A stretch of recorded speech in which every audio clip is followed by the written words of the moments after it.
Hey, I think it's up now. All right.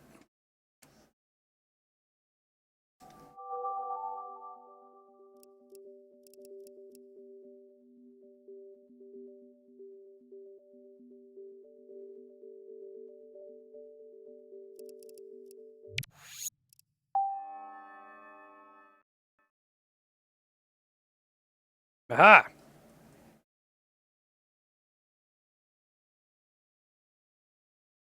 I think I just need to I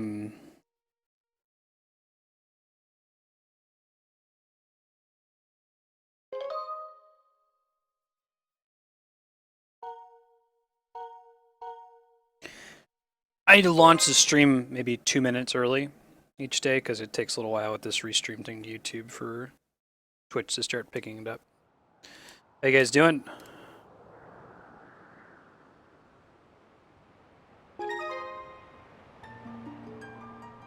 Guess whose save that is on the main screen? Probably take a stab at it. It is 6 hours of Zelda goodness. And particularly excellently, it's 6 hours of Zelda goodness. Can I fit Marcia in here? We'll try it.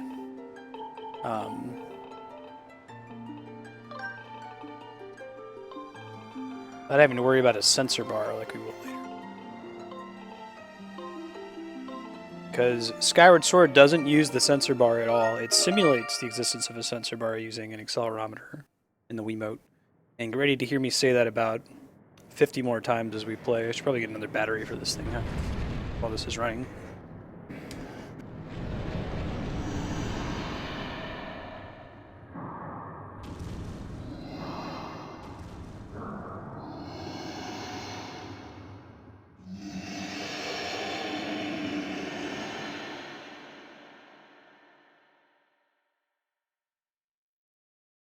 Holy crap. Like, it's noticeable where you are right now, Kami. Hey, Cappy, how's it going, man? See you catching up back there. Excited for you to catch up so we can expand to a 5-man static.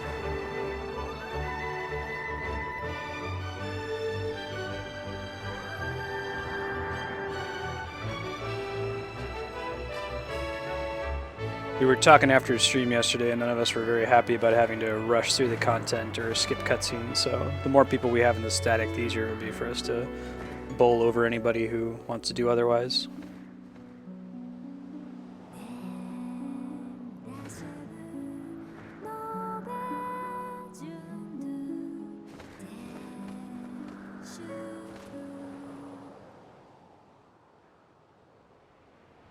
The song she was singing there, Ballad of the Goddess, is Zelda's Lullaby backwards. We're going to hear it a lot. It's pretty awesome. Awesome TMG. So have you gotten, I know you were saying earlier you're having trouble with it, but you just kind of got to get a feel for it. There's a pretty steep learning curve. Once you feel it, though, once you're really feeling it, you can get quite good at it. Yeah, I love that game.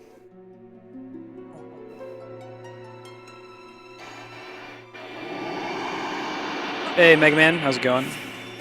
So, Cappy, Gear would send Flarewing on a mission into Ishgard to buy you some level 50 vendor gear. The gear there is so much better than anything we can get, easily anyway. It'll cost you about 118,000 gil if you want to start saving that up.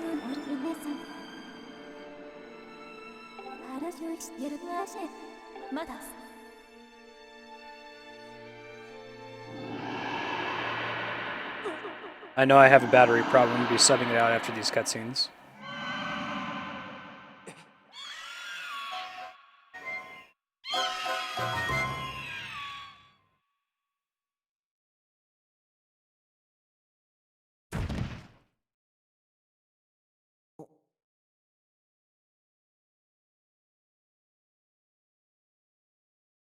It's good, Kami. Cool. Next time you see Tetrahedron online, Cappy, shoot him a message. He can run over to Ishgard and pick it up for you. He's our courier. Yeah, for sure. Hey, Matt. Matt, not sure how much of that you caught. I was talking with Kami about how we weren't too stoked about rushing through the cool content or skipping cutscenes, and he seems pretty sure that shouldn't really be a problem. Those are the last ones with interstitial cutscenes. But still, I agree. There's still be an issue that people are going to rush through the content itself, if not through cutscenes. I'm going to fix the battery problem. 1 second.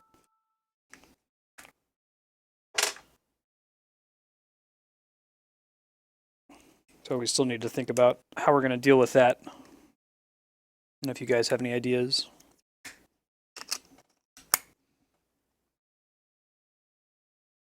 There we go.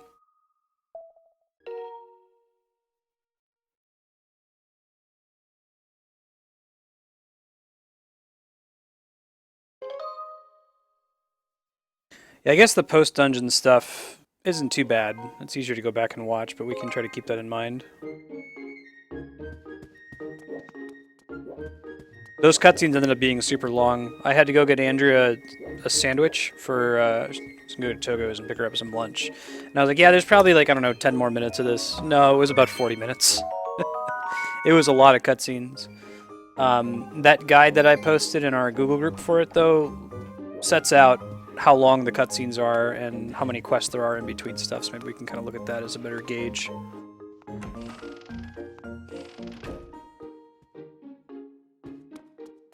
Hey, Yahan! Good to see you, as always. Can I turn this shit off? Pretty sure I can. It was the first thing I did. Might not be something that I'm allowed to do yet, though. Yeah, I think I unlocked the ability to turn off.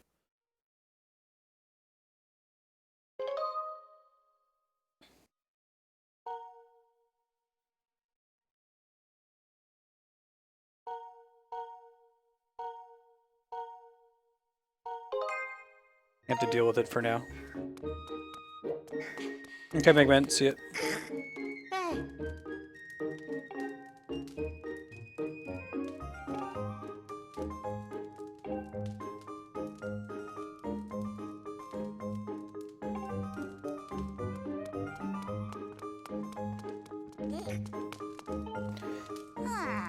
I'm willing to bet we will never see a voice-acted Zelda. They've established this pattern with Ocarina of Time of just having everyone make a sound when you talk to them, like, ah. Or with Beetle, thank you! And that's all that we'll ever get from Zelda, which is fine by me. Probably makes it a lot easier to localize.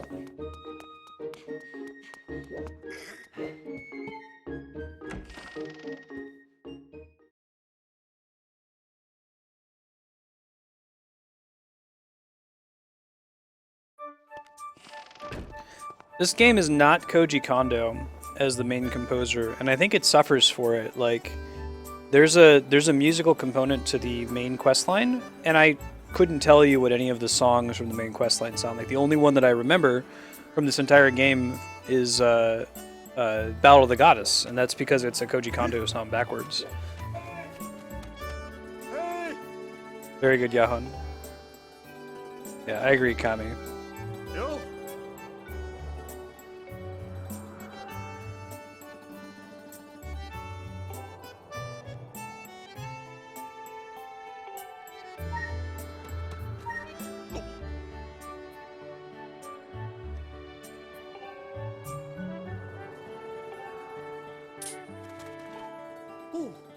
And I'm guessing, Kami, that's just a result of that content being iteratively released after patch 2.1?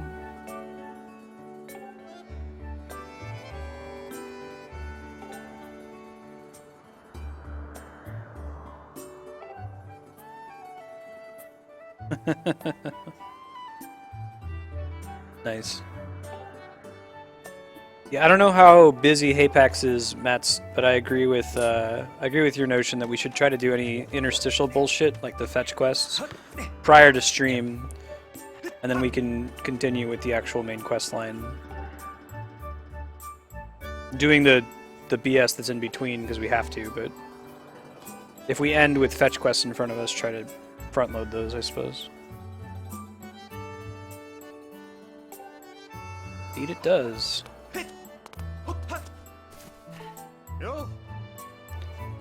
I do like that the quests in Ocarina of Time, I mean, quests that teach you the core mechanics are primarily optional. And they usually award rupees if you choose to do them. Oh, you're good, Matt.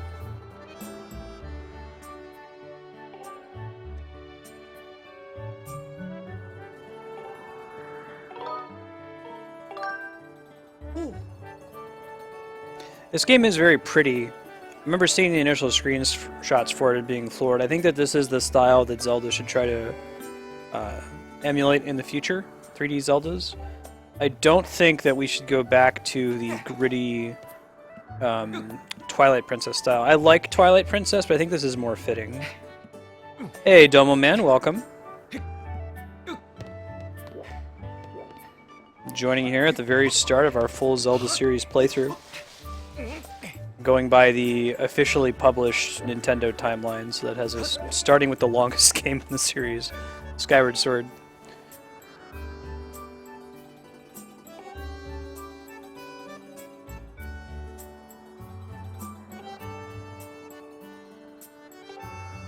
Yeah, Wind Waker is great. I love the Wind Wakers. I think this is the perfect compromise between Wind Waker's visual style and Twilight Princess. Like, okay, let's not do it so it's completely cel-shaded, but let's have it be very colorful.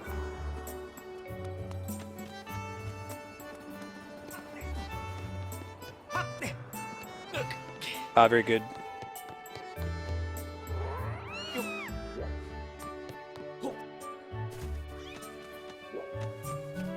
Yeah, I think that's probably fair, Matt. Like, it used that visual style and then was a very dark game. If it had had that style and then the game had been bright and cheerful, it would have not made sense.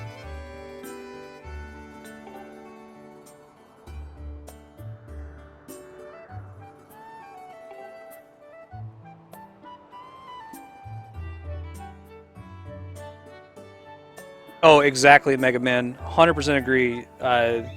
Wind Waker is going to be a beautiful game forever because of the style they went with. And I don't know that Twilight Princess will always be pretty. In fact, people are already clamoring for an HD remake. Oh, awesome demo. Yeah, we'll be doing more Earthbound Beginnings. I don't think I have it on the schedule for this week. But next week for sure, I'll sub something out on a Monday or Tuesday to get another 2 hours in.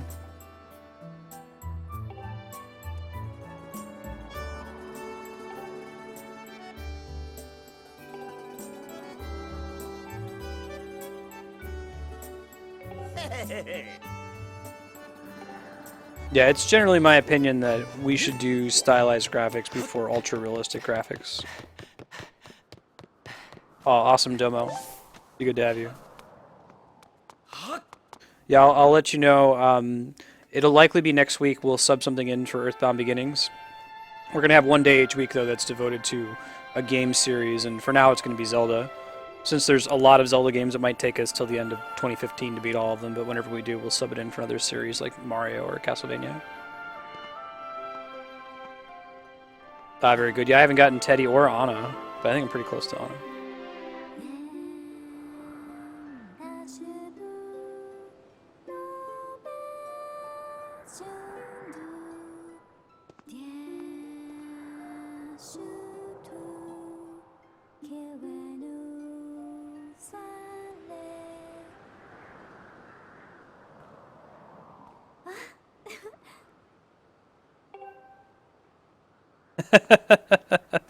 Very likely, Kami. Yeah. It's a little less bad when you correct for the fact that the sensor bar does nothing. You're a little bit ahead of me, Domo. I think in my part 2 video I got to the train that lets you go to Spokane, Reindeer, and the other one.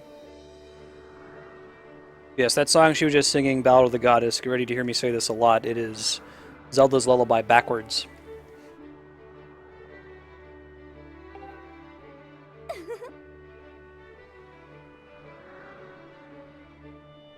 The Imprisoned is very stressful to fight. In particular, there's a, to get the Hylian shield at the end of the game, you have to do this boss rush.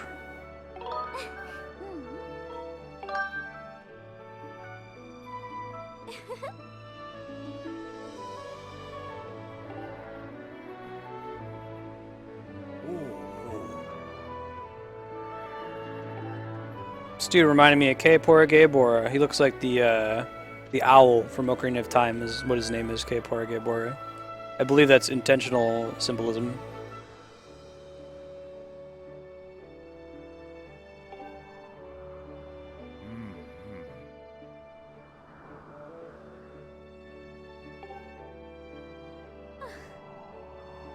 Yeah, I still have some more melodies to pick up, Domo.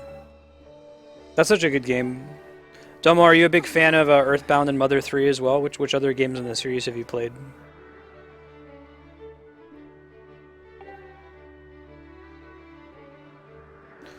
But yeah, Mega Man, that's what's so nasty about this boss rush for the Hylian Shield is you have to do all the imprisoned fights. And you don't get to recover health in between the different boss fights, so if you get unlucky when you fight... It's like you want to fight the hardest imprisoned one first, just to get it out of the way. Yeah, me too, Domo. Earthbound's my favorite game of all time. If you like this series, I did Mother 3 live on Twitch as I think the second game I played live. So you can look through the history and find that. No, Banjo-Kazooie, are you excited for Yooka-Laylee?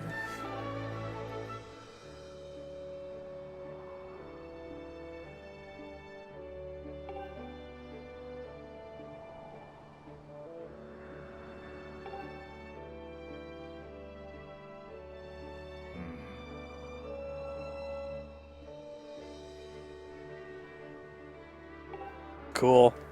Pretty stoked for Yooka-Laylee, huh? Yeah, me too. I want to see more of that. We've got, what, 3 franchises now where we're making a new game that's basically the old game from the franchise, but with more creative control to the original developer.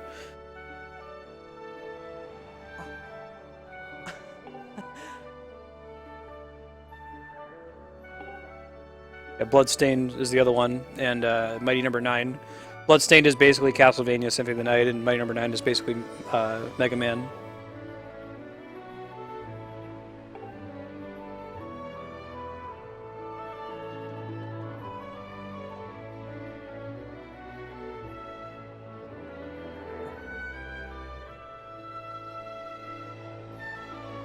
Ah, gotcha, Matt.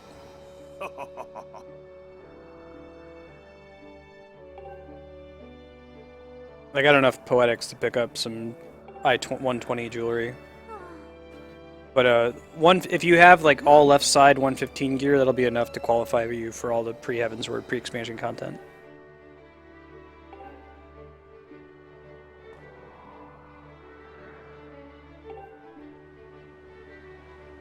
Oh yeah, you could still push in for the bow.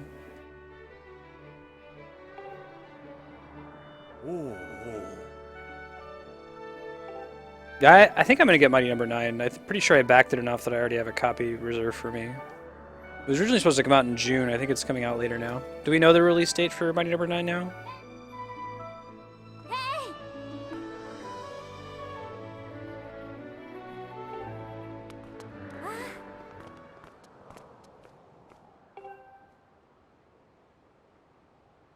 I had not heard of Cuphead, but I just Googled it. Running gun platformer in the style of 30s cartoons. That sounds kind of awesome.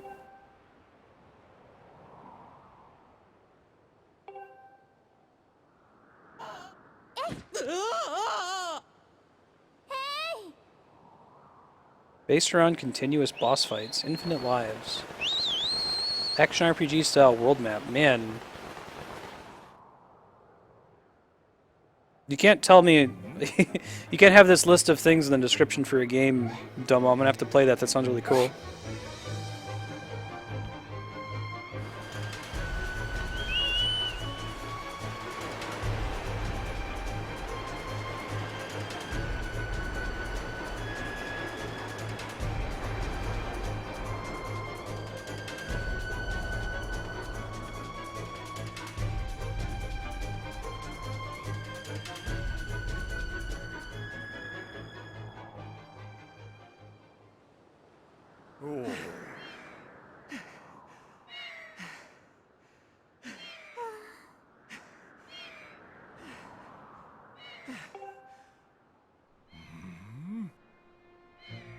Hey, One Eye, how's it going?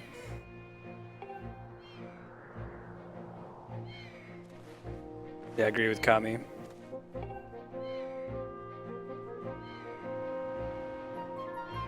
No, I mean, this would be a good time to pick it up. It's an excellent game. It has some flaws.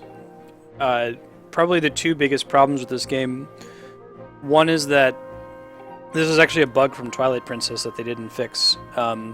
If you play the game in short spurts, every time you find an item that you've already found before, it pops up and reminds you about its function. And it can be pretty irritating when there's like, 60 different kinds of items and collectibles you can find. It's like, yes, I know what a bomb is, thank you.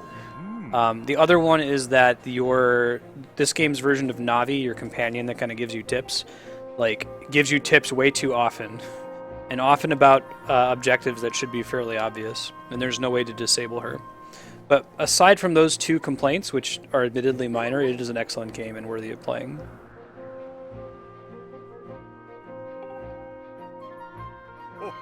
Hey Salvucci, how's it going? Oh, Wind Waker's outstanding.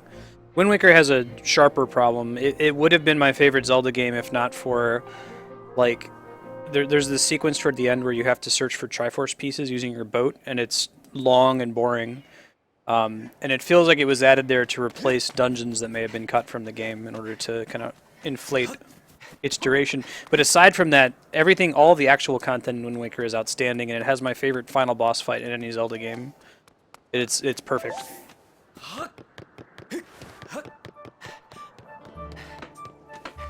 Yeah, Domo, I feel the same way. I'm sure if you've been watching that playthrough on YouTube, how many times do I say, hey, please go buy Earthbound Beginnings on the Virtual Console? Please go buy Earthbound in general on the Virtual Console. Throw your money at Nintendo and tell them we want more Earthbound. Yeah. I wouldn't be so irritated by the Triforce search if it didn't feel like it was filling in for something that had been cut. It just seems strange that there are so few dungeons in that game. I still don't think I'm allowed to turn off this thing. I would love to be able to, but I don't think it's going to let me. Yeah, down here eventually it's going to give me an option to turn it on Pro so I don't have to see the UI. Oh really, Kami? I didn't know that. So I played it on GameCube several times. I own the HD version, but I've been waiting until we get to it to stream it.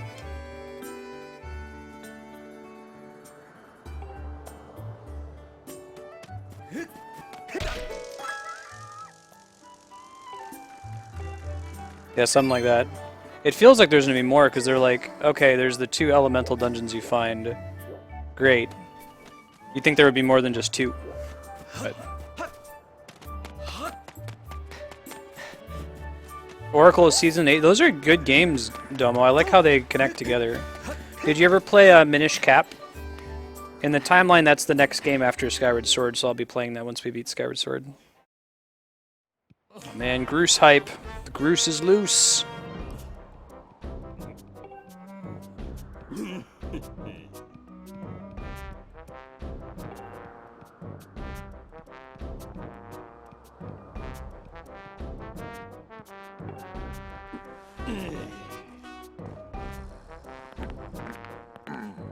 Kaboom! Splish!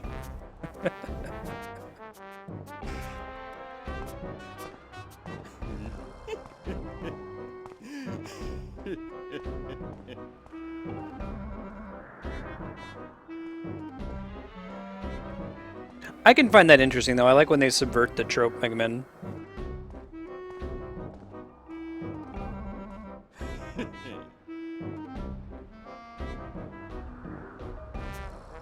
Like, I'd love to see, if you're thinking about fiction from a writing perspective, like, it's so much more interesting if you have a god that's the god, or like, even, let's say, the goddess of fire and healing, as opposed to the goddess of water and healing. Like, yeah, okay, we get it, water and healing, we associate them. But subvert the trope, it can be more interesting. Or like, the god of water and warfare.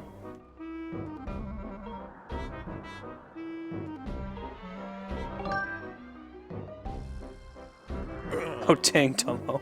Very good. It's probably going to take me a while to beat Mother. I'll likely only be able to fit it in on 1 day a week for about 2 hours, but that'll keep Earthbound Beginnings on the schedule for a long time, so it's not necessarily a bad thing.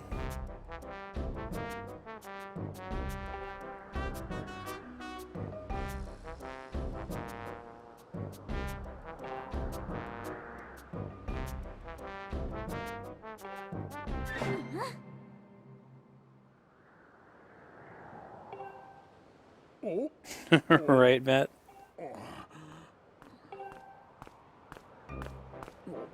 Well, see, the difference there is that Domo's stopping for washroom and food. I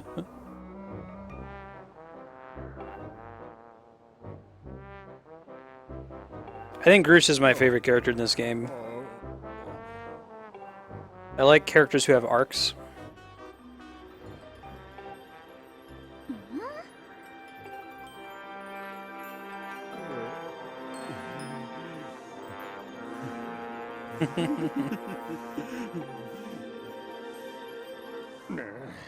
That's a very Japanesey thing to do, like an indication of, I guess, horniness, or like, I don't know, like you'll see in anime where like characters will have blood shooting out of their nose or air shooting out of their nose.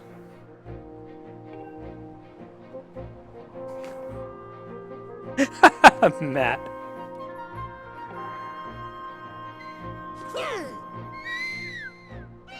Yeah, it's a good transmog option.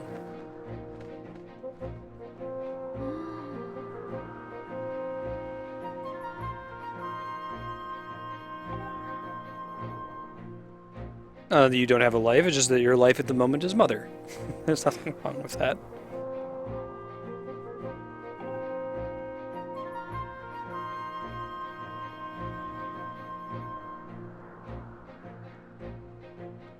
So in general, on stream, I have a no spoilers policy. I think the Zelda series, we can kind of subvert that a little bit. It's going to depend on the game. Like, there are some pretty big spoilers in this game, and Wind Waker in particular, that I'll avoid revealing. But like saying Garus has an arc, I'm not particularly worried about, or like, oh, I really like the water dungeon, you know. Said no one ever.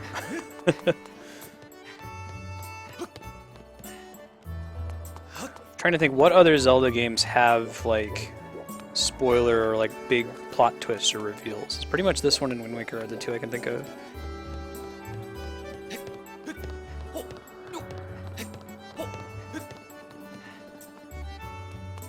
I can make that for you, Matt. Champion's Lance? Yeah, it's carpentry. No big deal.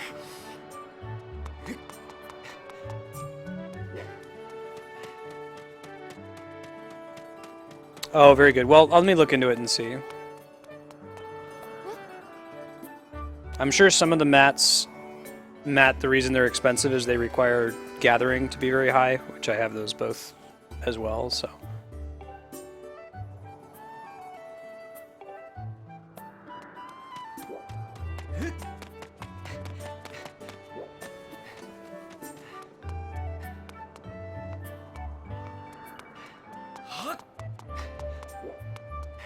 You're probably okay, Domo.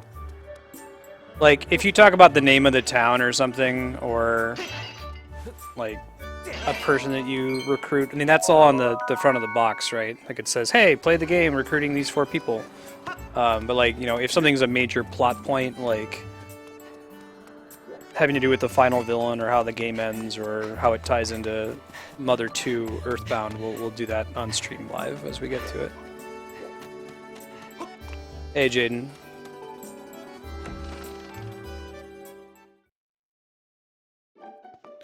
If it's the Champion's Lance, Matt, I'll look into it off stream for you. I'll see if I can get the mats for it.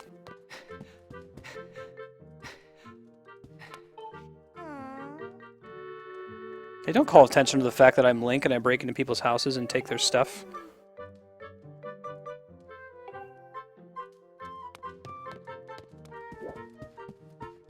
Yeah, good call. I still need to get Blacksmith to 50, which is what I'm sure I need for that. God,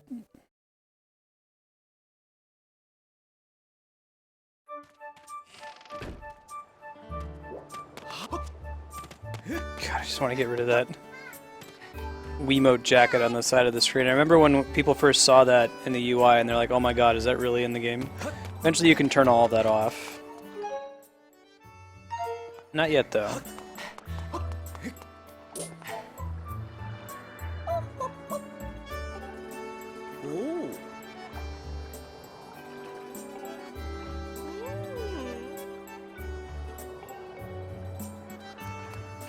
Gotta have an ice dungeon. Gotta have a pain-in-the-ass water dungeon. Oh, if you guys have played... So when we do Ocarina of Time and Majora's Mask, we'll be playing the 3DS versions of those two games. The water dungeon is greatly improved in the 3DS version. I'll be pointing it out as we play it, but it's pretty cool the way that they fix it. I think I gotta go get a sword to progress here. The big problem with the water dungeon is it's a conveyance issue. The dungeon is designed in such a way that you're not really sure where to go or what switches influence the level of the water. And in particular, the place where everybody gets stuck is about halfway through the dungeon. You raise the water level, and it causes this floating crate to float up, and beneath the crate is where you have to go to progress the dungeon, and nobody notices that. So one of the things that they did is they added a short cutscene that shows the crate floating up, so you know there's something to investigate there.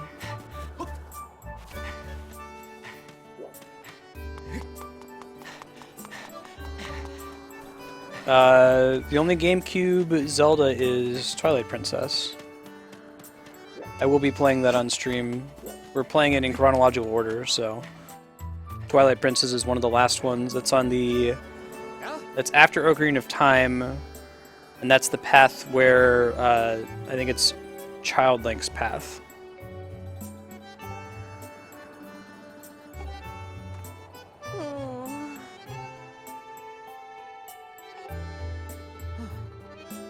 It's after Majora's Mask.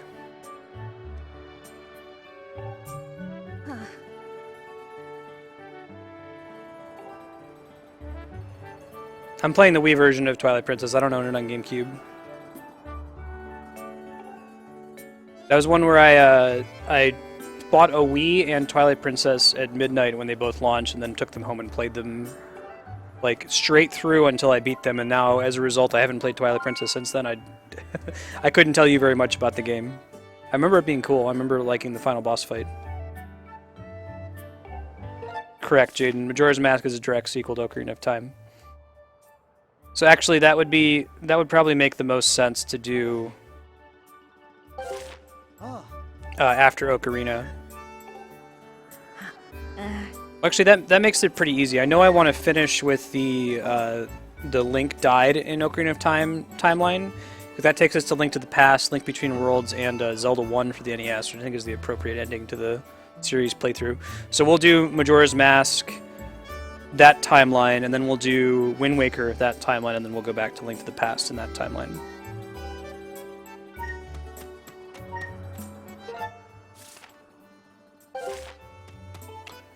Yes, there's also Four Swords Adventures, which I own and will try very hard to play, but it's going to be tough without 4 people.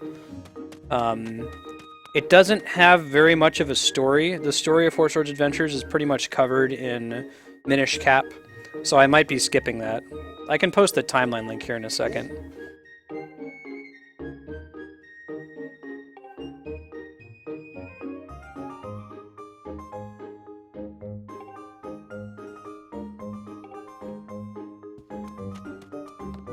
You're right, Twilight Princess does have that.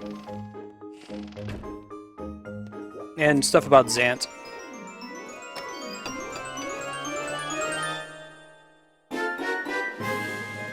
Yeah, here's the official timeline that I'll be playing through. He's not making any spoilers. We're talking about which games have spoilers and what we need to be careful about not spoiling on stream, so that would be one of those things. Yeah, and they brought that feature back to this one, Kami.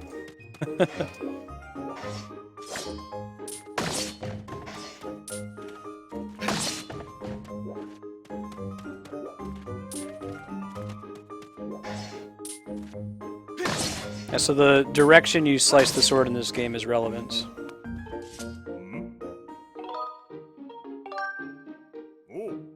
Yeah, I agree, Mega Man. Sounds good, Domo. I might do, so what I might do is defer Four Swords Adventures. Haypax and his girlfriend are moving out to California fairly soon. And maybe Matt, if you'd be interested. I didn't hear how your Lawrence Livermore interview went. But same thing, if you guys come out here, maybe we could all get together and do a 4-player stream of Four Swords Adventures. Till we beat it.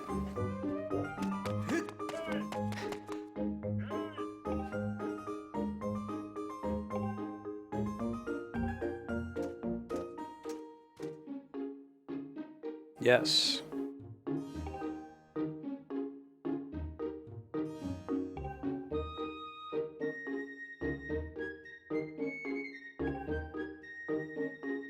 Now let's see this sword outrun, see how stupid I look.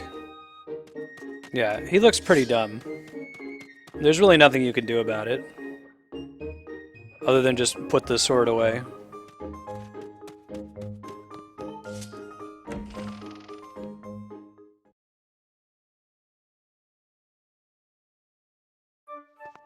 The new one? We're not talking about Zelda Wii U for next year, right?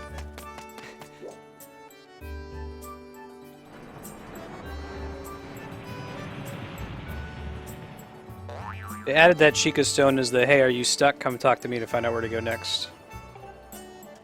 I appreciate the inclusion of this as an optional feature. Nintendo has taken to including things like this in their recent games. The infamous example is the white Tanuki suit in the new Mario World 3D game, where if you fail a level a certain number of times, you get an optional white Tanuki suit that gives you invincibility and the ability to permanently fly for that level.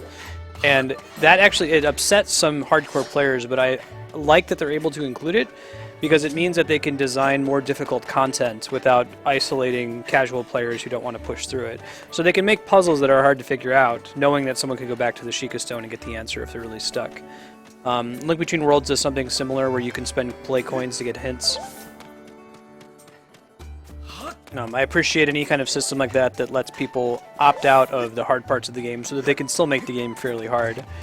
Now that doesn't undo the problem I mentioned earlier that when we get our Navi companion in this game, Fee, she tends to speak up and like tell you things without you wanting to talk to her, things that are fairly obvious that you shouldn't need hints for.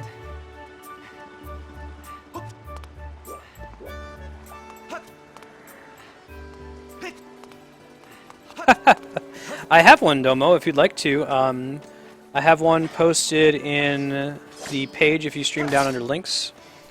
There's also a donation goals page if you want to put any money towards one of those goals, or if you want to come up with your own goal, just talk it out with me first in chat before you press the donate button. There's most games I can probably play, but I might veto some depending.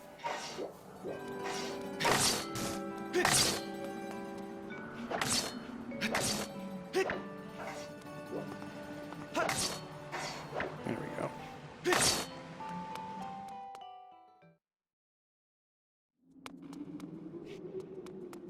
Triforce Heroes? Hey Burner. How have I not heard about that game? Is that already out for the new 3DS? Or for the 3DS? Doesn't sound like it's a main series game, is it? Like I'll play Four Swords Adventures for the GameCube, but I won't play Four Swords for the Game Boy Advance. Because it's not really a Zelda game. Like if you play it, all the dungeons are randomly generated, there's not really a story. It's to the Zelda series, it's similar to Hyrule Warriors in that respect.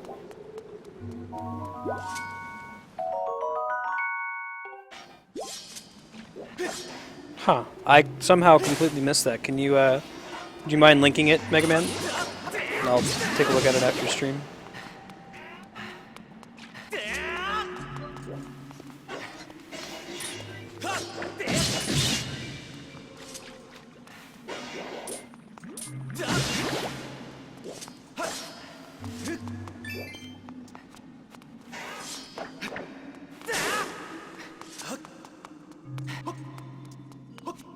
My only gripe with the item system in Link Between Worlds, I like that it let them make the game almost completely non-linear, but I didn't like that it meant that most dungeons used only one item.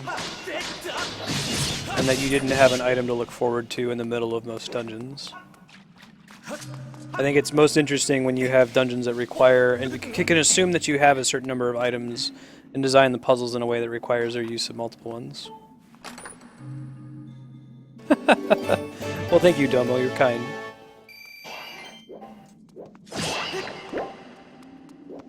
What's up, Jay?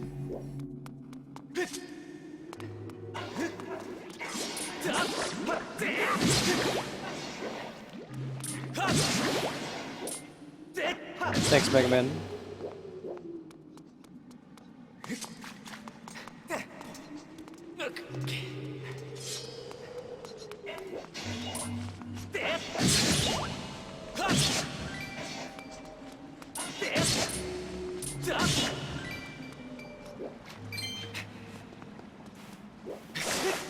Don't have the bug net yet. My wife Andrea, her favorite thing to do in this game is catch birds. Like, she would just play a bird catching minigame if that's all that she had to do. She gets so happy every time she catches one. There's a fairly hard minigame you can do about halfway through the game that gives you blue bird feathers, if you do it perfectly. And she already had like 20 blue bird feathers from catching the blue birds. Frappuccino, Van Helgen, welcome.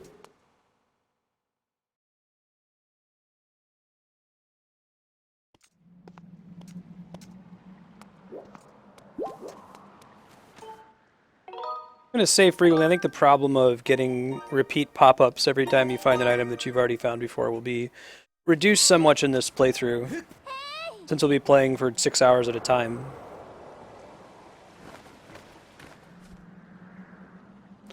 That is my intent, Van Helgen. It was the first thing I tried to do when I loaded up the game. It doesn't let you remove it, though, until after you do this set of main quests. But I think other people in chat can attest. I tried to remove it immediately. I'm probably just going to turn off the whole UI.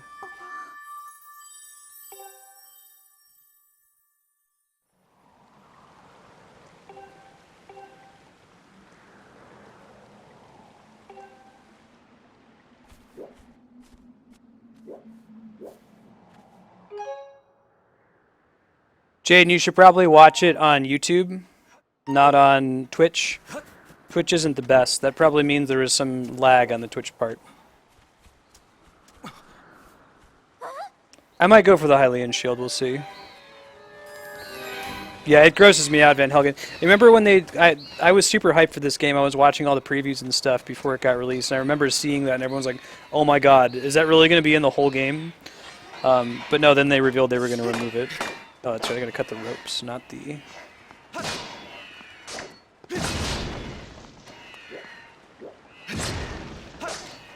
I'm guessing they're going to do away with this aimed sword play, since you'll primarily be using the gamepad in the next game. I guess we'll see.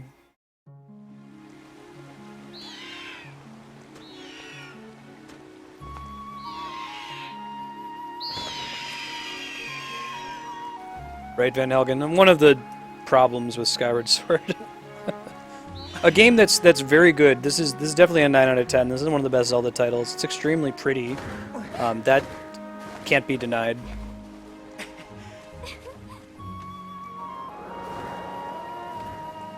The dungeons are cool.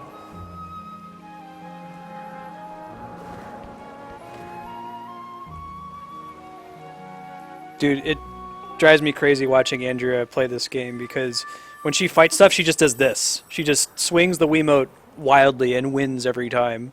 And I try to do it precisely and usually get my ass kicked because of it.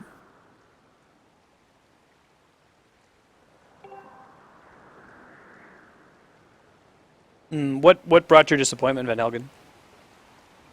I mentioned earlier, I don't like that it keeps reminding you what items do, and that feet keeps popping up telling you what to do. There's a video from Ego Raptor, the conveyance guy, who says that like Skyward Sword is one of the worst examples of a game popping up constantly to telling you what you're supposed to do, rather than using traditional conveyance.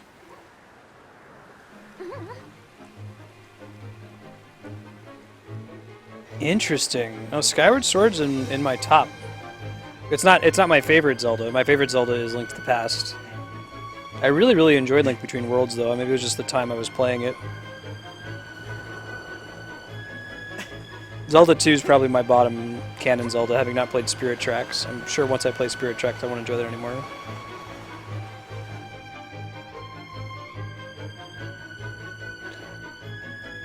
Yeah, I do dislike that you have to go back to areas several times instead of just having more areas. That's kind of a game design trend lately. You see that in like the Silent Hill 4 game as well.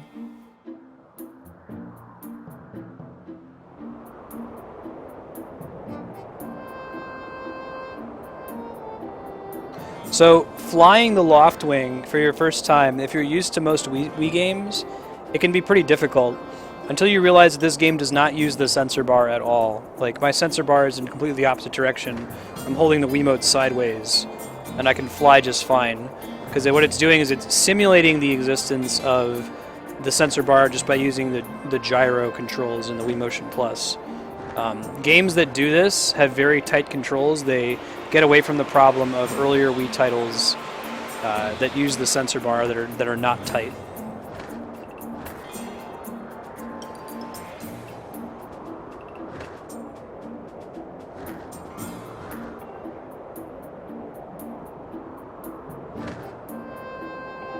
Cool, Fraff. I'm excited to get to Link to the Past. That's my favorite. I think the reason that I like Link Between Worlds so much is it's basically a love letter to Link to the Past fans.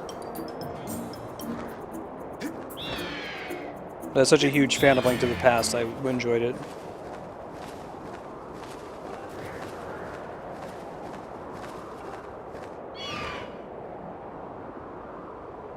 Yeah, character assassination of Samus is what's wrong with Other M.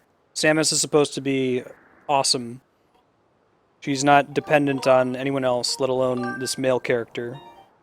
She's not getting sad about Ridley or freaked out or PTSD about Ridley. It just doesn't fit with any of the other games.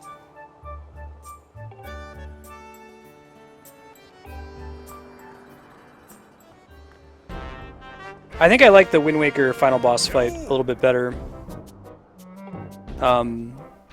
The Wind Waker fight feels like a legit sword fight. Demise, I guess maybe I just haven't done Demise correctly, but I don't feel like I can control what happens in that fight. I feel like I have to go in there with a bunch of health potions or invulnerability potions.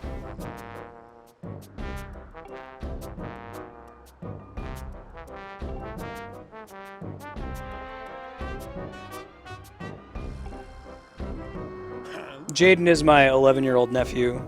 You want to keep that in context.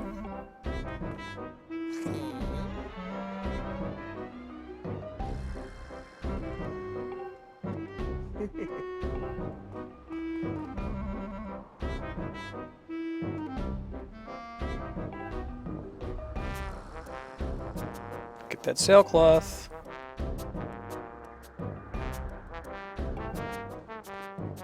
Yeah, if I could make it so, I would have all my Zelda games be 2D.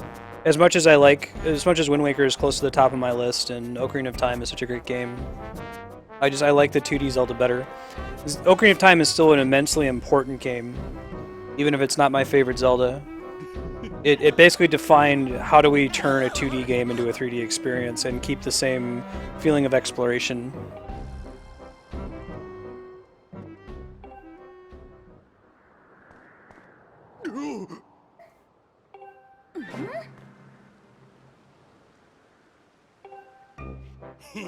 Although I think that, like, you think about this when you're thinking, oh, that's my least favorite Zelda. Like, your least favorite Zelda, you probably still had a good time with it. There's not this huge variance between quality Zeldas and not so great Zeldas as there are in other series, with the exception of maybe Zelda 2 and Spirit Tracks, which are pretty big departures from the conventions of the series.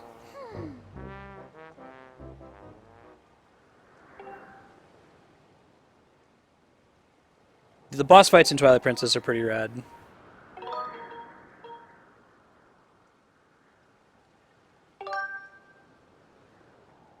Right. Hey!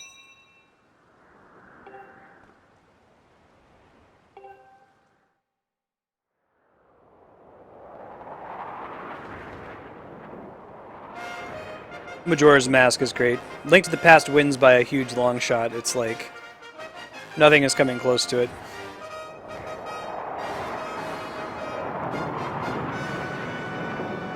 Yeah, you got it, Domo. Lots of problems with that game. Baby Ridley. Great. Right, Mega Man? He just needed to have cleats. If Twilight Princess Link had cleats, he would wipe out everybody else.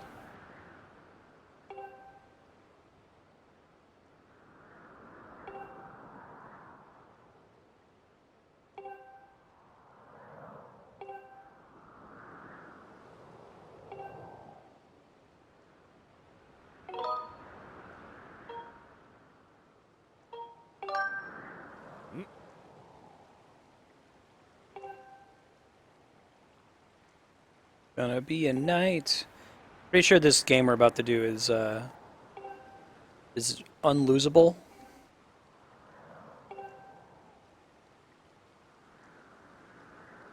I'm excited to do Majora's Mask on stream. I'll be playing it in the 3DS version for the first time. Andrew was playing a little bit of on the plane, so I saw a bit of it, and I really enjoyed what I saw.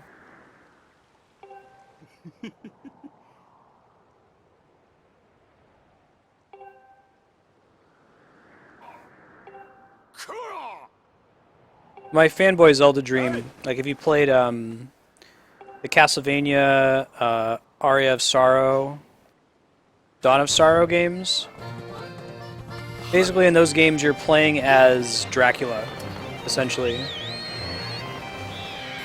Hey Frappuccino, thank you for the follow. It's good to have you. I'd love to see a game in the main Zelda series where you play as the bearer of the Triforce of Power.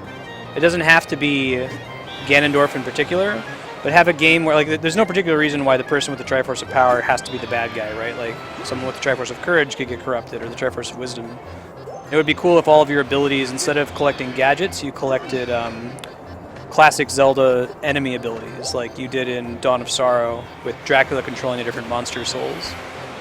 And use them to solve puzzles, like, you know, maybe transform into a Keese in order to fly up to a ledge. Hey Domo, thank you for the follow. Same thing, good to have you. I'm glad to see you coming over here from YouTube in the Earthbound Beginnings video. Catch this thing.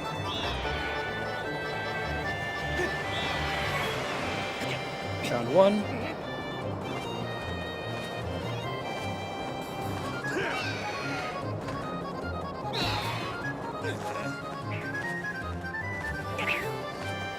Yeah, I could hear that, Kami. I think they could do it smartly.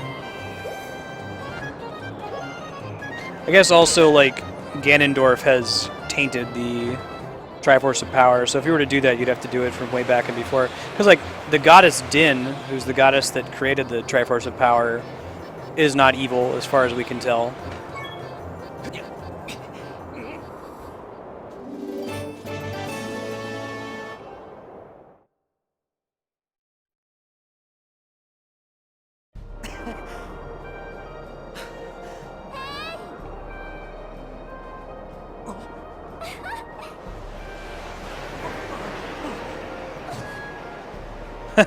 Groose. Groose is loose. Groose is the man.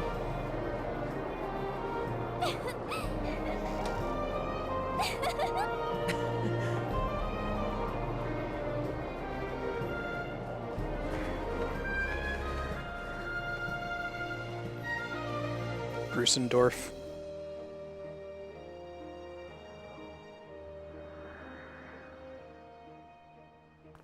It's pretty cool. Guess they decided you got a loft wing, so you may as well be able to do a leap of faith.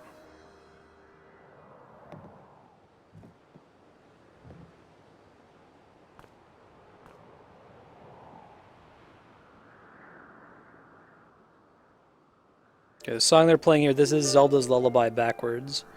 Zelda's Lullaby is a song that goes da da da.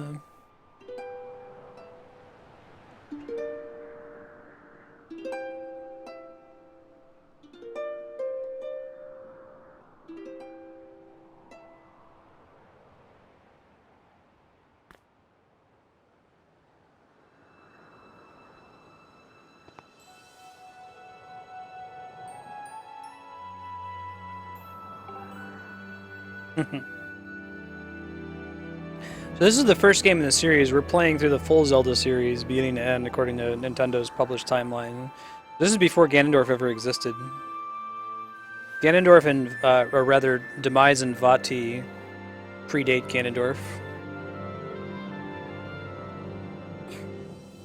Oh, I like Groos's, he has a character arc. And he founds Groosland, right?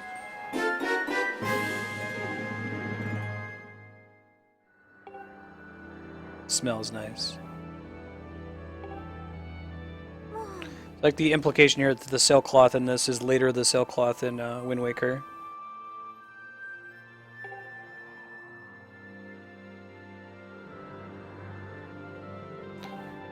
Because the goddess gave her sailcloth to her chosen hero long ago.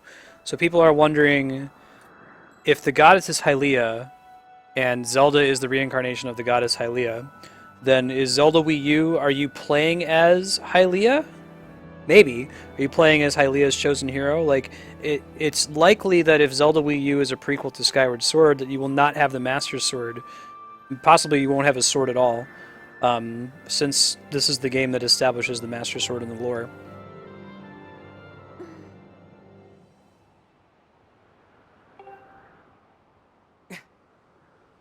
Aghanim is pretty great.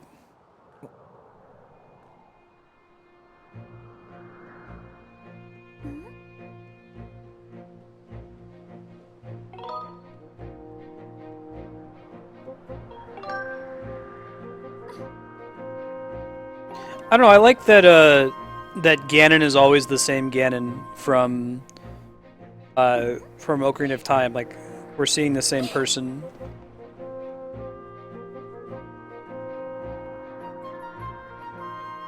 It can't have the Master Sword, Kami. It's a prequel. It doesn't exist yet.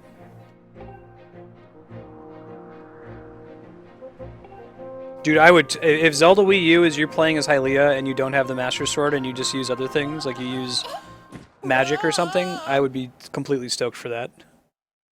I like to see more new things tried in the Zelda series. They have such a rich universe here.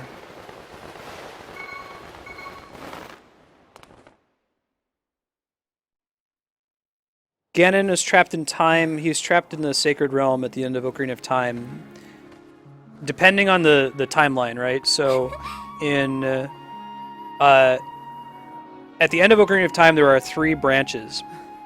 The first branch is what happens if the Ocarina of Time hero fails, and he loses, and Ganondorf wins. In that timeline, we have Link to the Past, Link Between Worlds, the Oracle of Seasons and Ages games, Zelda 1 and Zelda 2. And that's where Ganon is never sealed. He goes in the Sacred Realm and he corrupts it and makes the Sacred Realm the Dark Realm. That's why in those games you have the Dark World. So there, Ganon never dies or is defeated. Well, let me correct that. Ganon is killed in Zelda 1, and in Zelda 2, there's a cult that's trying to resurrect Ganon. But Ganon himself doesn't actually appear in Zelda 2. Zelda 2 is... the villain is Dark Link, right? You see Ganon in the game over cutscene. It's like, huh, huh, huh. You see a little silhouette of Ganon, says that he's resurrected, but you never actually encounter him in Zelda 2. NES, NES Zelda is outside statute of limitations, I think. Hey, Kifnet. That's my understanding, Mega Man. Zelda Wii U is supposed to be a prequel to Skyward Sword, which would make it the first in the series again, which is what they like to do.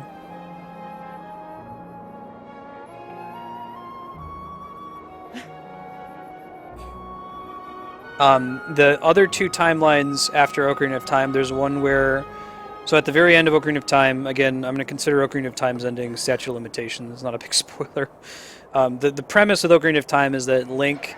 when he pulls out the Master Sword, he is like frozen in time for 7 years because he can't save the world as a child. He has to be an adult. So at the end of the game, adult Link is sent back to be a kid again. And there's 2 timelines as a result of that. Now there's a world where Link doesn't exist anymore because Zelda sent him back.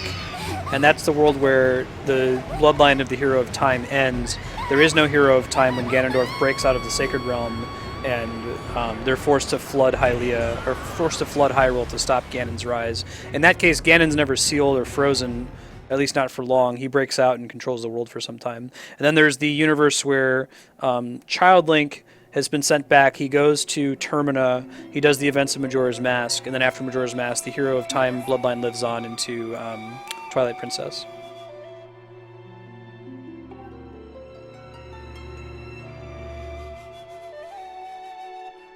That's correct, Van Helgen. So he dies in Link to the Past. He gets resurrected if you beat both ages and seasons, and then he gets killed again by the Link in Zelda 1, and they're trying to resurrect him in Zelda 2.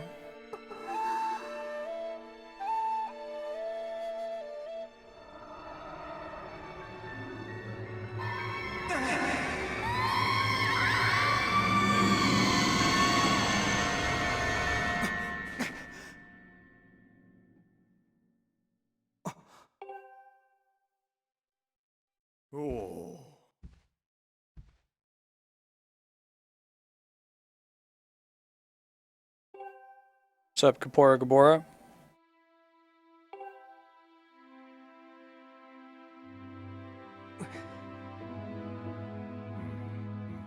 See how his face kind of looks like an owl?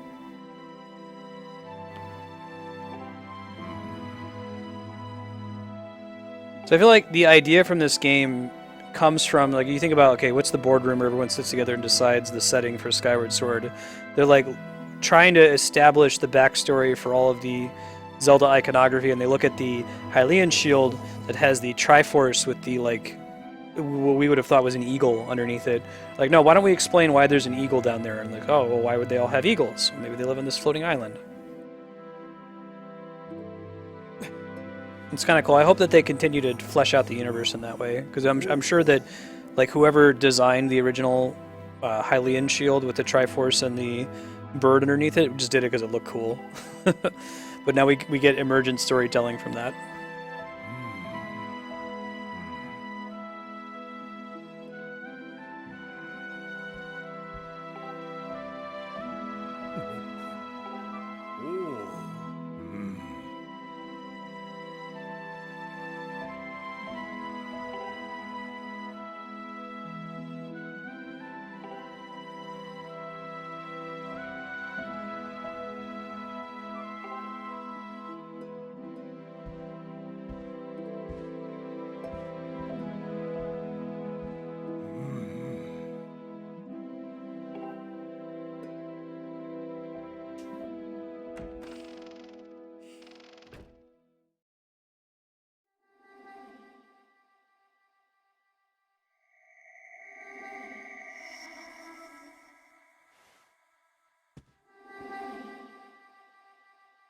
One thing that's cool is everything involving Fee, and like there's this like City of the Ancients kind of effect in this game. It all has this technological feel to it, as if the ancient kingdom of Hylia was technologically advanced. So if Zelda Wii U is indeed a prequel to Skyward Sword, it would be delightful if it takes place in this kind of technologically advanced universe, which it seems to be true if you watch the preview video. Like, there seems to be some kind of steampunk gear on the new main character, who may or may not be Link.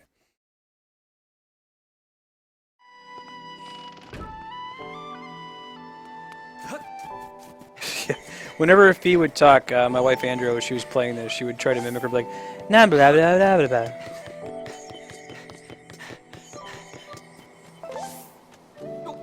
You're going the long way here, Fee.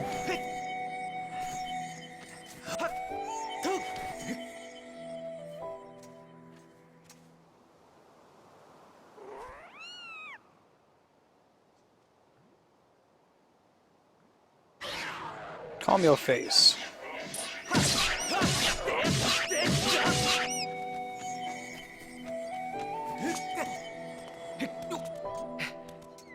I kind of want to get that chest.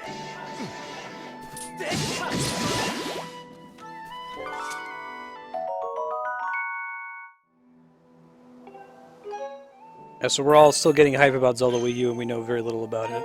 That's my hope.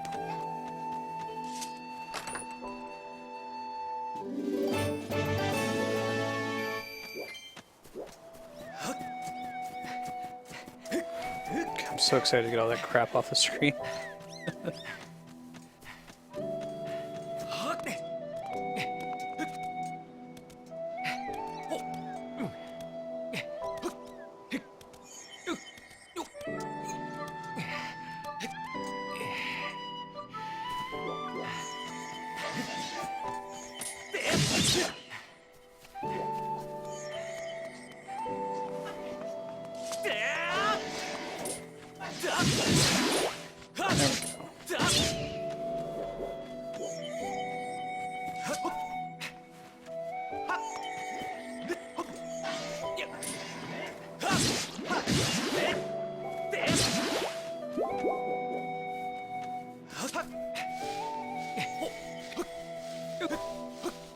It's the same cat I rescued earlier.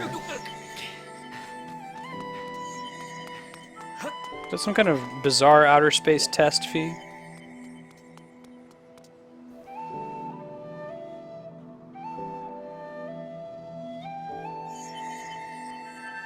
Link Between Worlds has been confirmed to be after Oracle of Ages and Seasons, but before Zelda 1, I believe. I just looked this up before stream to get ready for when to play it. Zelda Wii U, the statement from Nintendo so far is that it's before Skyward Sword.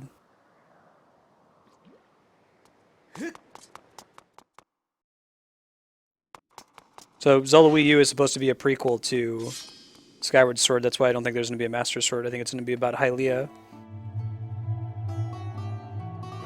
the goddess mentioned in this game.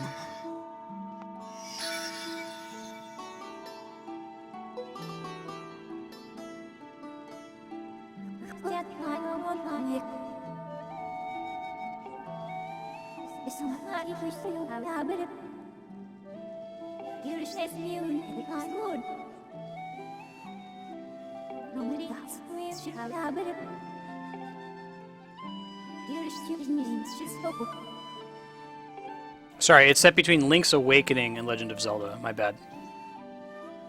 So it goes Link to the Past, Oracle of Ages and Seasons, Link's Awakening, Link Between Worlds, Legend of Zelda 1 for the NES, and then Zelda 2. It was the official statement from Nintendo, with Zelda Wii U being before Skyward Sword.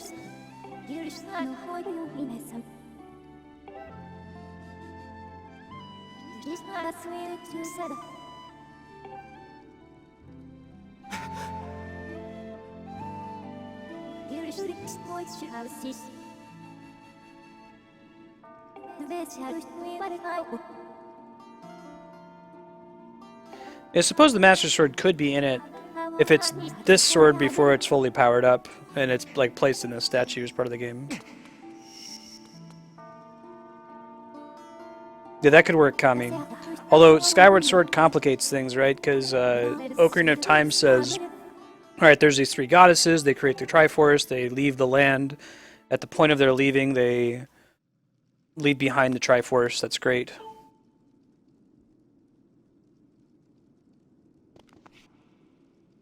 This is a cool mechanic of making you like actually pull out the sword.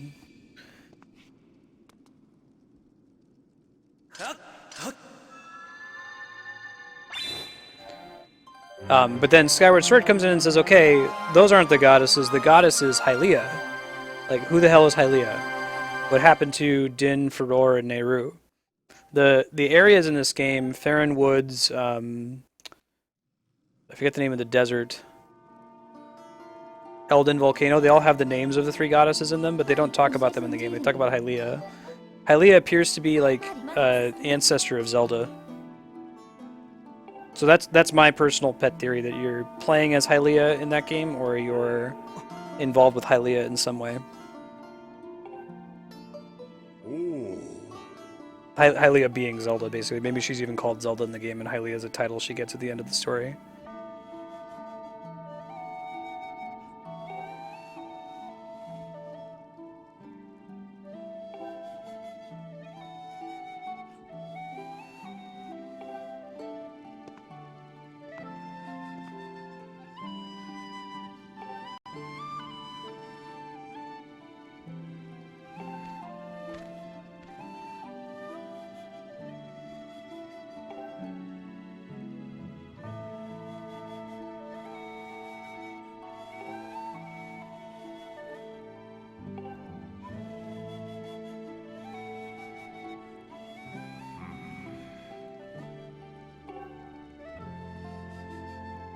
Go for it, Kami. Thank you for asking.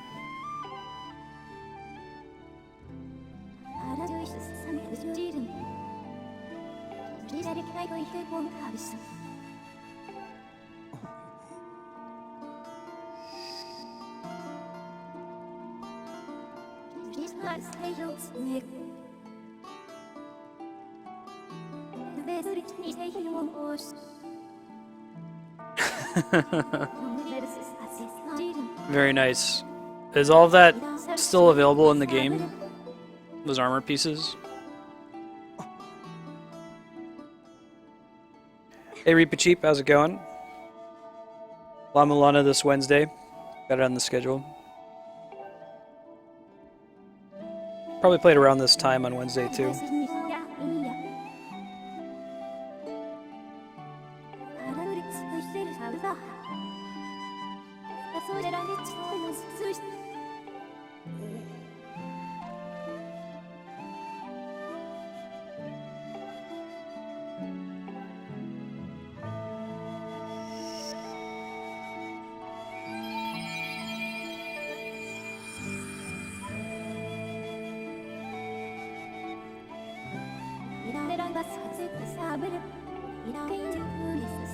I'm on it.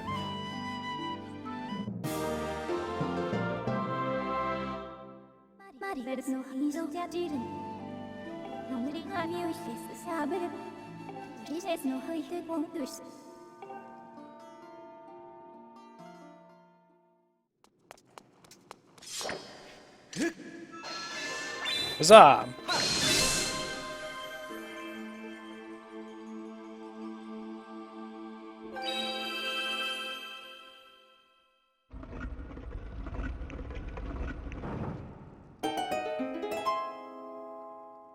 I think very soon is going to let me get the Wii Remote condom off of the screen. From the corner there.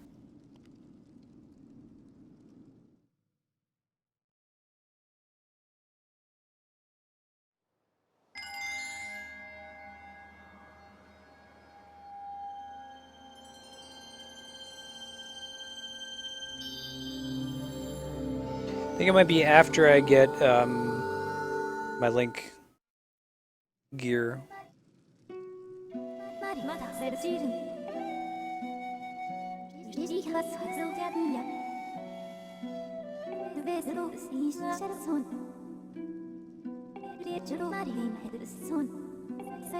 This is like one of my favorite tropes in fiction, which is part of why I like Mass Effect and like the movie Interstellar has this too, although it has its own flaws. We can talk about Interstellar some other time. Anyway, I really like the idea of like, let's go explore some place that's completely unknown and there's just this tiny barrier or portal blocking us from going there. Stargate's kind of got the same thing. And it only lasts before you know what's beyond the portal. Before you know what's through there, like, oh man, could be anything over there. What's going to happen? Probably Tattle. I like Tattle until I like that Tattle is non-intrusive. Midna's pretty great, but I don't remember Twilight Princess. Maybe I'll change my mind after Twilight Princess.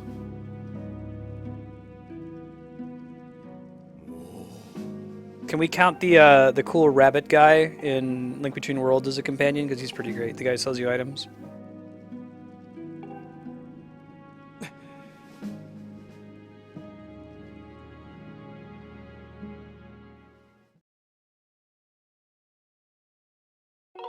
Oh yeah, the Minish Cap is pretty cool too.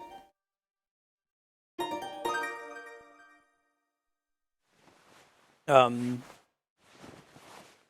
Warriors is non-canonical, obviously, and has a lot of silly problems, mainly the villain being ridiculous. But I do like that Link's fairy in that game is called Proxy, because they need to have someone who can speak for Link in order for the Dynasty Warriors formula to work, to have like a general that's talking to you. So it shows Link's portrait, but it's actually Proxy that's talking for him, by proxy. Yeah, Ravio.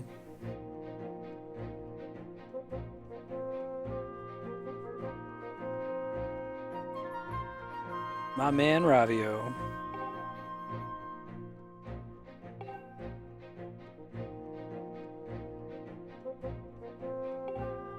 Hey. All right, can I turn this thing off now? Still can't. Soon.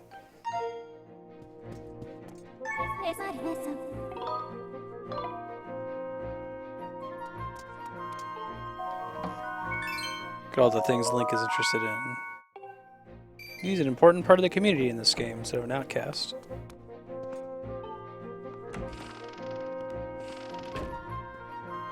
What's up, bro? I believe Andrea called this character Fledge, and she called him bitch tits. She's a mean person.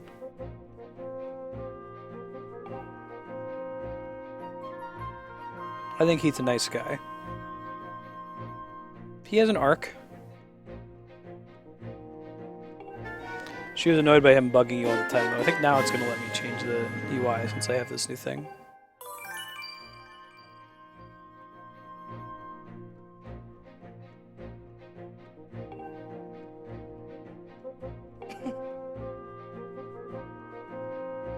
You have to be kind. Let me change it yet? Ah, no. No, it's soonish. It's that little block down there that's blocked out at the moment.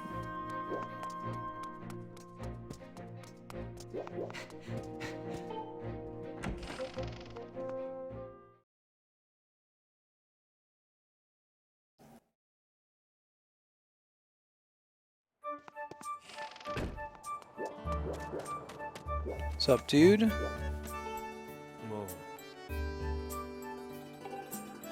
No.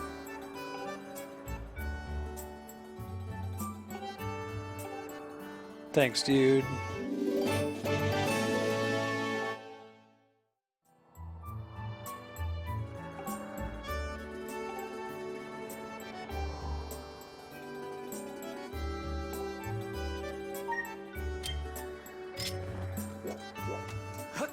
What's up?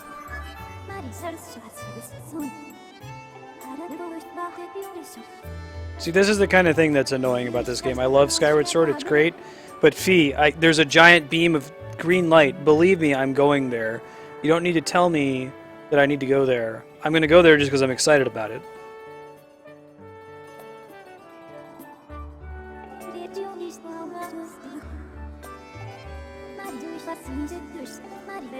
Here we go.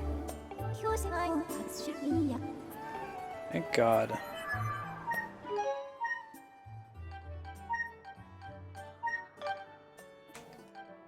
There we go.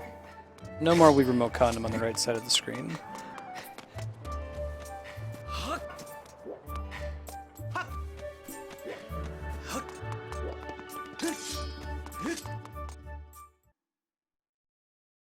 Alright, what you look? I don't need any potions. I don't have a bottle yet, actually. Did I get one just for talking to them?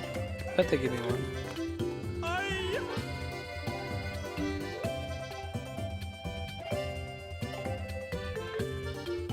His eyes are freaky. Hey, Sanguine, how's it going, dude? Good seeing you again. Give me a free bottle.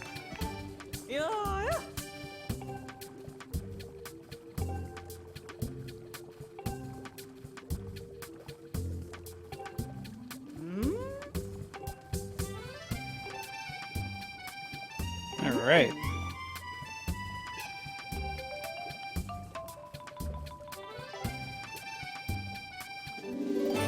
Don't think I can get the bug net yet, but I want to get it as soon as I can.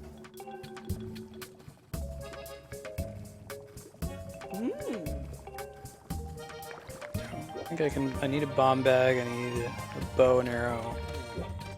So I'm just gonna stroll out of here. Pretty sure it's a guy. With the mustache?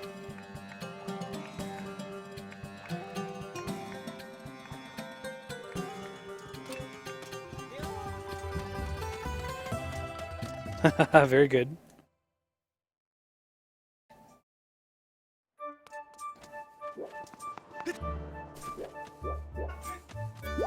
In the US, a lot of folks are getting off this Friday for US Independence Day. That is why Andrew and I will be playing Dragon Age Inquisition on stream. Right, I gotta be able to hit the bell.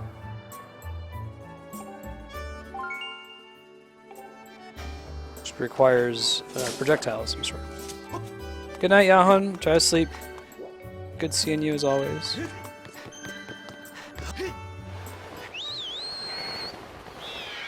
Right, Frappuccino?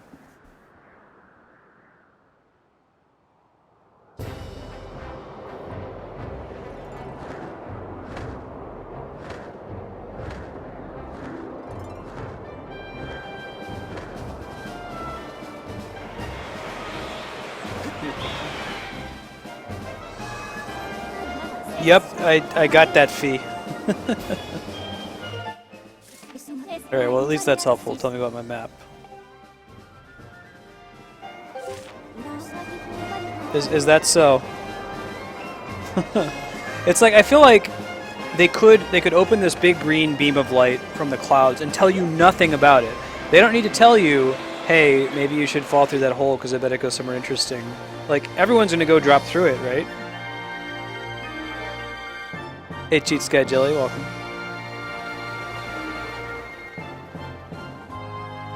As this is one of those, like, okay, you're passing through a single portal and you have no idea what's beyond it.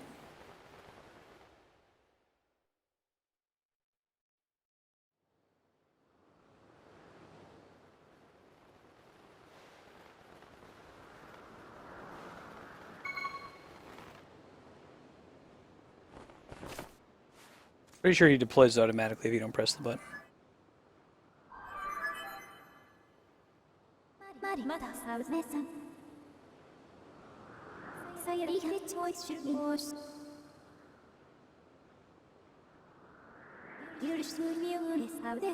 Sealed grounds.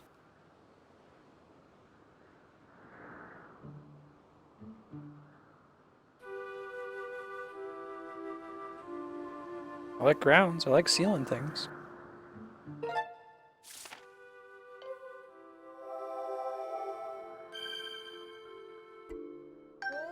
How's it going?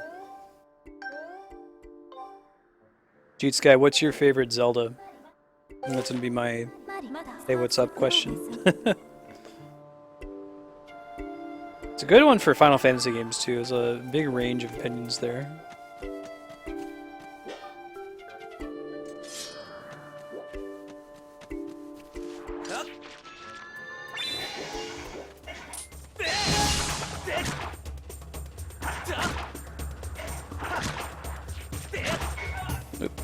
Try it again.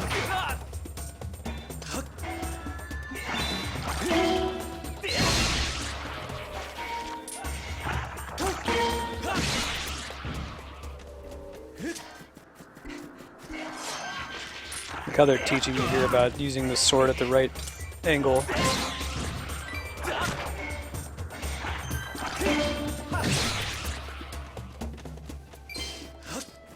Some hearts.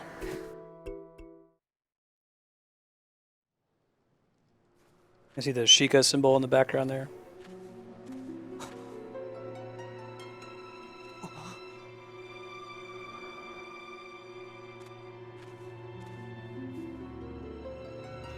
Yes, I think we're going to see the ceiling that we're talking about here in Zelda Wii U.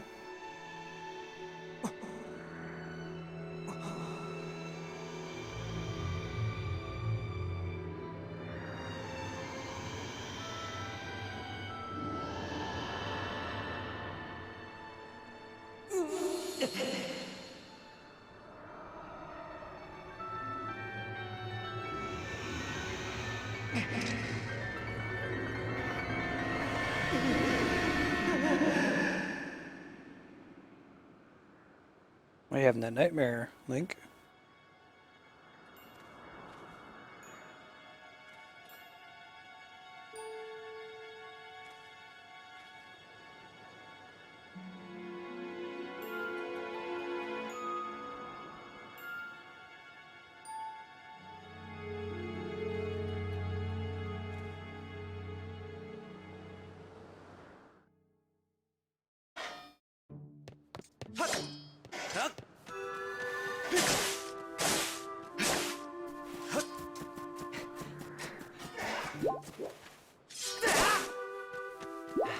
Yeah, there you go, Kami. Looking dumb here. Running with the sword out.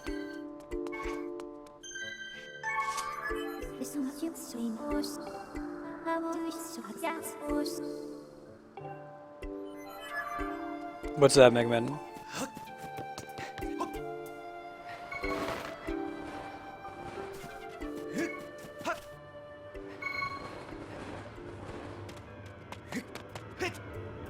The sound effect that plays here is very similar to one in Twilight Princess. Twilight Realm.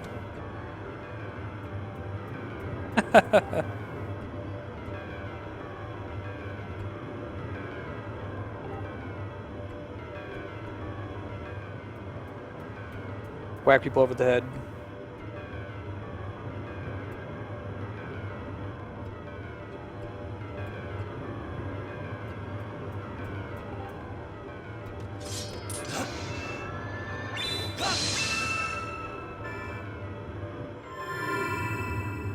You'll recognize some of the logos. The symbols on the side of this are of Din, Furore, and Nehru. What about Link is a fish? I guess you do that with the Zora mask and Majora's Mask.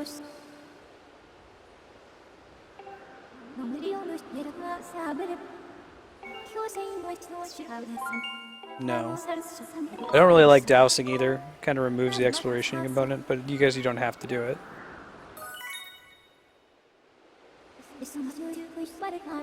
Basically, just about everything having to do with Fee. Let's see, there's 3 symbols.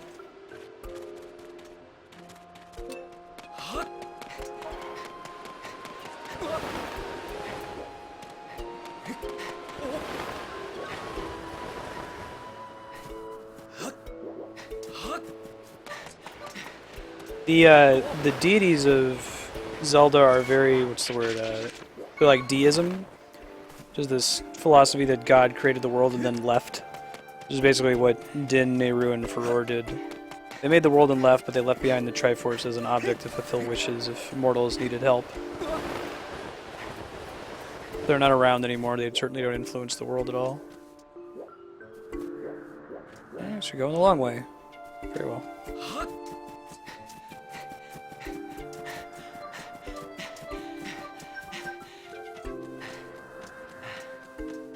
Megman, have you heard of the crazy swordless Link glitch in the original golden cartridge pressing of Ocarina of Time? Basically, you'd save your game in the final boss fight when the sword gets knocked out of your hand or you have no sword. You'd reload your save and then a lot of crazy stuff would happen in the game as a result. Another glitch with the 64 version, you could like pull up slightly on either side of the cartridge while it was plugged in and it would cause certain entities in the game to glitch out. So like, if you would pull up slightly on the cartridge while you're trying to leave the Kokiri Forest, you're not supposed to be able to leave until after you finish the Deku Trees dungeon, but you can pull up to make the little Kokiri kid that's blocking you glitch out and you can move right through him and move along. I don't know if anyone's actually used it for speedrunning before.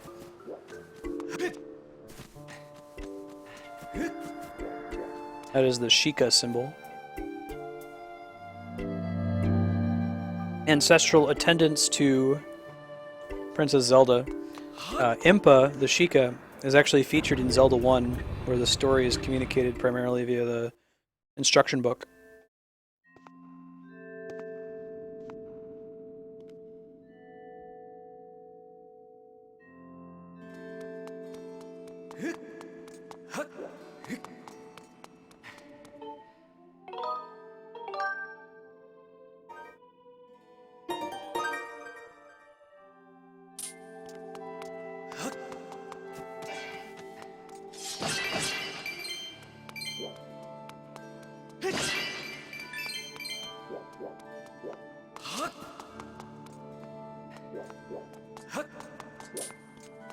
Nice, big man.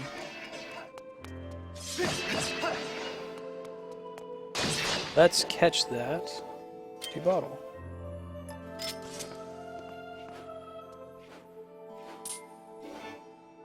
Hey, Daenerys. Khaleesi of the Green Grass Sea, welcome. I like having fairies, even though they recover less health than potions, simply because there's no maintenance associated with them. If you die, they just pick you up immediately. So I like to have at least one fairy on me as mistake insurance.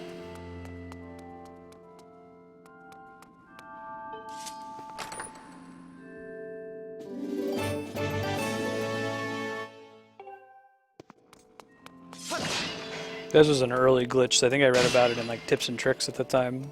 Burner.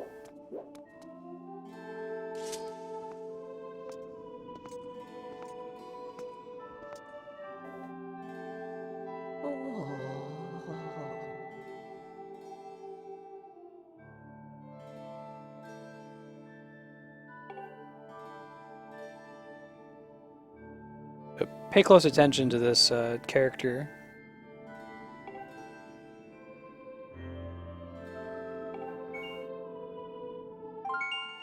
That's correct.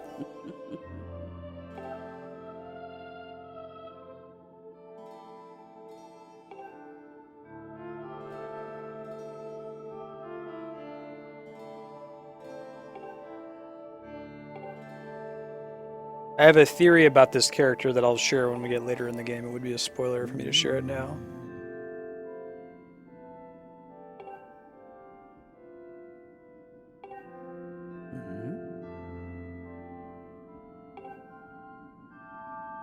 I like the idea of having a braid that's like a swinging pendulum. It's a cool design decision.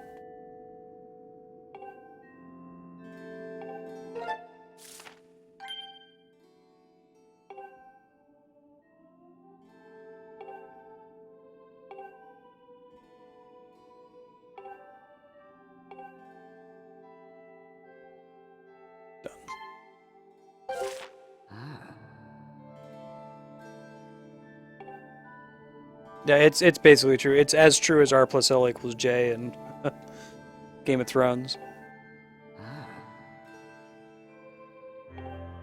It's effectively certain, but I don't think the game ever actually confirms it. They just leave it to you to put the pieces together. I definitely appreciate that. My favorite mysteries are ones that are heavily hinted at but never outright confirmed. Assume that your audience is smart, you know?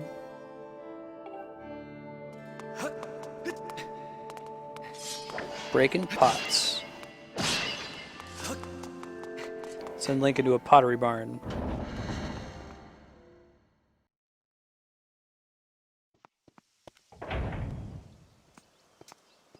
Tufin, welcome. There's a beacon. Fee, if you pop out and tell me to go to the beacon, I swear to God. She didn't. Good.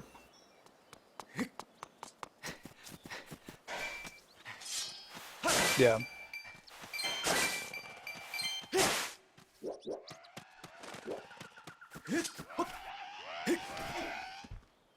And moblins.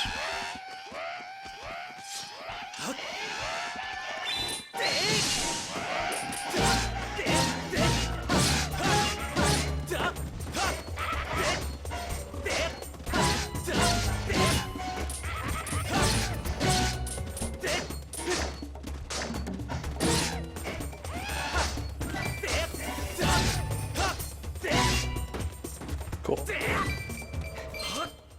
I like the orchestra hits when you attack. Basically, any of the combat innovations they did in Wind Waker have carried over since then, and they're all great.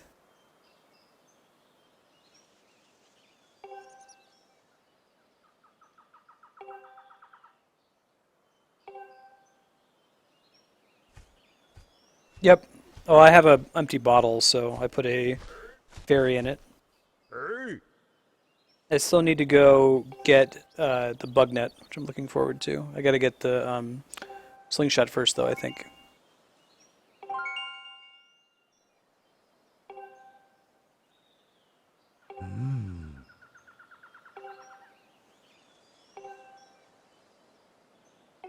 Tell me all about the statues.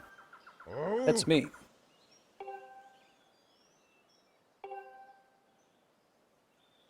Oh, you're good, Daenerys. Lurk away. You are the breaker of chains. Do what you will.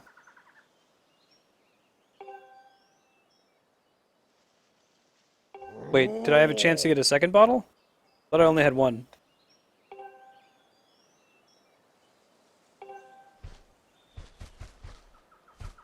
It's beyond amazing. I sure do.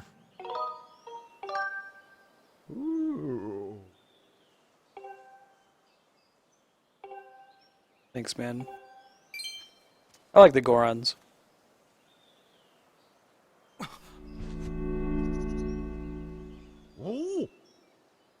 Nope. Bernard, we have Franchise Day on... Yeah, you're right. Oh yeah, there you go. With the Revitalizing Potion. I missed that. Sure. This week on Monday, next week on Tuesday, the week after on Thursday, and so on. We're going to have one day that's devoted to playing through a game series, typically games that have fairly short entries in them, but are very long, like Zelda, Mario, Castlevania, Mega Man. So we'll be playing 6 hours of Zelda Skyward Sword today, as is indicated in the schedule. Next week, as soon as we beat Skyward Sword, we'll immediately sub it out for the next game in the Zelda timeline, in this case Minish Cap. And when Minish Cap is done, we'll switch to the next game and so on until the entire series is finished. Once it's done, we'll sub it in for another series. Likely we'll do Mario next.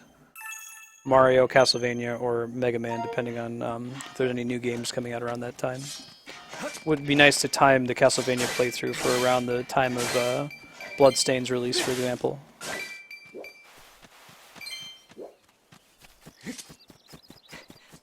Tomorrow, though, we are switching every 90 minutes. That's correct.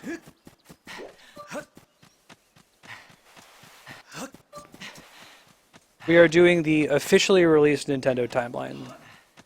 So Skyward Sword is first, followed by Minish Cap. Actually, I think I just put this in chat. I can paste it again. One sec. Yeah. From the Hyrule Historia book. The game that's missing from that right now is 2 games. Zelda Wii U is a prequel to Skyward Sword. Clearly I can't play that yet. And Link Between Worlds takes place between Link's Awakening and Zelda 1.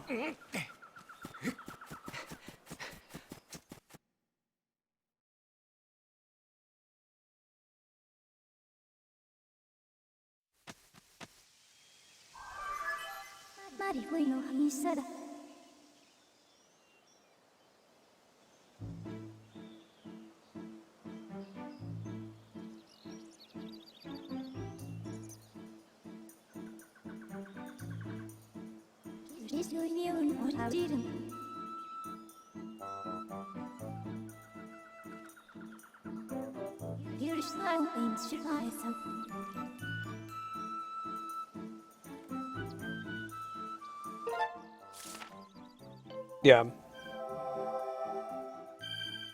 Correct. That book was published a little bit before the release of Link Between Worlds. But Nintendo has commented on its inclusion, and formally it's between Link's Awakening and Zelda 1. So we'll be doing that on stream. One of the main reasons we were waiting to do the Zelda series playthrough until we got the 3DS capture card so we could do the various DS titles. What am I dousing for?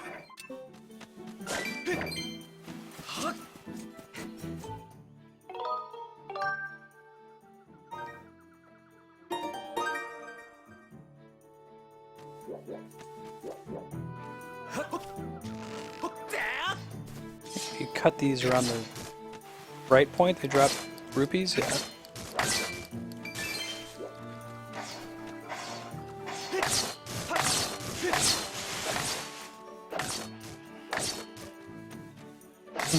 Right, Languine? Yeah, we're starting with the prettiest Zelda. Well, unless if you count. I think Wind Waker is the best looking Zelda game, to be honest. Right.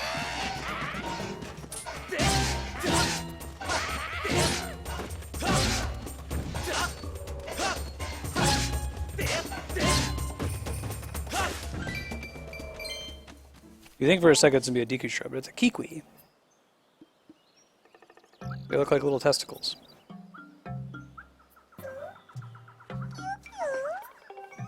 I feel like the only Zelda that hasn't aged well, though, is Zelda 2. Every other game in the series, including Zelda 1, looks great. In fact, there's one graphical glitch in Zelda 1 that actually inspired a fight in Link to the Past. When you fight Ganon in Zelda 1, for a graphics bug issue, his sprite doesn't display. So you have to like attack randomly to find him and then shoot him.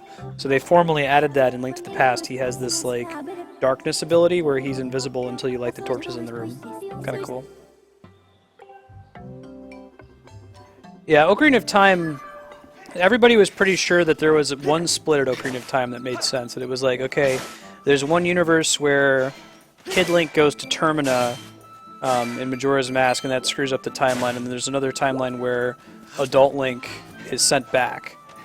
But apparently Nintendo's intent was that there's 3 splits after Ocarina of Time. There's Kid Link, Adult Link, and then for some reason Link dies or Link game overs and fails to defeat Ganon in Ocarina of Time. That's the big confusing part, because then if you know that's true, Link to the Past and all of the games in the Link to the Past timeline make a lot more sense. Why, like, Ganon has control over the Sacred Realm and how he's corrupted it and that kind of a thing. Because that's what would have happened if Link had failed in Ocarina of Time. Unusual, though, to make a game in this series that is related to the player failing.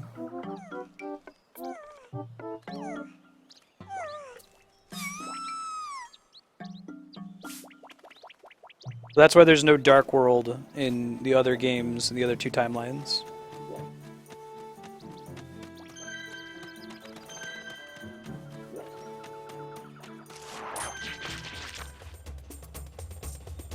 Do I not have my shield equipped anymore?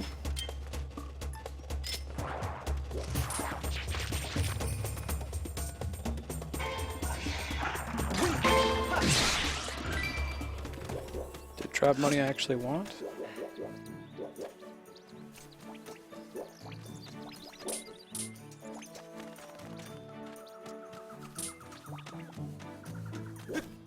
Yeah. I don't know why they did the defeat thing. Interesting choice. Right, Sanguine? Now that they've made it official, it's a little bit easier. For the longest time, it was just rampant speculation. I would have told you that Majora's Mask took place before they officially published it. I thought Majora's Mask was in the after Majora's, or not Majora's Mask, sorry, Wind Waker was in the after Majora's Mask timeline. Because in Wind Waker, there's a thing that says, "Oh, Link went on a different adventure." And so the bloodline died, and that's why they had to flood Hyrule. Right, Sanguine? It's ultimately not super important, the official timeline. Each game more or less stands on its own. Which is, There's a few games that break that, like Majora's Mask is clearly a direct sequel to Ocarina of Time.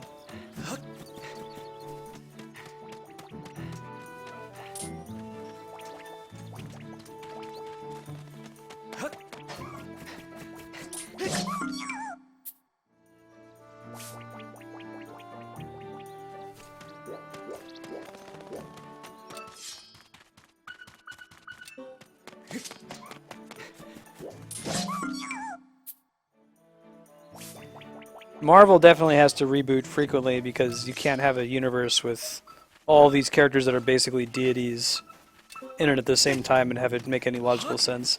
At some point you have to stop writing stories about like a guy who knows Kung Fu and only talk about the gods. Yeah.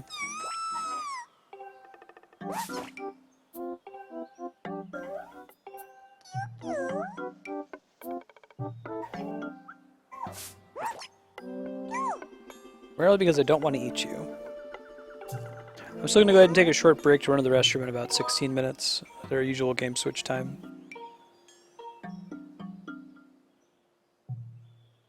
What's Zelda?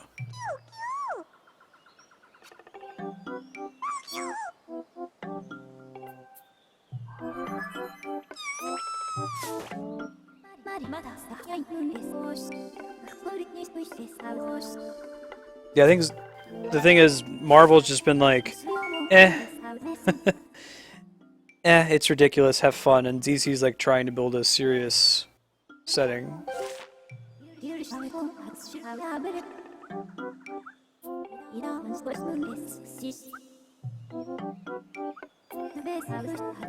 I think honestly a lot of those franchises would be better if they existed in their own separate universes.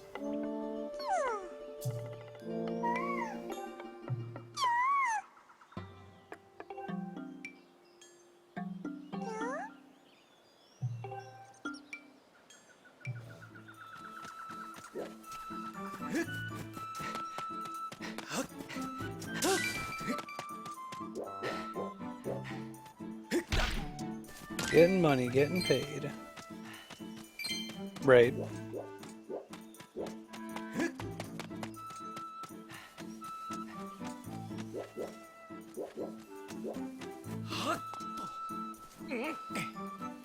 Squirrel Girl's the best. Spider-Man's getting another reboot. But now Marvel's gonna have a say in it, which is good news.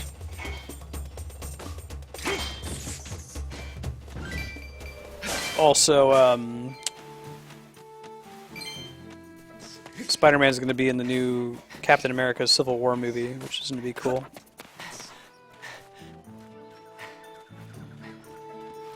Squirrel Girl's where it's at. Squirrel Girl was my main in Marvel Heroes, the Diablo game.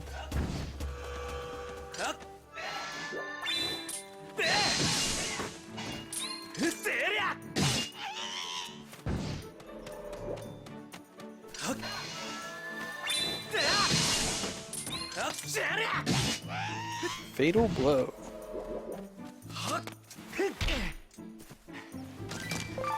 Getting rhino beetles.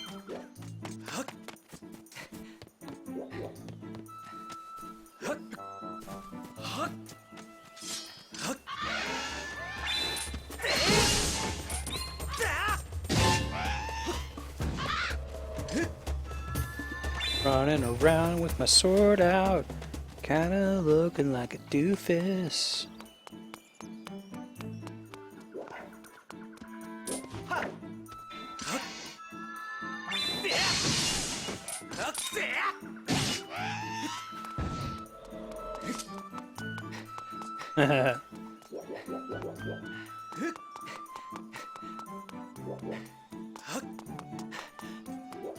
This is the exit, but we don't have to be here yet.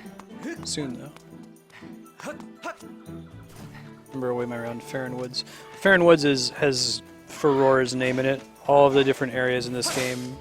The Nehru Desert has Nehru's name in it. Elden Volcano has Din's name in it. They haven't completely abandoned the Three Deities religion mentioned at the beginning of Ocarina of Time, but clearly the focus is on this Hylia character who we know very little about.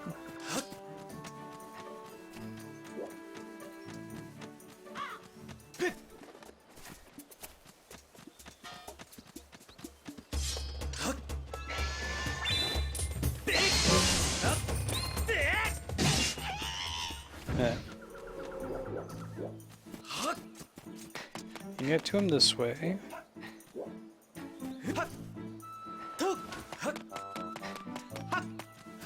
Or that way.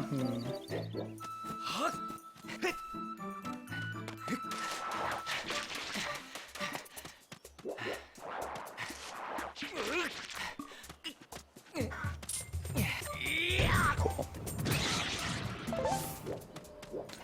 Twexy, welcome. Alright, let's see.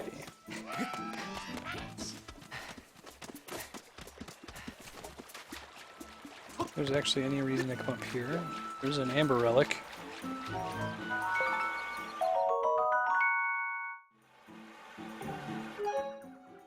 I mean, he has, like, run around in a suit dressed up like a bat and, like, punch people. At least the Joker's up front about it.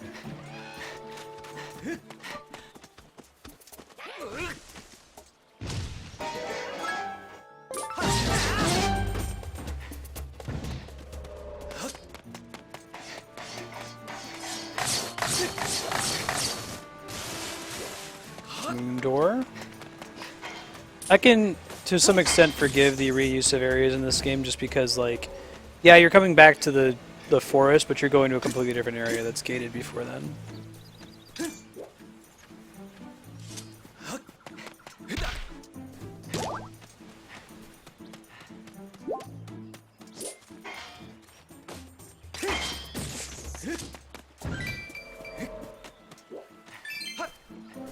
So did you know about this? I didn't know about this when I played it the first time.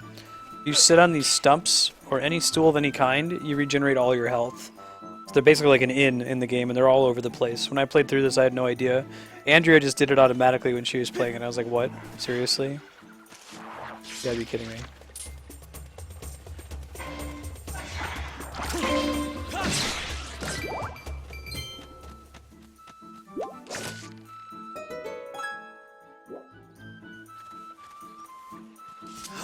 Well, crap. Oh, I made it.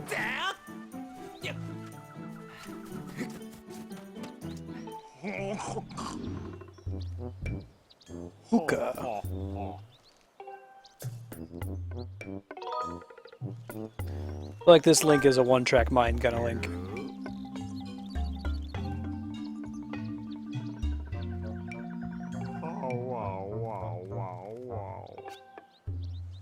I think the more important question with Deadpool is who's writing him.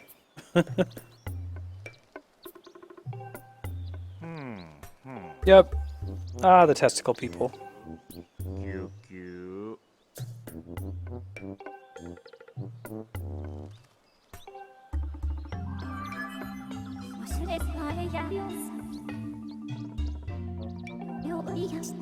Great. See, this is what's irritating about Fee. It's like, yeah, he just told me go find my 3 buddies. Like, you don't need to tell me again.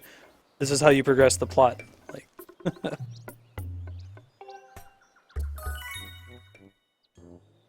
So she says like 85% probability. Like, she clearly comes from an age that had greater technology. That's why I hope that if Zelda U is in fact a prequel to Skyward Sword, that we kind of see this technological society. It's hinted at quite a bit in the Lanayru Desert too.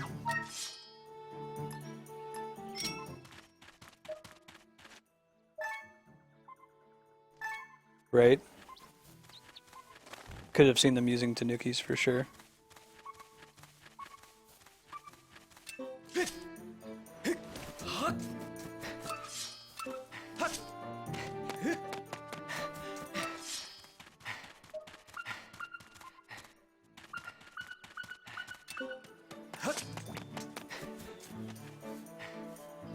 Mega Man! He's a super fighting robot. He's fighting to save the world.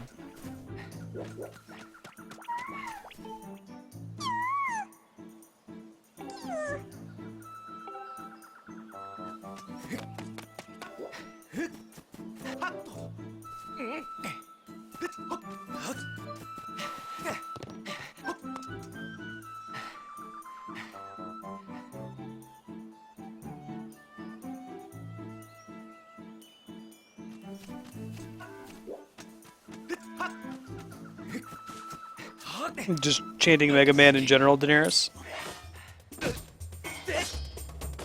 Like, Smash Brothers. Ness. Roy's our boy.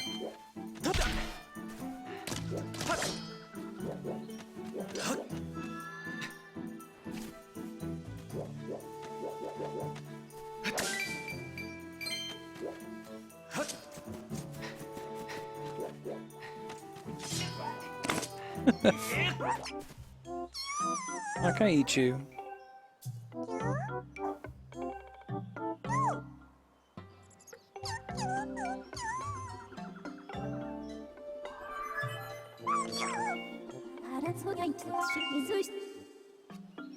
You know what else indicates there's still Kikwis to search for there, Fee?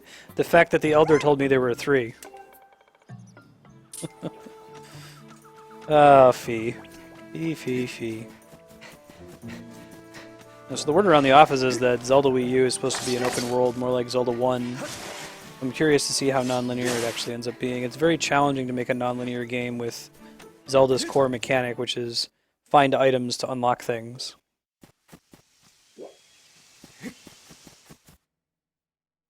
Oh, yes, Daenerys! Yes, Mega Man! When Fee pops out. I know exactly what you're talking about. Sorry, I couldn't tell from text what you meant. Mega Man, you gotta press A to jump! Like, oh my god, shut up, Fee. Yes, I get it.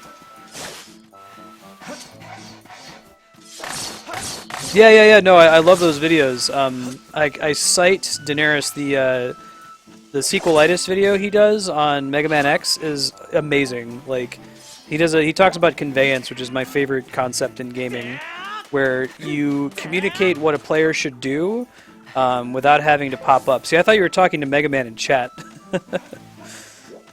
You guys should check this out. Let me see if I can find it real quick.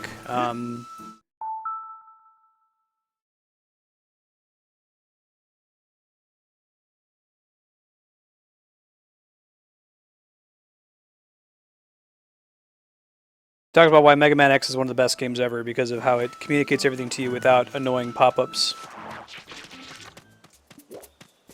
You know, Roll's not popping up saying, Mega Man, you gotta open the door with the key. It's like, yes, shut up.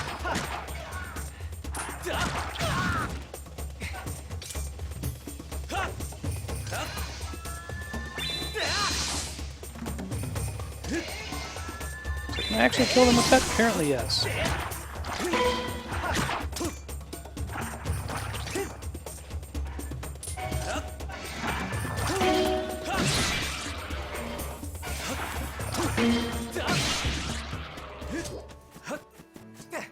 Actually only played through X3. We beat X1 and 2 on stream. X1 is great though, because it tells you everything you need to know about the game without any text. Yeah, exactly. Yeah, I know that Ego Raptor really doesn't like Ocarina of Time or Skyward Sword because of the conveyance problem. Because Fee and Navi are constantly popping up to just tell you what to do with words. It's like, you don't need to tell me to be excited about the Master Sword, man. Like, I'm gonna go get the Master Sword because I want the Master Sword. That's my motivation. He has some videos on Skyward Sword and Ocarina of Time that are quite good.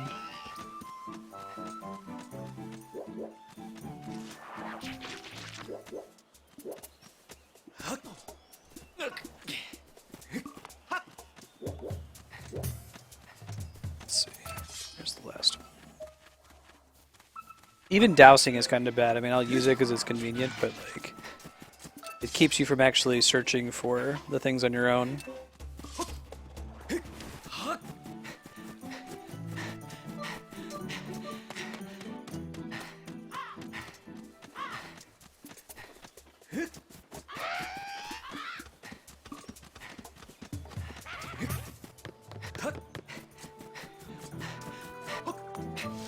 I should have to regen before I try that.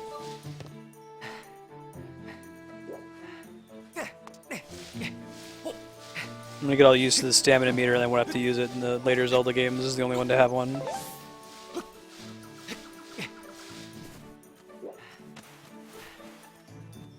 Yeah, I agree, Daenerys. I was talking before you joined today that I like that this game has like the Sheikah Stone, for example, to give you hints if you're stuck. That's fine, but yeah, you should totally be able to turn it off. It needn't be mandatory.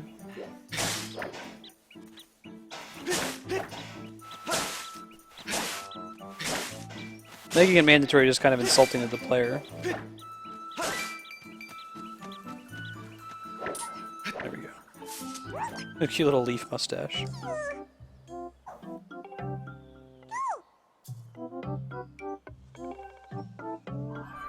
I'm hoping that they're going to respond to that criticism in Zelda Wii U.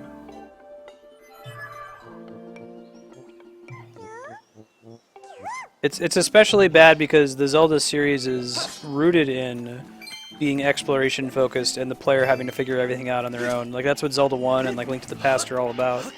So moving towards this hand-holding is not good, I think. I think they'll move away from it. Nintendo's good at learning lessons. I feel like they've never really made a permanent mistake that has persisted past a couple generations of a game.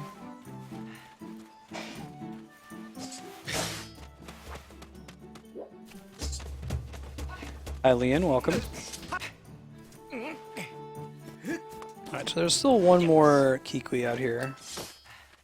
Over this way.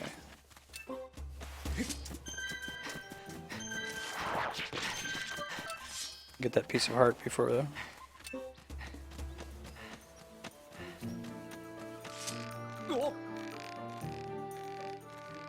I don't know my wife is just, she can't do this balance thing.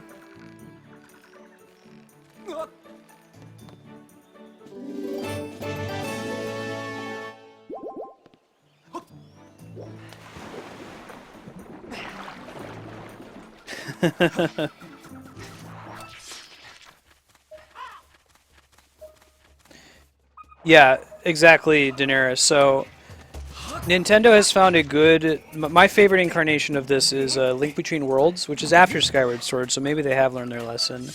In Link Between Worlds, you can spend play coins, which are the coins you earn from, like, walking around with your 3DS, to give you hints. But, like, you have to wear a certain item to find the creature that offers the hints to you. One. And two, you have to spend the coins. So they're able to make the dungeons a little bit more challenging. knowing that casual players could still find their way out if they get stuck by using the hit coin infrastructure. They've done that in a few games. That's also in the new Mario, where you can get this white Tanuki suit if you fail a certain number of times. It makes you invincible unless you fly through the level. It's optional for the hardcore gamers that don't want to use it, but the folks who aren't as good at video games don't need to push so hard.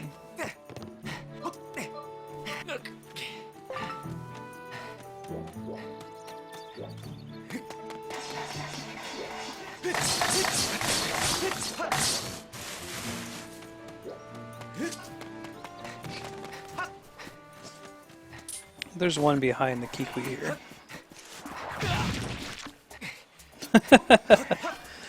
I don't know if I'm saying my wife's unbalanced, Kami.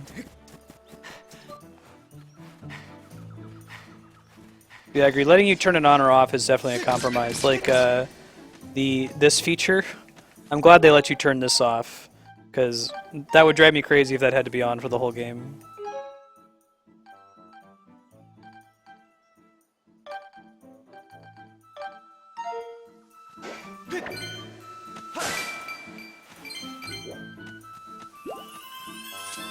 Shouldn't avoid my gaze.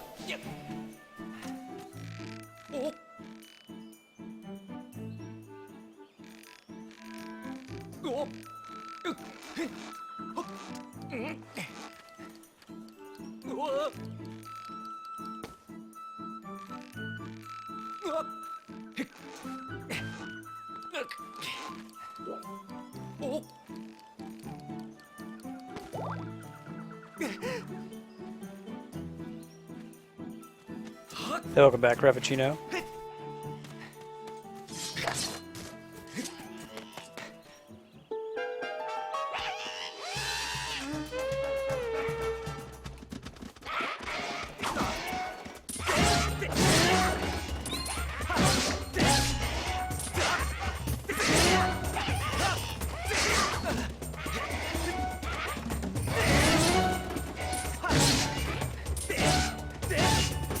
Atoms for peace?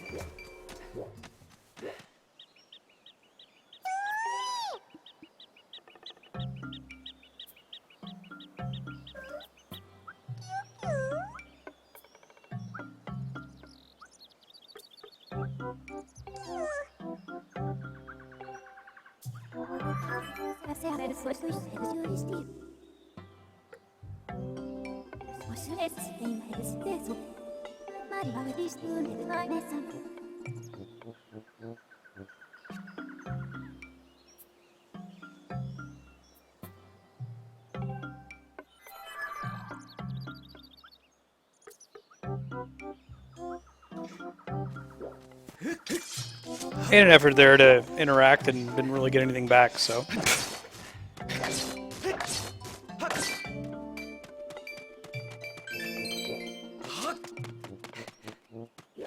We head back to the Kikwi Elder now. We should be good to go.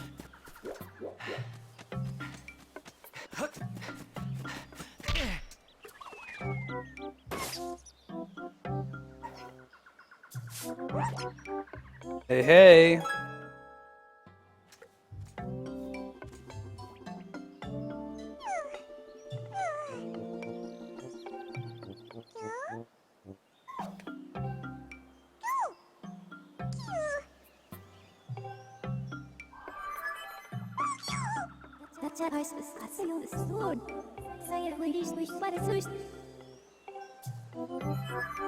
Really, Fee? You think I should go talk to the Kikwi Elder?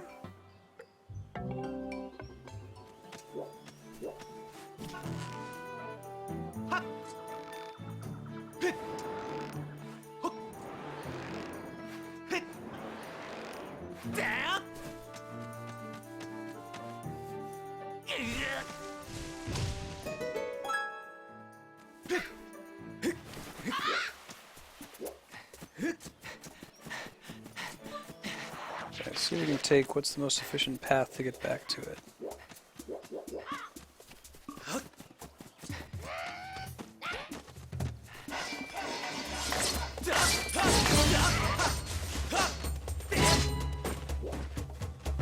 We had a spammer in chat. He was just typing song lyrics and not responding. Linking people's names to get them to pop up. Hey, Loki, welcome.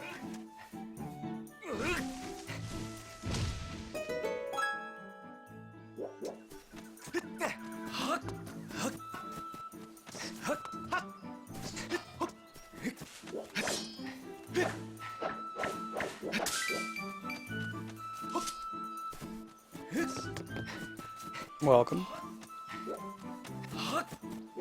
Let's see, I think I get most easily lost in Farron Woods. There he is, so I gotta find the way, I gotta go down and around to get up to him.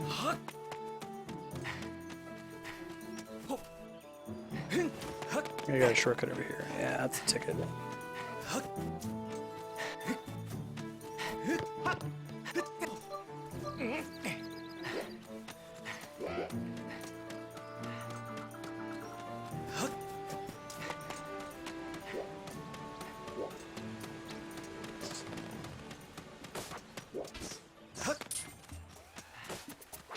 Whoa!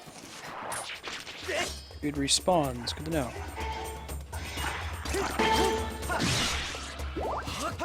Alright, man. Give me a slingshot.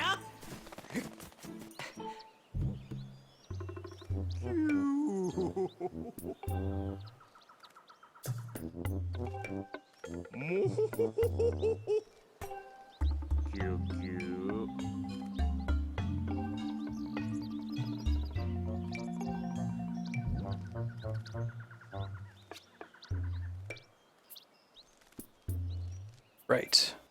Alright, so I guess, do we drink if he pops up and tells us that we should go through that temple after he tells us to? I think that's the drinking game if you want to get...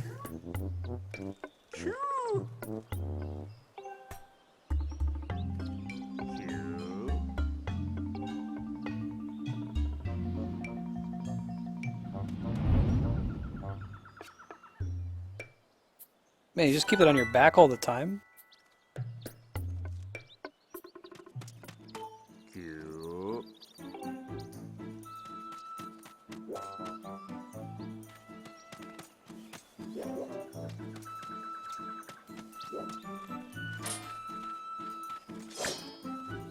Okay, how do I climb on you?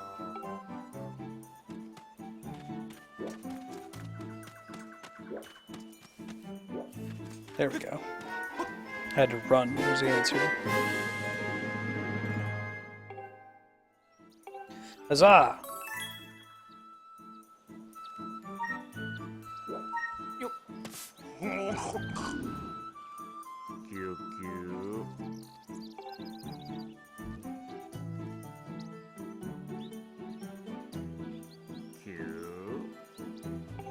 Hey, Ticker Juice, welcome.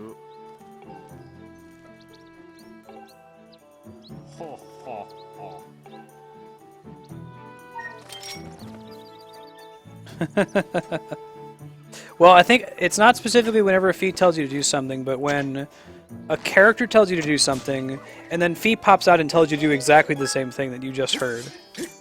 So if we get over to this temple and she's like, hey, Link, there's a 50% chance that this is the door you need to go through, I'd be like, oh my god. V, we had a talk.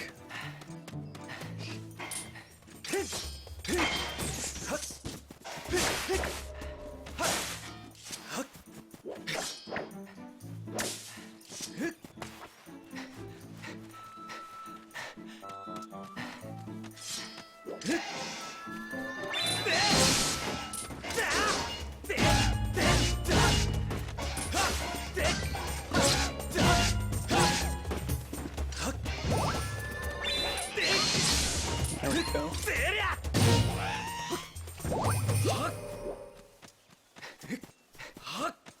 It seems like killing those crows gives you rupees, but in fact, when they attack you, they take your rupees. And killing them just gives you the rupees back that they stole from you. Yeah, I'm coming up on the first temple.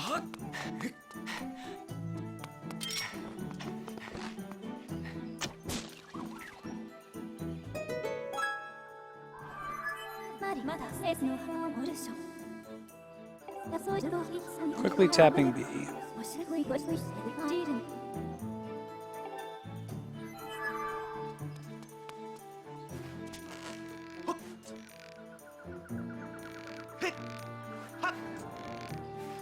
Gotta have Forest Temple.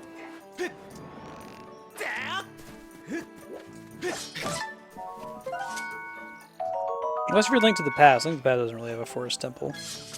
It's a temple that's in a forest, but I would not hazard to call it a Forest Temple. Oh man, who was that?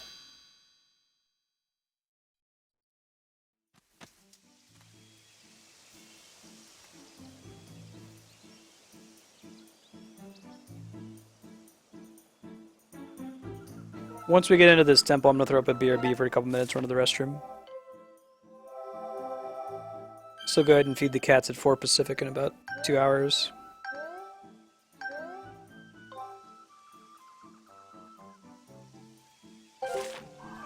Oh yeah, Tufin. Oh, don't sell your Wii U at all. You can maybe sell your Wii if you have a Wii U.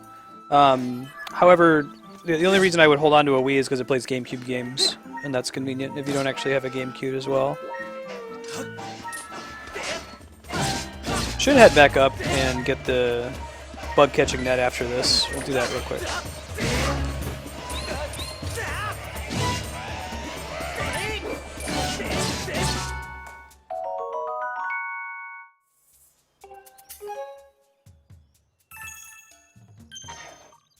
Yeah, I wouldn't sell a Wii U at all. I mean, I think it's just starting to have lots of really great games, and it's only going to get better at the rate they're currently being released. Just a Wii U? No. My thought is, for this console generation, at least as it stands right now, the best thing you can do is own a gaming PC and a Wii U, because that's going to get you the most unique experiences. Right now, there aren't very many games that are exclusive to the PS4 or the Xbox One. Most of those experiences you can also just do on a gaming PC. But the Wii U still offers unique experiences, many of which are quite good. And there's only going to be more to come, like Zelda U. It's going to be awesome. Smash 4 is outstanding.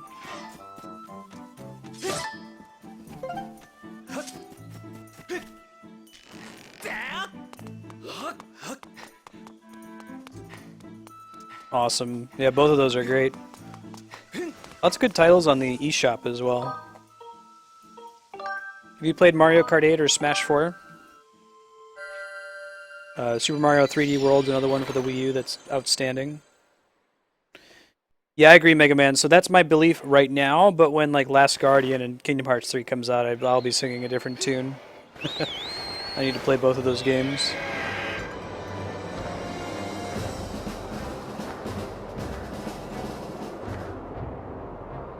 It's Girahim. It's a similar name to Aghanim.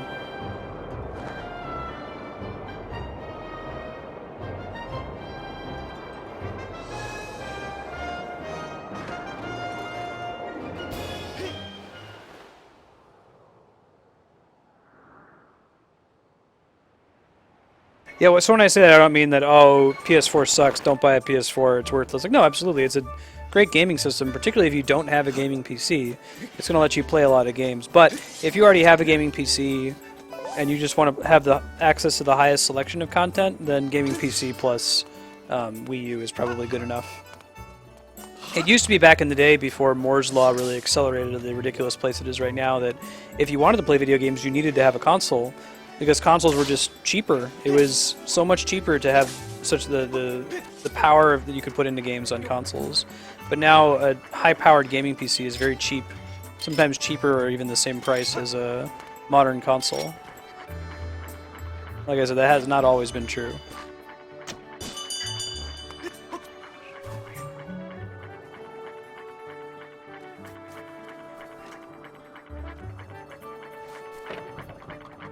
I never played Bayonetta. That's on the list.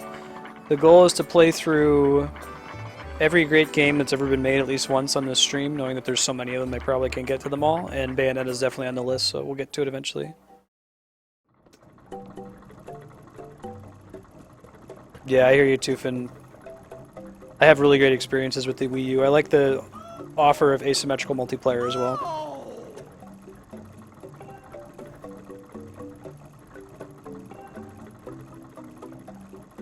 Tufin, I agree with Shigeru Miyamoto, the creator of Mario and Zelda, on this topic, is that a delayed game is good eventually and a bad game is bad forever. Or, let's say a delayed game can be good eventually. So I'd rather them delay it and have it be a much more awesome game than get it sooner in 2015 and have it suck. Nintendo is one of the few developers out there that still has that policy. There's a lot of Western developers that push games out on time, and they're on time, but they suck. Or they're unfinished. Hey, thanks for the follow, Daenerys.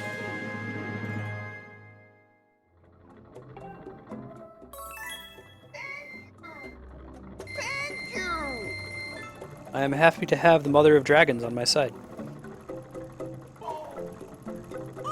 Yeah, I gotta do Pikmin. I've played Pikmin 3 for like, I don't know, 20 minutes or so.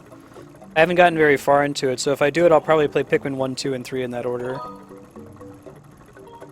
I played it enough to know that I was a little bit stressed out by the gameplay style. It's almost like an RTS. A lot of opportunity cost decisions and difficult to 100% it, but what I played of it was really cool.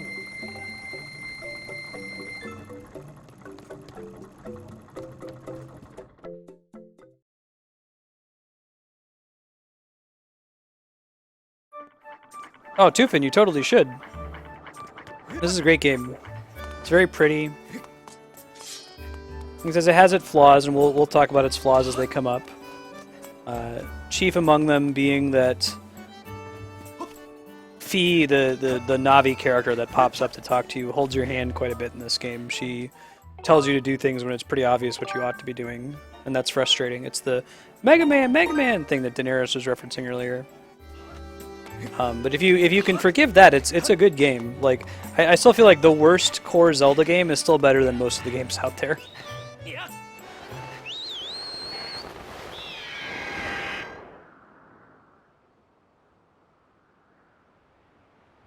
Right. Yeah, it's interesting they kept Beetle around from Wind Waker. He looks like a Muppet. It's like he still looks like a Muppet. For all we complain about Fee, she's not Navi at least.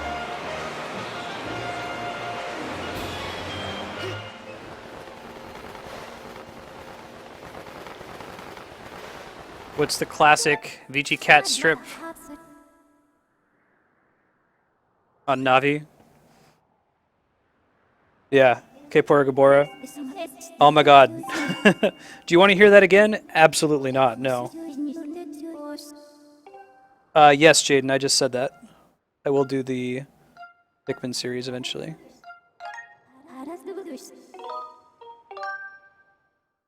Oh, good to hear it, Tufin. Good to have you. We stream every day, Monday through Friday, from 12 to 6. It's a pretty big variety of games. You can look at the schedule to see what's coming up for this week. Games are changing all the time, though. I'm not sticking to one set of games. Whenever we beat one, we move on to a new one. If you're just interested in Zelda, that's cool, too. Zelda's probably going to be on the schedule for a really long time because I want to play through all of them in the series. And we're going to pick one day a week to do that. So this week it'll be Monday. It'll be next week Tuesday. Pretty sure Skyward Sword is the longest Zelda at the moment, so we might be playing Skyward Sword for a few weeks, but as soon as we beat it, we'll immediately load up the next game, which is Minish Cap in this case. We'll keep doing that until we beat all of them, and then we'll use Franchise Day for something like Super Mario Brothers or... thanks for the follow, too. It's good to have you. Super Mario Brothers or Castlevania or Mega Man or something like that. Yes, yes. If you look on the page in the links section, there's a link to, or in the upcoming game section. If you want to add a game you want me to play, add it to that post, and if it gets upvoted, we'll certainly get to it. But I do definitely want to play through everything good eventually, even if I'm still playing games in my old age, streaming from my retirement home. Yeah, I definitely prefer Fee to Navi. I agree.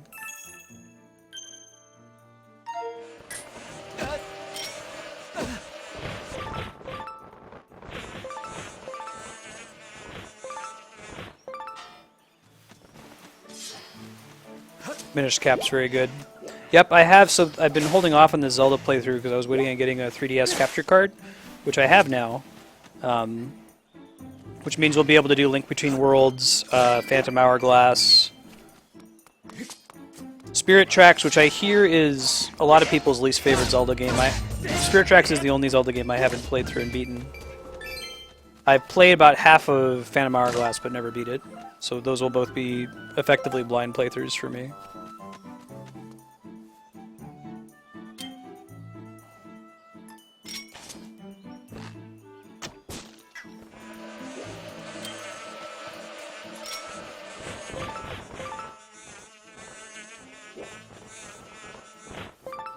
Oh, happy belated birthday, Fraff. It's awesome. I guess I could have sent those bees at this moblin. I like how they arc.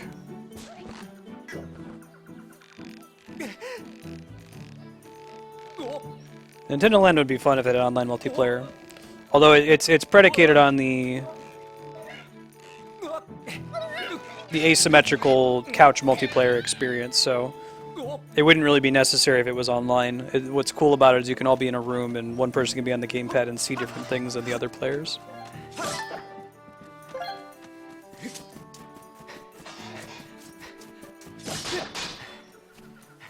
So how old were you when you first played Zelda, Frapp? I'm a couple years older than the Zelda series. But I remember playing it when I was 3 or 4 years old for the first time. And there's pictures of me playing the NES, the Atari with my dad. Hey Darkstar, how's it going, man? Good seeing you. Thanks again for your help yesterday. Oh crap.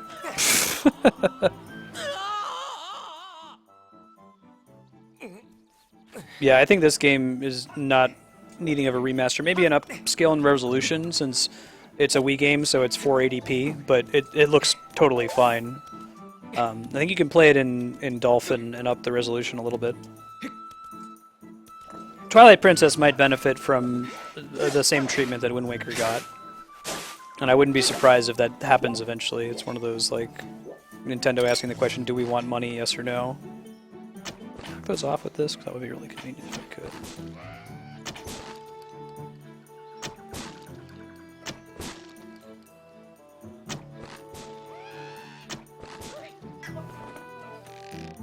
Yes, the plan is to do every Zelda game except for the CDI, possibly except for Four Swords Adventures.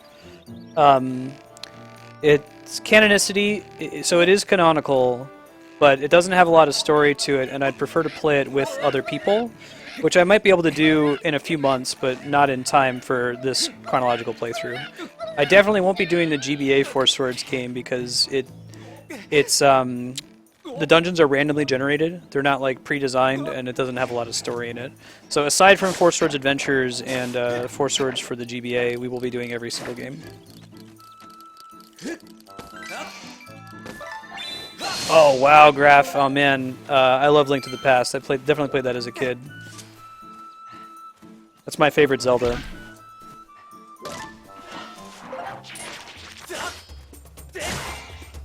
Remember one time, so Zelda Link to the Past tracks your game overs, and it also tracks the number of times you save the game and turn it off.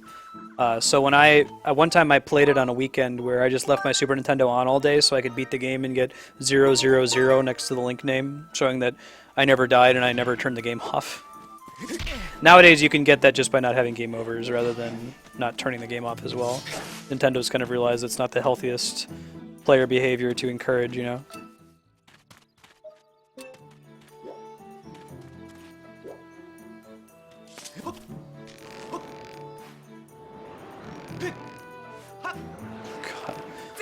He had a voice commensurate with the voice of Link from, what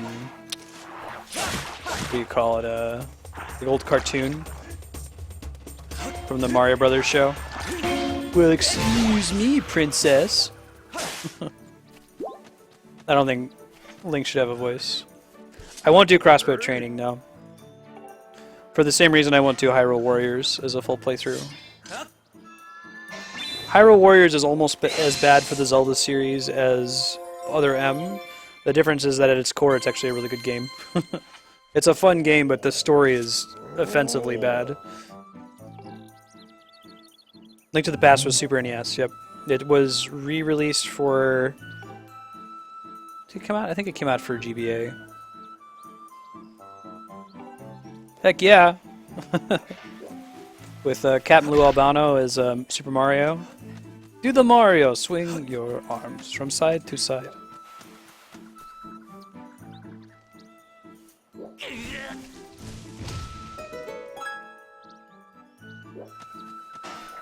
I don't think I ever beat Zelda 1 for the NES as a child. I beat it as an adult.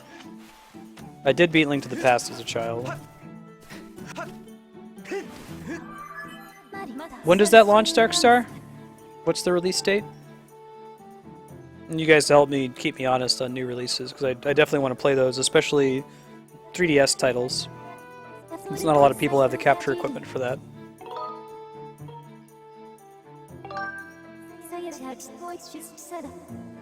Yeah, Hyrule Warriors is not canon.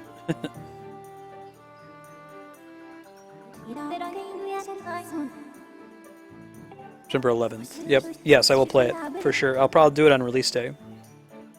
I'm gonna remember that eventually. I think Mega Man's told me like 3 times, so that's the 4th. When people ask me, I'm like, oh shit, did it just come out or something? I'm like reaching over for my DS.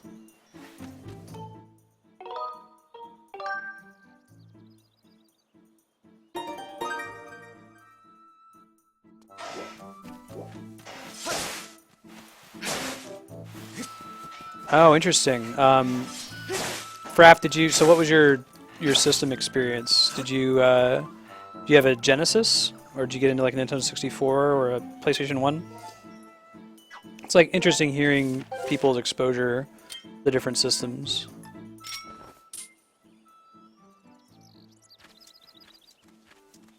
Like, my wife never had a 64, so like I've said before on stream that Nintendo 64 and PS1 games have probably aged the poorest, except for like maybe Atari. I think maybe Atari has aged a little bit more poorly.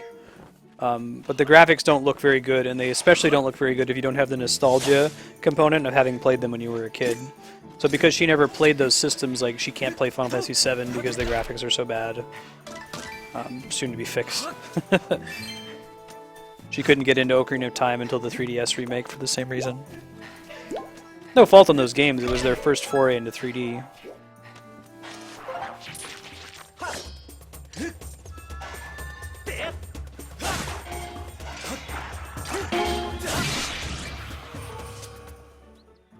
Heaven's Word.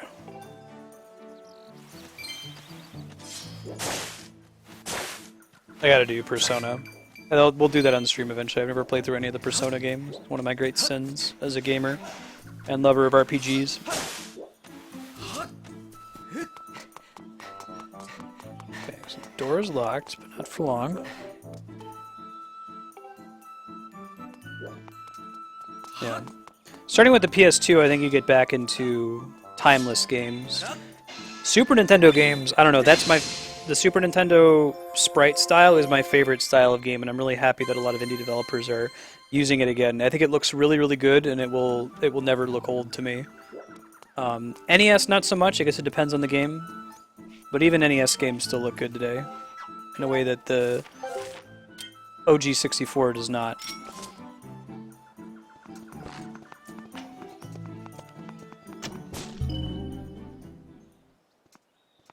Cool. I'll check them out. The Persona Shin Megami Tensei.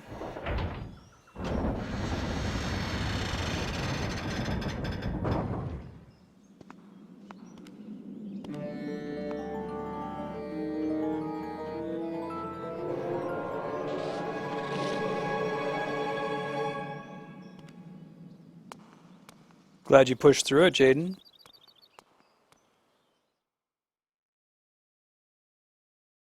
Ah, nice, Fraff. That's a good evolution. So no Sega, it sounds like. I was NES, Super Nintendo, Sega CD, PS1, borrowed a 64.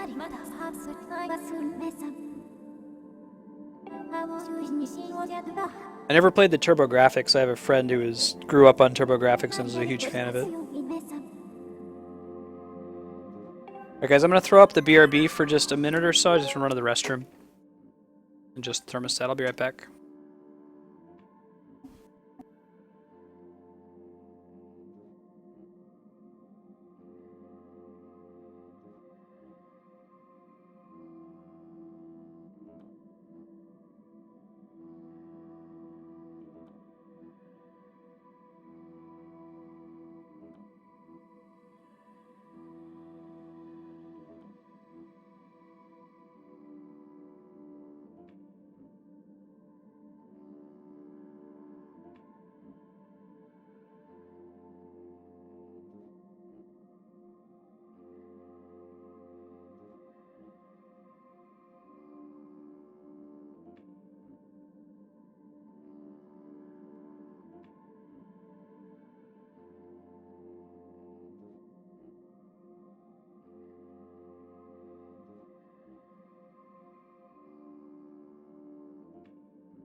Oh yeah, Sega Dreamcast, man. There's this game Shenmue for Sega Dreamcast I'm gonna play on stream. That's really, really great. There's actually a Penny Arcade comic about it recently that is basically what I've always said about Shenmue.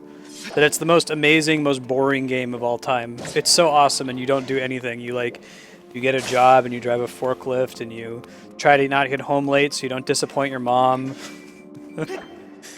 You look through drawers, go to the arcade. It's really awesome. This is the Forest Temple. Forest Temple in all but name. Hey, Angel. Oh.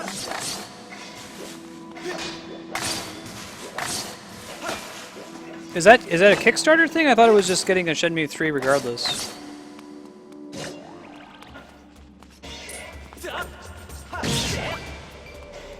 I'm really excited for that. I love the Shenmue games, so we'll do it on stream for sure. So boring and so awesome.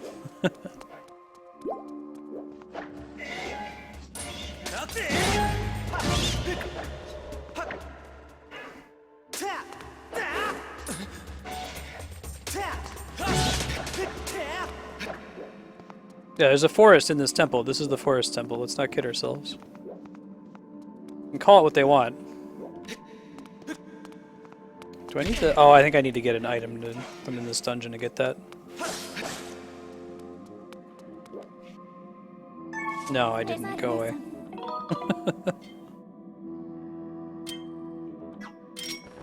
I love that this game doesn't require the sensor bar. I wish it popped up and told you that though, because it tries to tell you like, oh yeah, point your Wiimote at the TV. The sensor bar is used for nothing. You can shut it off. You can get rid of it. You can face away from the TV. It's all the accelerometer on the Wii Motion Plus, and the game is much more smoothly controlled as a result. Ah! Ooh, Samana Beach.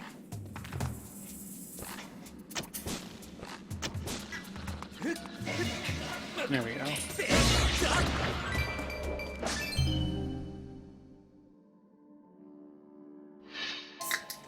Awesome. I'm excited for Shenmue 3.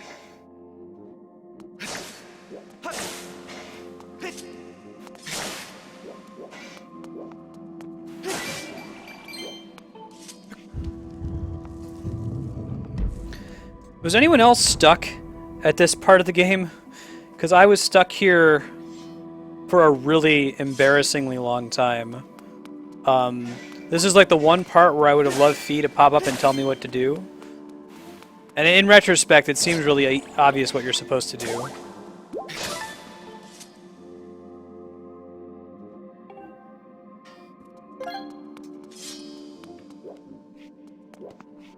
That's pretty awesome, Mega Man.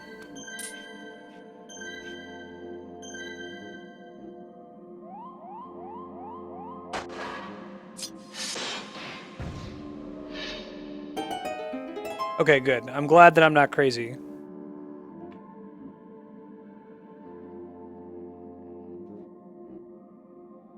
Here's the Penny Arcade reaction to Shenmue's announcement that pretty closely approximates my feelings on the issue. Oh, if it'll work, hold on.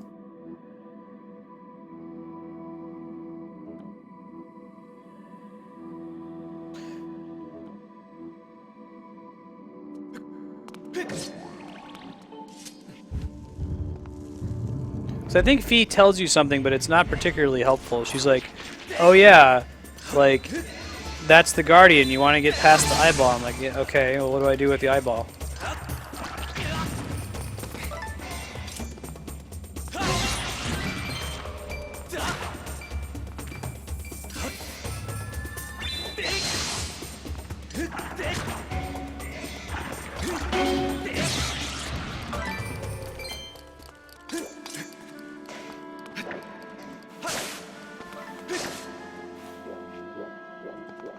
Yeah, my Wii broke too. I had to send it in for repair. It broke like, it sucks. It broke like maybe a month before the Wii U came out, and I needed to have it repaired in order to transfer my stuff over to it. Lost all my saves as a result, but it's okay. Reason to play them again. It's a long time since I was Kid Marsted and like obsessively kept saves from all kinds of different games. Like, you had to have your endgame file save, you had to have your save from the big event with Eris and Final Fantasy VII, so you can go back and never watch it.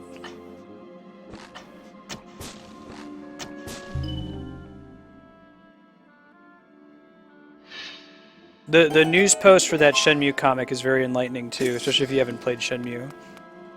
'Cause he's right, like, it's huge. It's got one of the biggest budgets of any game of all time, and not in a way that makes it like there's like big explosions and action events all the time, but it's just like you can explore everything in Shenmue. You can go into every house, and inside every house you can open every drawer, and if there's stuff in the drawer you can pick it up and look at it. Very immersive.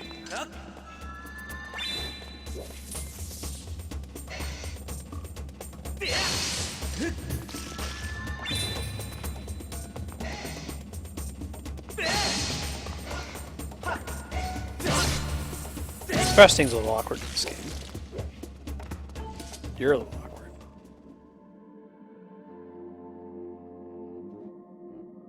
Nice, Mega Man. I really enjoyed the Wii U. Or I am continuing to enjoy the Wii U. Clearly, I'm playing on it right now. One is above, one is below. Okay. V does shut up for the most part in dungeons, which I appreciate.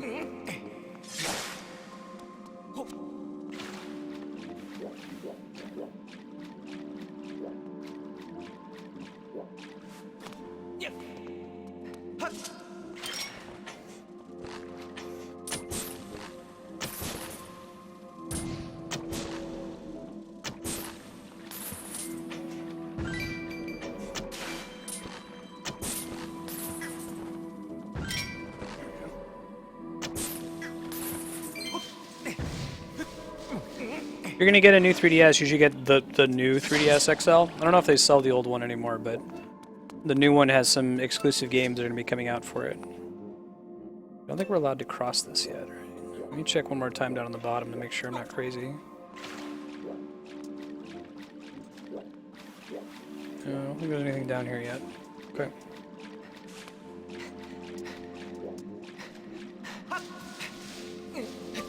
Alright, Mega Man. Oh, imagine how much worse it would be if she kept, like, badgering you in dungeons.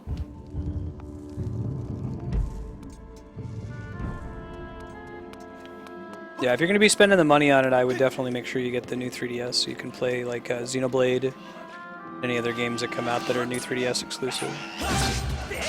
It's irritating, too, because when I say the new 3DS, like, that's literally the name of the system. It's not like, oh yeah, well, what's the model called? It's like you can do a whole who's on first routine about it.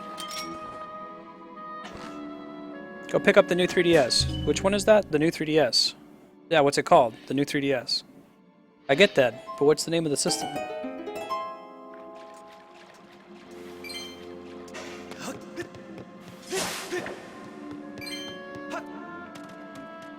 Animaniacs did a pretty funny version of that with The Who at Woodstock. What's the name of the band on stage? Who? The band on stage. Who? Hooting like an owl, kid. Oh yeah, that's true. I haven't done that yet. We're doing Smash 3DS later this week.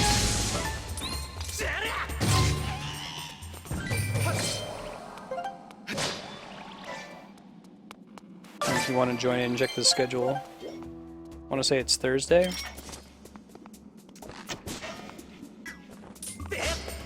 Interesting. Oh, I see.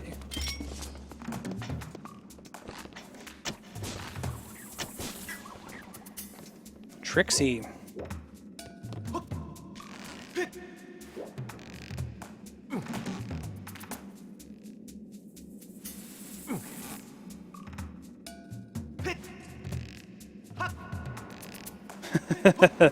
Yeah, exactly.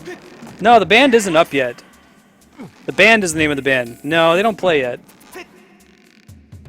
Then she's like, who is the band on stage? Yes. Yes is the band on stage. No, Yes isn't even playing Woodstock.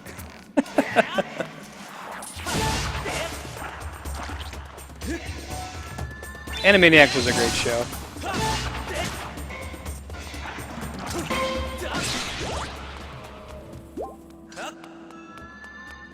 Yeah, Wii U could always do the amiibo scanning. That's unique to the new 3DS version of the game.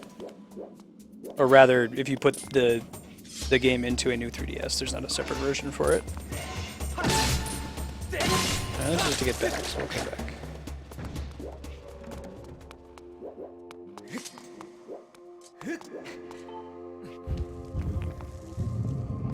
Right, Kami? Entirely different band.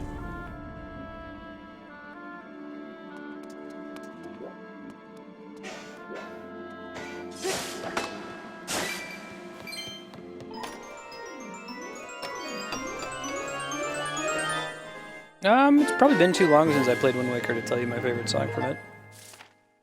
Probably the Dragon Roost Island.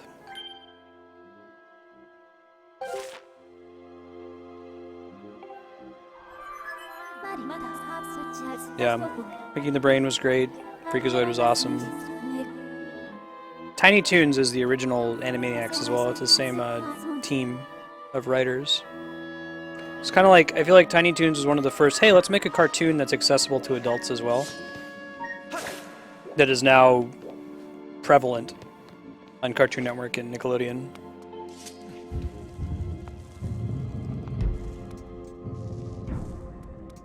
Animaniacs for GameCube, nice. I played Tiny Toons for the Super Nintendo, and the first, like, it was a rental. And like, when I first booted up the game, I was just pressing random buttons to try to get the menu to load, and I accidentally put in some kind of code. I'm still mystified to this day by it. I couldn't reproduce it after the fact. I'd never accidentally put in a code before. Wheel of Morality, turn, turn, turn. Tell us a lesson that we should learn.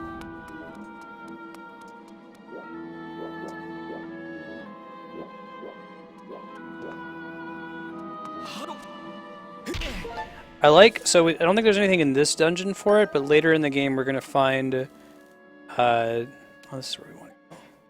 Later in the game we're going to get to dungeons and events where the map is actually necessary to progress, which is really, really cool. I'd like to see more force use of the map. My cat Ben has got his face in front of the webcam at the moment. He's trying to beg for food. No, buddy, you got about an hour and 15 minutes yet. United States, Canada, Mexico, Panama. Ocarina.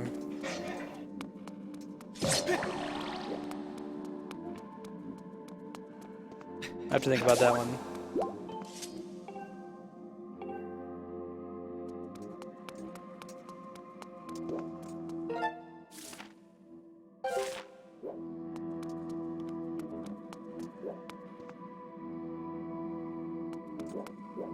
Successful for me. Oh, right.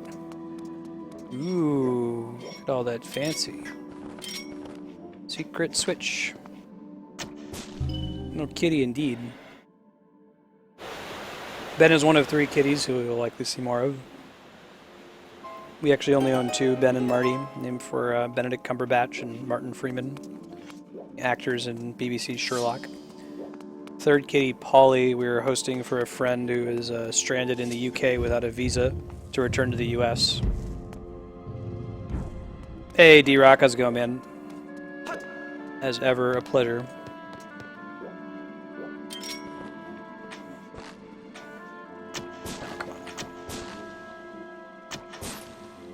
Gravity affects the slingshot.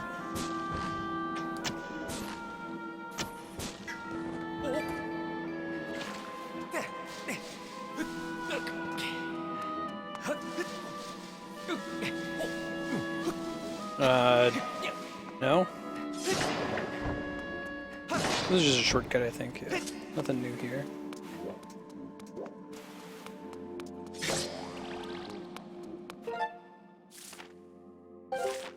It's coming quite well. About halfway through the first dungeon. Having a swell time.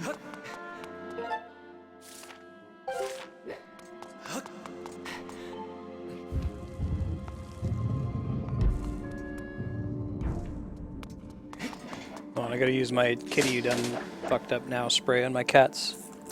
Y'all gotta chill out, guys. Knocking down games. Got a shelf with games on it, and Ben just goes down and like paws them and knocks them down and then turns and stares at me like, you gonna feed me yet? I'm like, nah bro, how if you doing that? How did I miss that?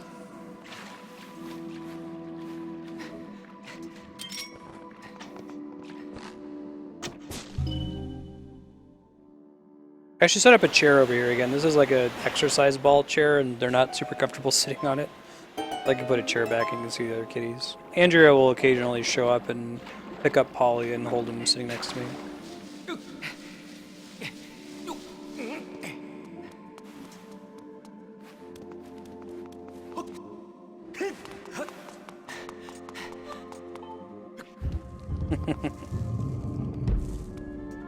I'm in the living room here.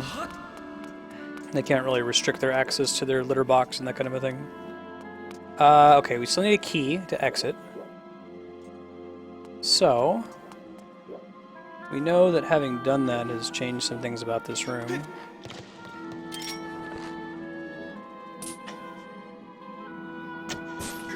Like this. Cat hype indeed.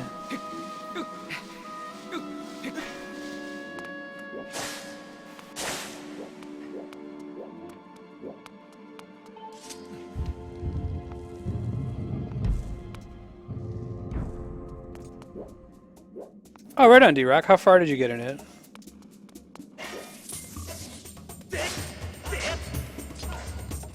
The ending's pretty cool, actually. As are the last few levels. Actually, those guys are easier with the next thing you unlock.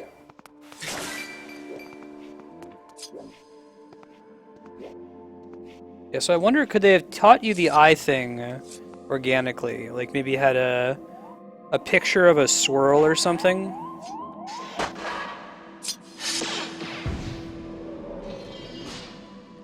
There's this cool, so if you ever visit San Francisco, you should go to this science museum that they have called the Exploratorium. It's hands-on science. It's really, really cool. They have all kinds of cool exhibits. One of the things they have, though, I think Andrea's favorite exhibit they have is it's this box with these 2 marbles in it that are on there's like an incline, so the marbles are wanting to rest in the middle of the rectangular box. And it says, okay, what you need to do is try to get the marbles to the outsides of the box. And you sit there and you try to rotate it slowly and you can't get it to work. And the purpose of the exhibit is talking about sudden bursts of clarity, or the aha moment, I think is the name of the exhibit. So it says, hey, if you're stuck and you need a hint, open up this little panel, and you open up the panel and there's a picture of a hurricane. And you see the hurricane, you automatically go, aha! And you shake the thing, you spin it basically, and automatically by centripetal force the marbles go to their opposite ends and you solve the puzzle. It's kind of a cool idea. My favorite thing, when you walk in, there's a drinking fountain that they've installed in the shape of a toilet to try to point out how people are superstitious and stupid and they won't like drink from the perfectly clean drinking fountain just because it looks like a toilet. Great place to get a picture.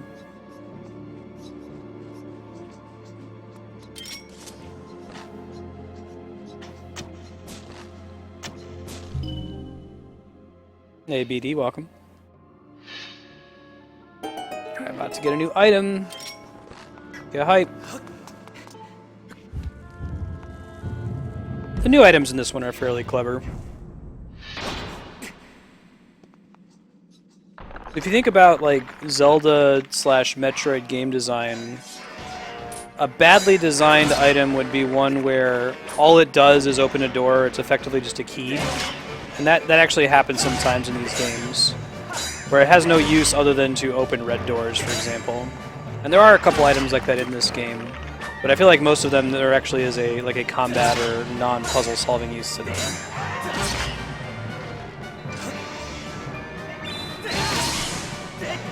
Ouch. So actually I'm enjoying Metroid Prime 2, we've been playing it, but the different translation nodes you get are an example of that, where literally you're just getting like the red key. You're not getting like a new beam weapon or a new visor or something that you can use for other purposes other than opening doors. Yeah, this dungeon is pretty good. Never finished a Zelda game. Oh man, you owed yourself, Burner. Well, I guess if you watch them on stream, you're going to see all of them.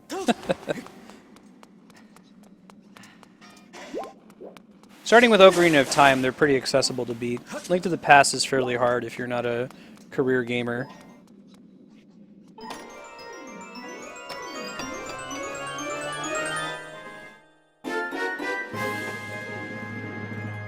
Alright, Beetle.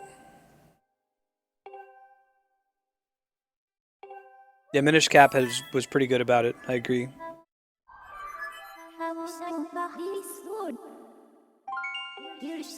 One of the last items that you get in Twilight Princess has gotten some flack. I won't spoil what it is because it's kind of funny. I thought it was clever though when it happened because I completely wasn't expecting it. It's like I was like, wait, what? And I was like, oh, wait, no, that makes sense. Cool. I think it's in the last dungeon, or close to it.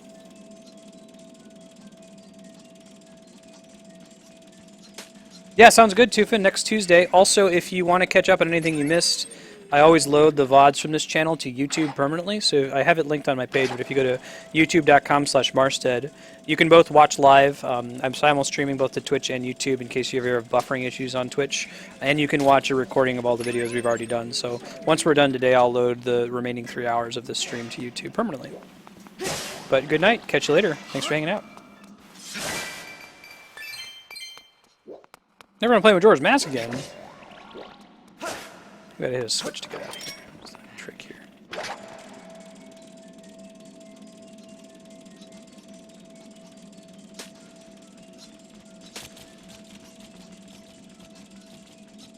There we go. Yeah, Fraff. The item you get there, you get it. It's perfect because it. Everyone's just like, wait, what? Oh, cool. Okay.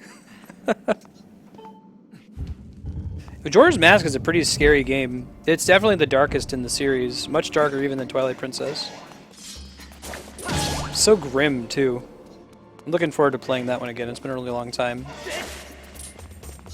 Remember, you had to get an expansion pack thing for Majora's Mask and Donkey Kong 64 to be able to play it. Even though they reused almost all of the assets from Ocarina of Time, it's still a huge game.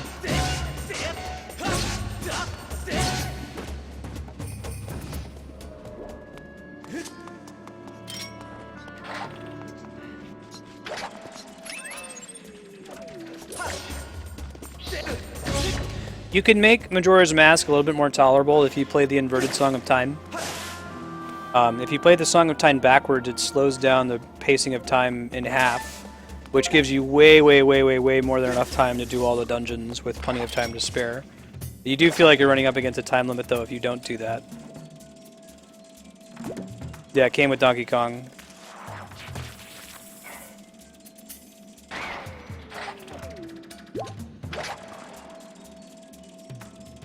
Donkey Kong 64 is quite good.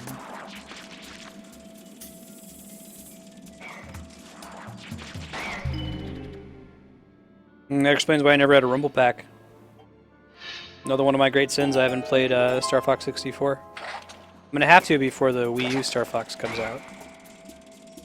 I can be ready.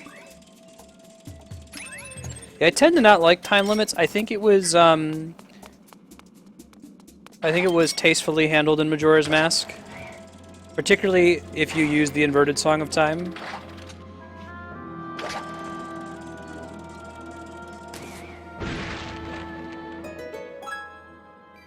Mask Man is awesome. I love him.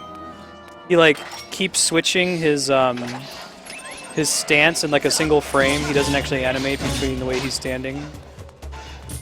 And like he just suddenly has this giant pipe organ on the sewer for no reason.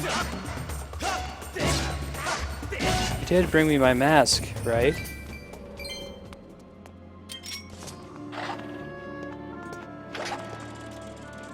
The music in the game is pretty dark, like the songs you learn on the ocarina are almost all in a minor key.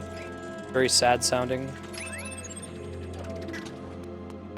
Pretty sure Jaden's talking about the Mask Salesman, yeah. Majora's Mask is great.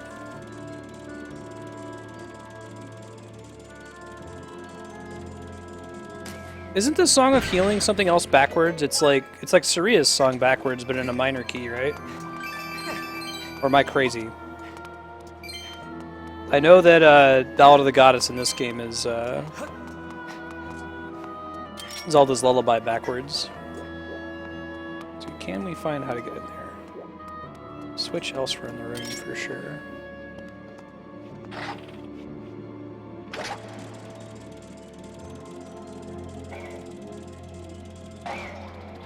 I love how he just produces the organ out of nowhere.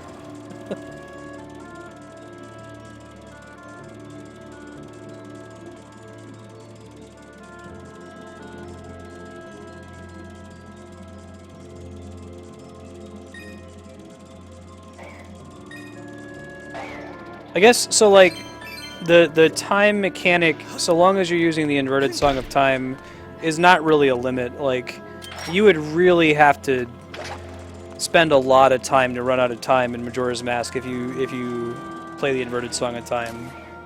Like, I'm feeling like you'd almost have to... It's almost like an hour-and-a-half limit or something to do a dungeon, which is way more than you'd need. If you don't do the inverted Song of Time, yeah, you could actually run out, but...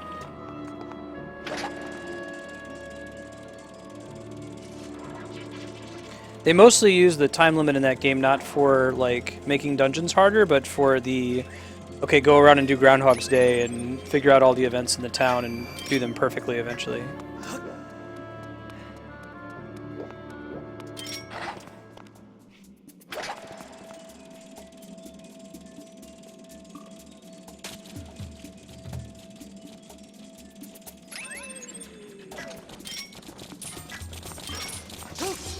Nah, bro. There we go.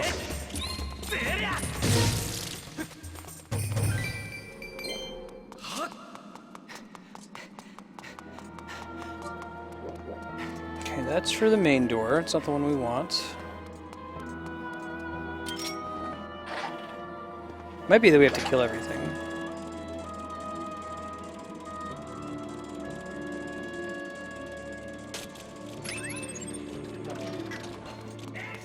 Yeah, I could hear 5 stages of grief. I've heard that's a cool theory about the grief for losing Navi as a friend.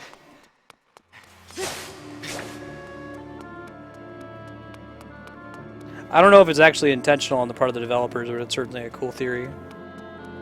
Alright, so I think we want to go in this one. So we'll see. There's a bunch of mushrooms that make it hard to maneuver in there.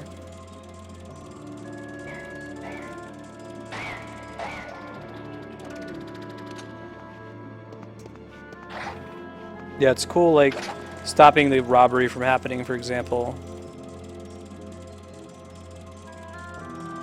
It does get dark when you realize that every time you reset time, all the good things you do are undone. And you can't possibly do all of them in one playthrough.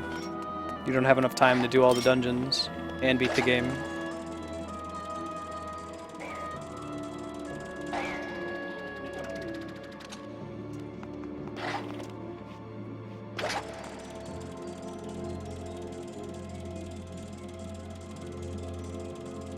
Oh, you're talking about Masked Man from Mother 3? I would guess, unless if the mask salesman gets, like, the powers of his magical masks, then definitely Masked Man.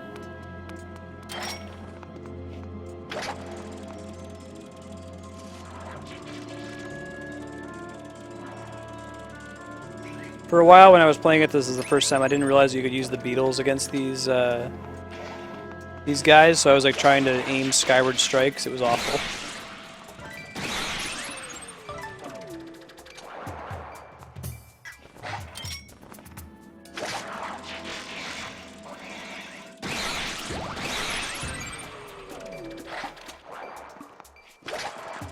Does the mask salesman have a Franklin badge mask?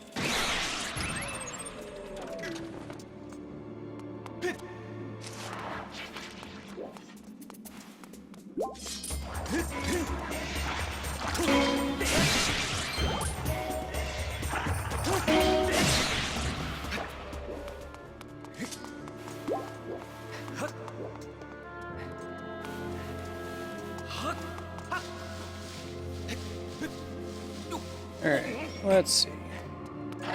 There's something else I'm missing, right? Maybe it's all the way at the top of this thing.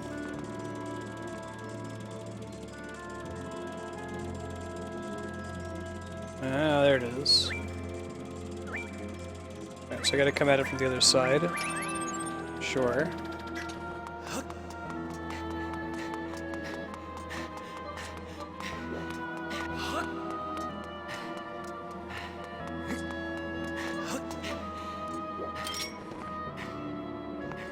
Try to start from as close as possible so we don't lose the beetle.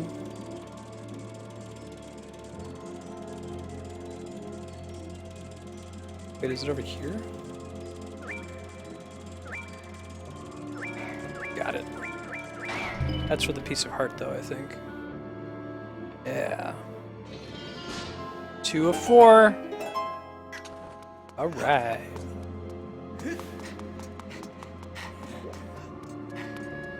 Went a long way, didn't I? That's okay. We're not in a hurry.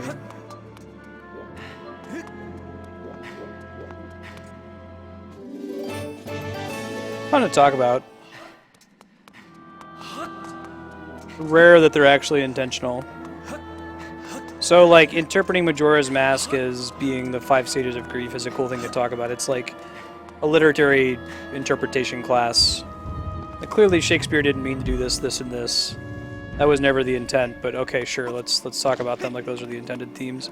It's a concept called death of the author. That you know, a work can have meaning even outside of the author's intent. That could be discovered by the reader.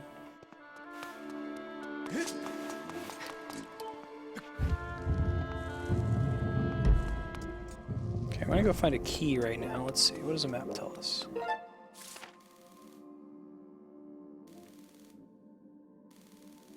I think it's still wanting us to go, well, we could try going through there, but I don't think that's accessible yet. We'll go back and check.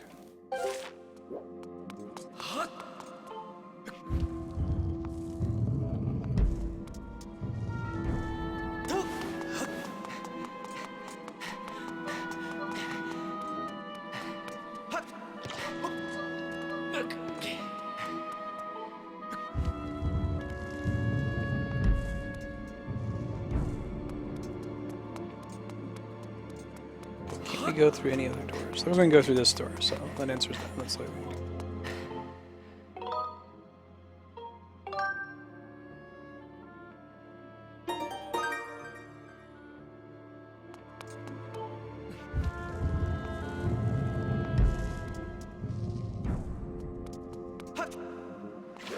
Is there anything here? Probably a key.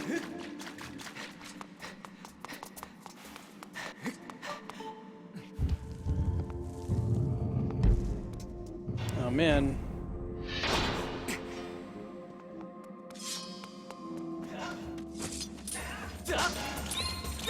Take that, giant spider. Skulltula. I always pronounced it Skulltula as a kid, and I heard some random person was like, "Oh yeah, it's a, you know, did you get all the gold Skulltulas?" And I was like, "Oh my god, that's how you're supposed to pronounce it. That's so much better than Skulltula." Like tarantula, sculptula. Got it. Cool. Now I know.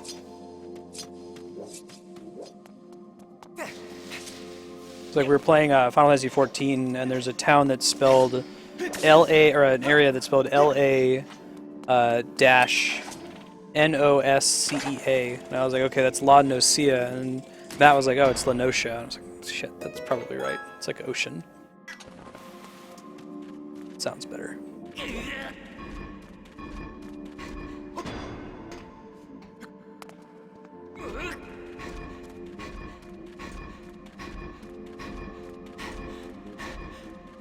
I think those are the bad ones that I mispronounced. I always pronounce ethers as ethers when I played Final Fantasy for the first time.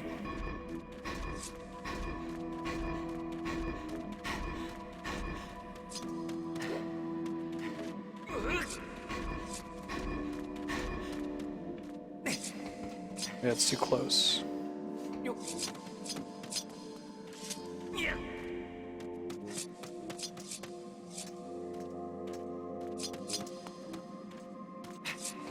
No, I mean, I think Skulltula is reasonable, given the lack of information.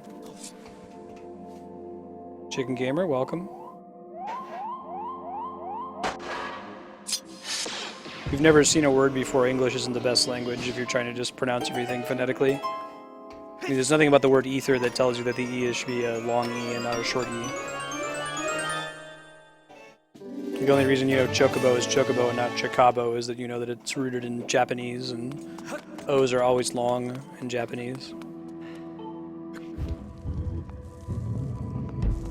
But that kind of information doesn't come readily to a 9-year-old. Alright, let's see. Can we just quickly get out of here? I'm gonna have to do some shenanigans this way.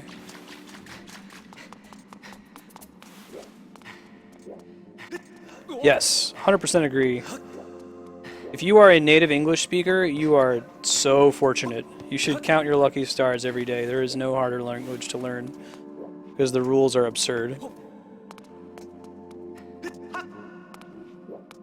Mandarin Chinese is probably a close second, not because there aren't rules, but because the pronunciation and the tonality of it are so critical to being able to actually communicate with anyone.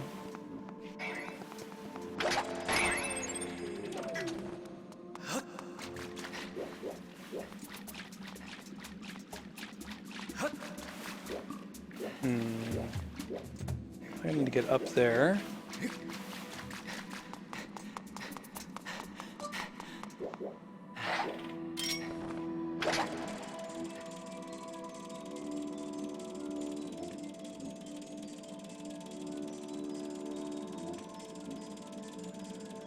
There we go. No, Mandarin and Cantonese both have it. I took 4 years of Mandarin, trust me. Shirt and shirt are different words.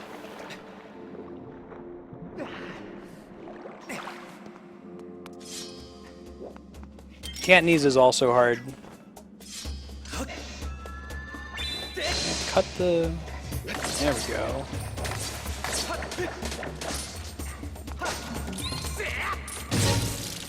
Mandarin, certainly people follow the rule, are more likely to follow the rules in Cantonese. Cantonese is usually spoken in rural China, so a lot more slang, a lot more regional dialects. But if you already understand the Mandarin characters, the meaning doesn't really change, just the pronunciation. Yeah. X's, well that's our romanization system, pinyin. So like, Shu is usually spelled XU. If you see a Chinese person's name and there's an X in it, you pronounce it like an SH in English. Not like a Z, which people will tend to do. They'll say like, you know, Mr. Zoo, if they see an XU, it's Mr. Shu. Let's see what else is there. ZH is usually like a J sound. It's not quite J, but that's much closer than a Z sound. So like ZHAO, you wouldn't pronounce that Dr. Zhao, you'd say Dr. Zhao. You can try to make it happen with your mouth if you make a zh, Dr. Zhao. Again, even the romanization is tough because you can't just pronounce it phonetically. And it's the second iteration on romanizing Chinese. The first one's called Wade Giles. That's where we get Peking. Like, Peking is the same as Beijing. It's just a different romanization style that's not as accurate.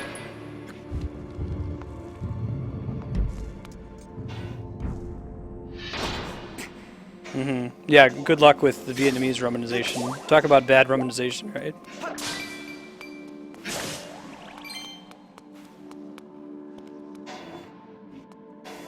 Right, Mega Man. You want to cut all three heads at the same time, so you have to slash in the line that they're currently in.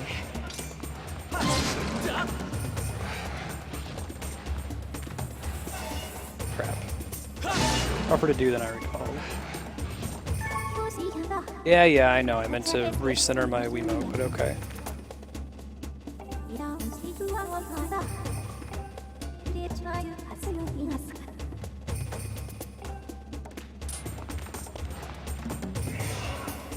Almost. We'll try to do it legit this time. Shield broke.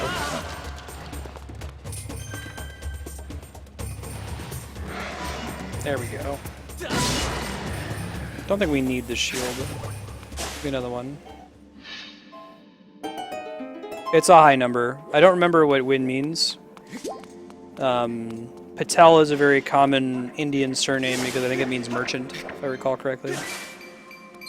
It's like Smith in English, very common surname.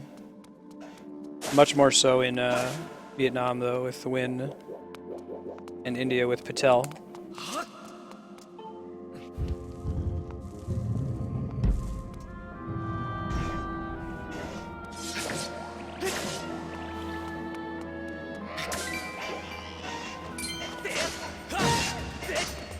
Come on, bro.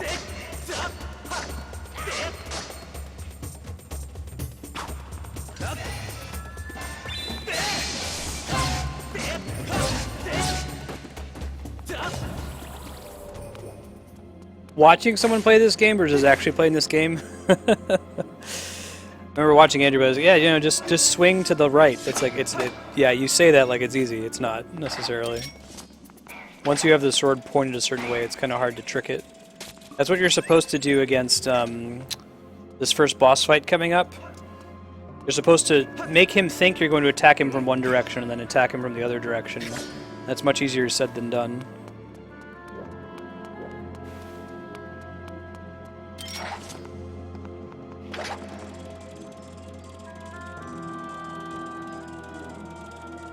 Nice, D-Rock. I worked with a lot of Ethiopian people at my warehouse job.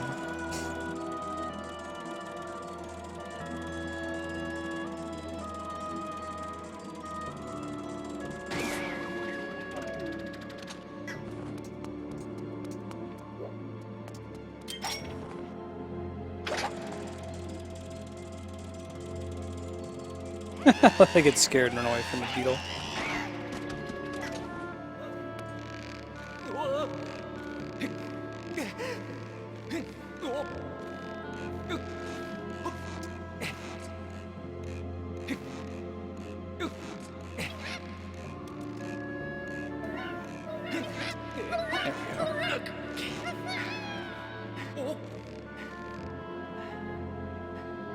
Patience, interesting. Oh, so much for me being able to balance. Maybe I need to recalibrate the Wiimote here in a sec. No, it's not responding.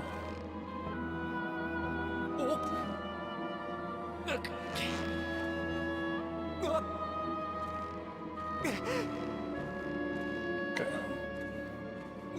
Hold please, let me recenter it.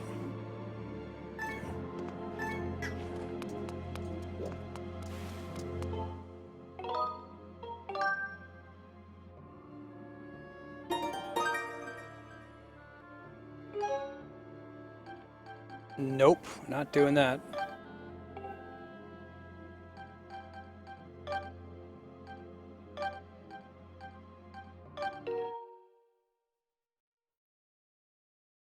Cool.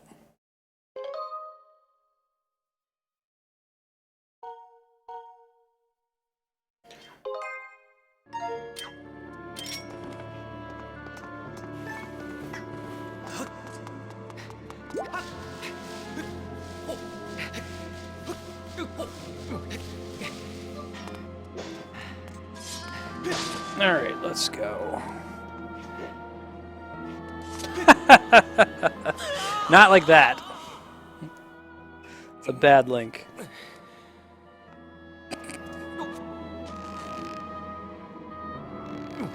So actually, that second time I jumped it was again, and I was certain I was going to fall.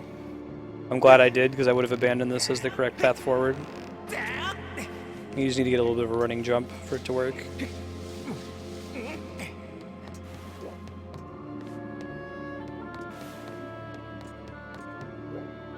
I think I deserve that.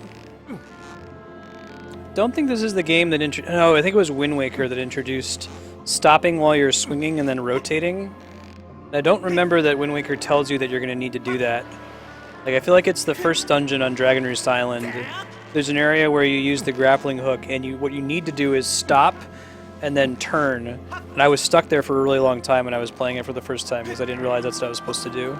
The game gave me that one. Thank you, game.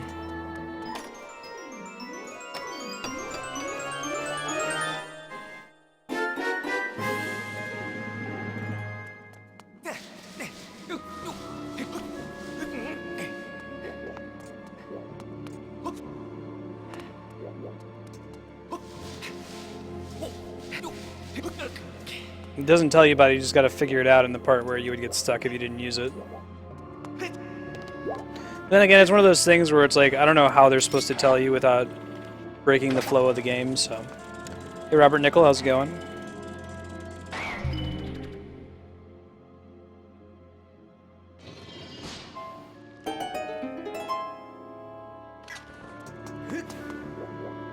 Okay, this is a shortcut. To a save? No, I think there's a save pointer in front of the door, right? Go save. And try to get that chest too. Why not? There we go. Just needed to calibrate it.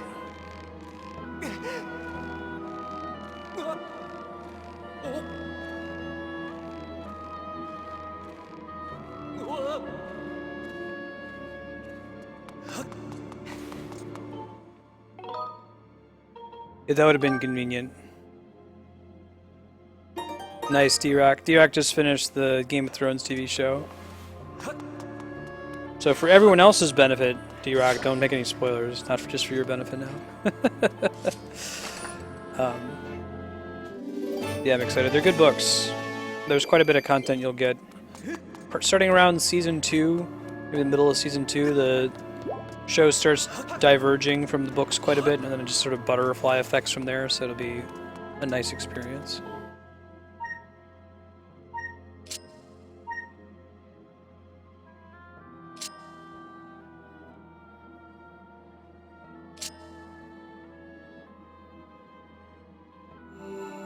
I like these puzzles, are kind of cool.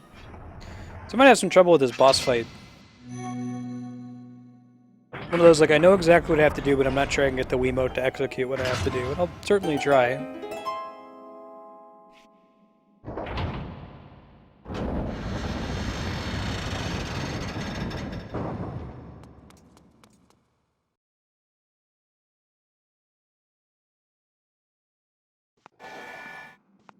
Kami, I told him how that, like, when people see or read that the thing that happened at the very end, no one says, huh, well, I guess that's a thing. Everyone says, huh, I wonder how they're going to make that undo that in the next book or the next season.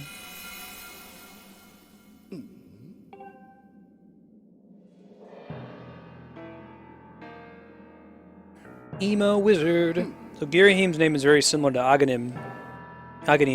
I wonder if they are related in some way, like they come from the same tribe.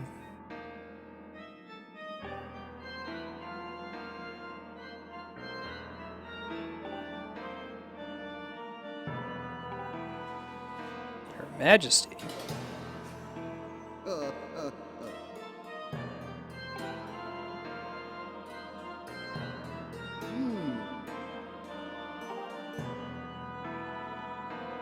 So who's your favorite not Ganon Zelda villain? We've got like Aghanim, Girahim, Zant, right? Trying to call to mind some other ones. Majora.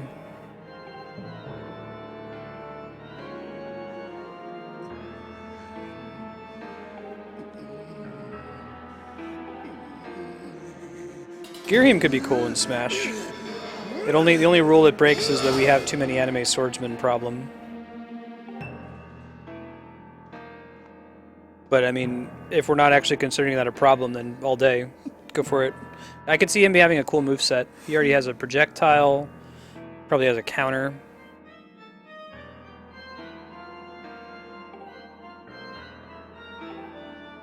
Darkling's pretty cool.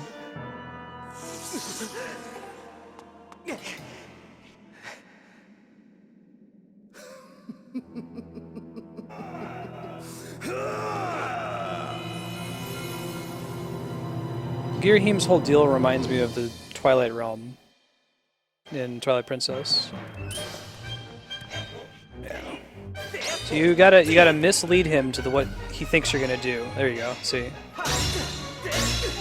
So I'm like leading him into thinking that I'm gonna strike from the right, and then I'm swinging the other way.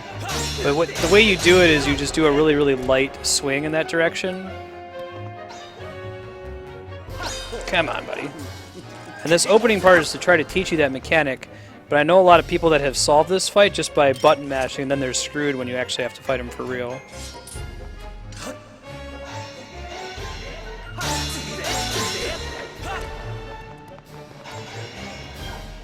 You make him think there, oh, okay, you're going to be swinging from the left to the right at me, and you swing from the left instead.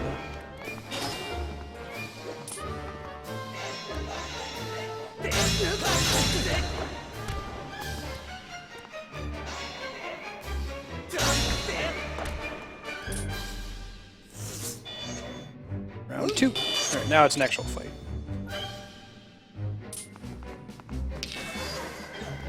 I think hitting those actually does damage him.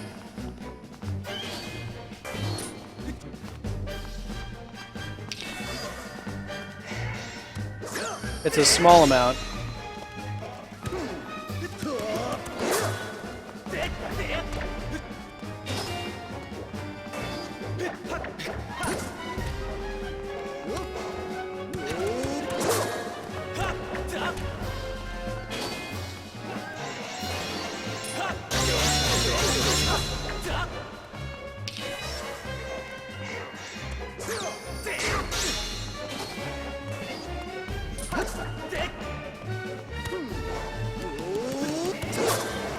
Ouch.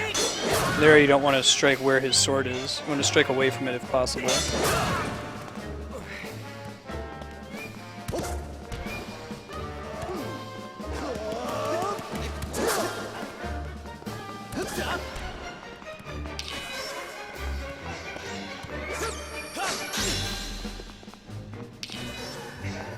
Ah, I screwed up.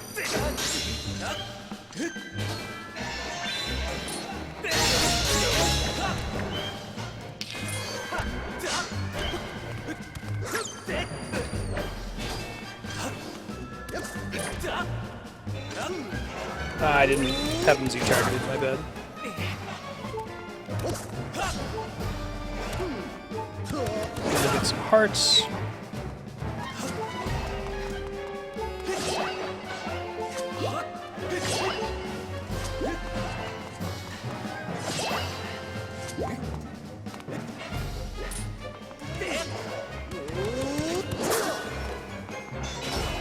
Crap.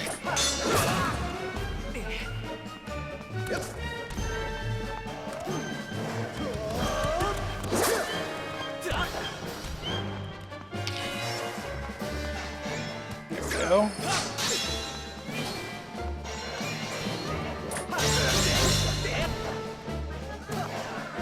Didn't roll in time.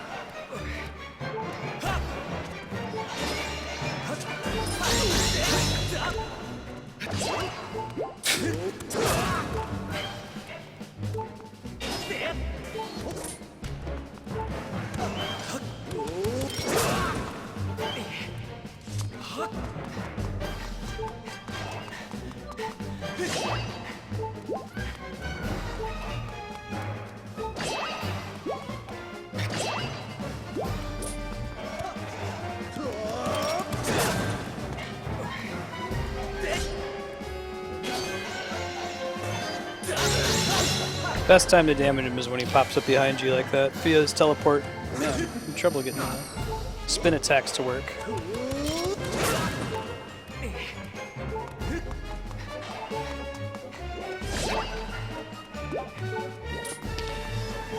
There we go.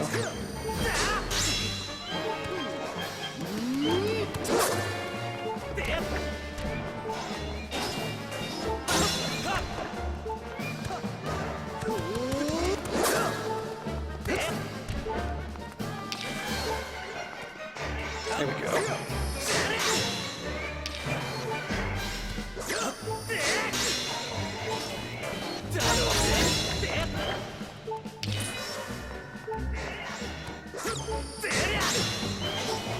Ah. Just to be safe.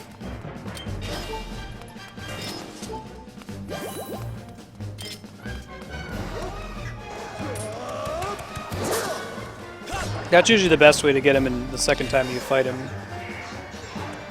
Yeah, it does damage him.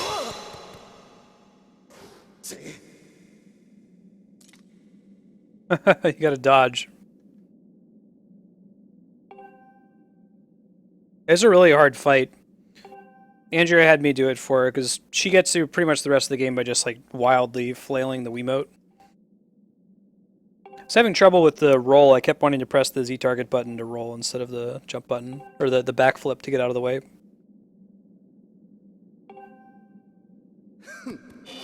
Oh, D-Rock, we're gonna have to talk up the theories off stream. Send me some of yours.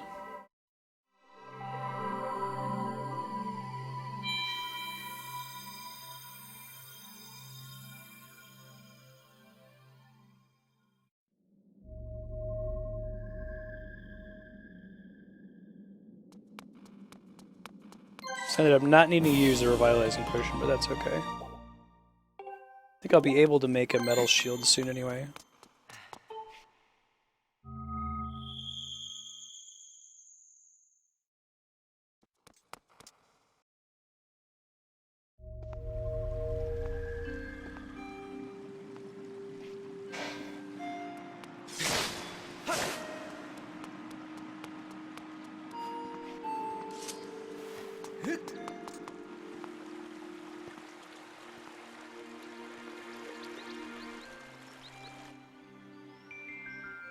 So pretty.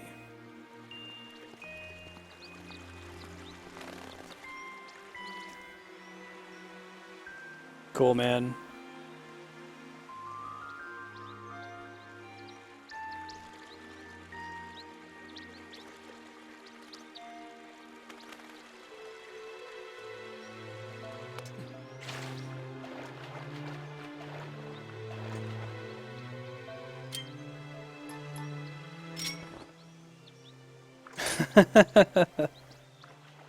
I don't know if I've ever seen a game over scream in a Zelda game. Watch me game over now. Oh, okay, I've game overed in Zelda 1 and Zelda 2. But outside of those two games, I don't think I have in any of the other titles. It's too easy to survive with the use of many fairies.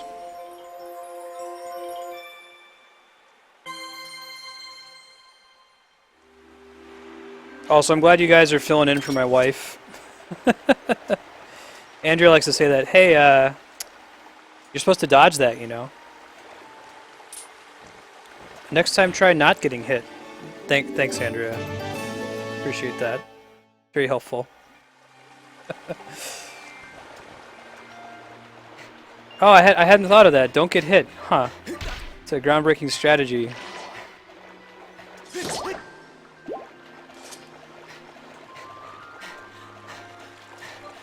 Fairies? Okay.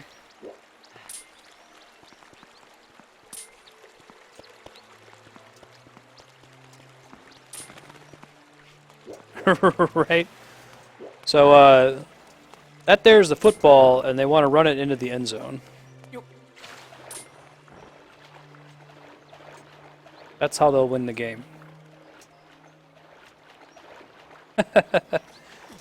You got it, Robert. I'll send that to her. I'll make her laugh. Alright, Bluebird.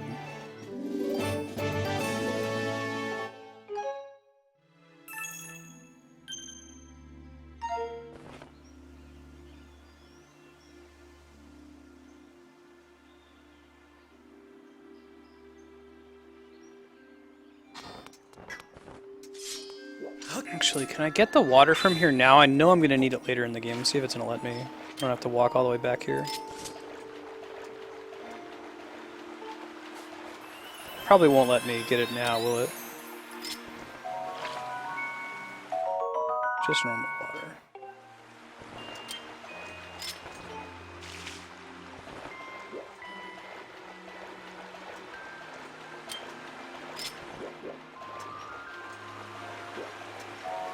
Boo, game. Alright, fine. I'll run all the way back here later when we want me to.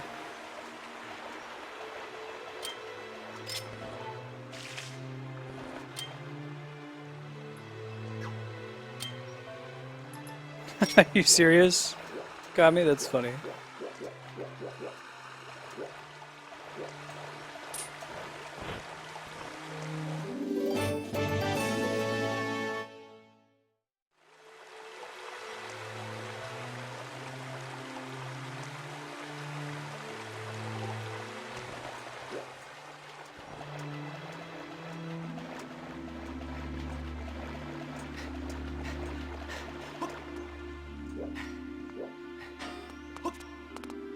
You watch them esports, Kami?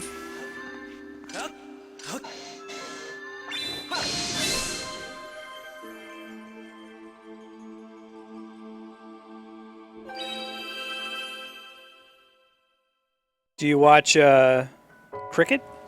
You gotta know what a crumpet is to understand cricket. A Jose Canseco bat?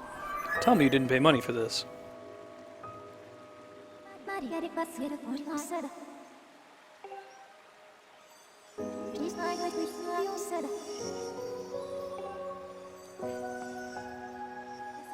Nice. So I've never really cared for sports in general. Like I don't watch very many of them. I've been to a few games. It's fun to go to games all the time just for the experience. But I remember going to PAX in 2012 and we sat in for about half an hour or so on this League of Legends tournament.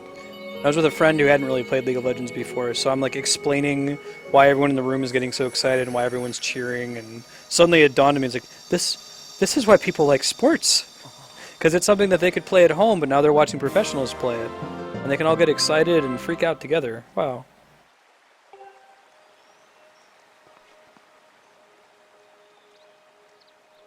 TMG, I gotta get on Steven Universe. I'm done with Adventure Time now until the next season, so Steven Universe we get some to catch up on. Heard the recent seasons are very, very, very good.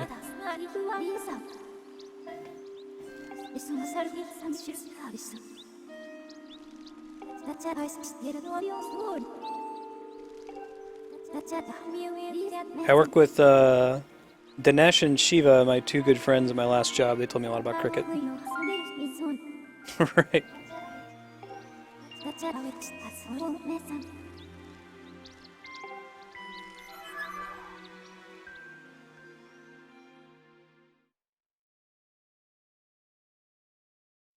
Yeah, Robert, I think it depends. I don't know my football, but if the referee thinks that somebody hit their arm on purpose,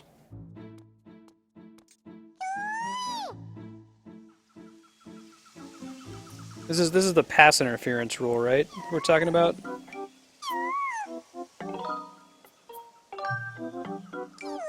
Oh, so it's just an injury thing. Interesting.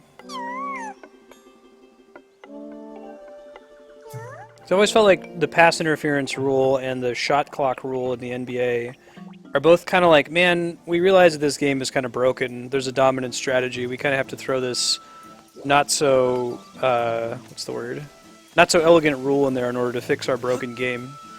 I don't know if like hockey and soccer have anything like that.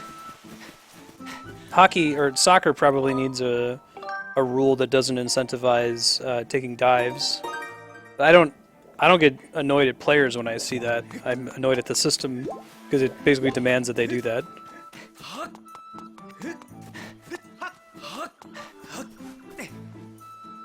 Cool, Megman. See it. Enjoy.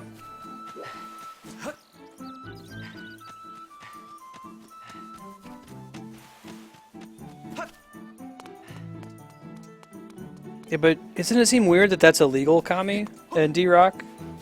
Maybe it doesn't seem weird to you guys because you're have been watching football, American football a lot, but from my perspective, it's like, yeah, that seems like that's the correct strategy, is stop them from catching it. Like, the only reason that appears to be illegal is that it would break the game if it were legal. It wouldn't be fun, because that would just go chase down the person they're passing to. No, be a gentleman, let them catch it, and then chase them down.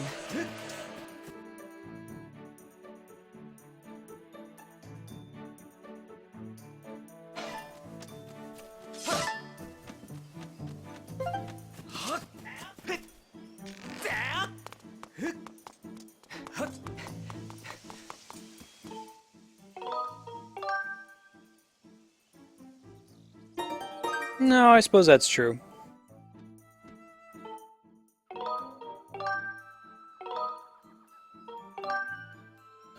I guess...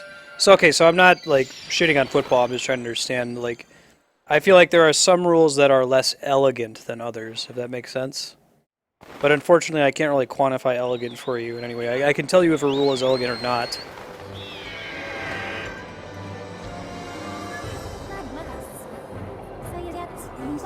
I guess an elegant rule set is one where there are as few rules as possible.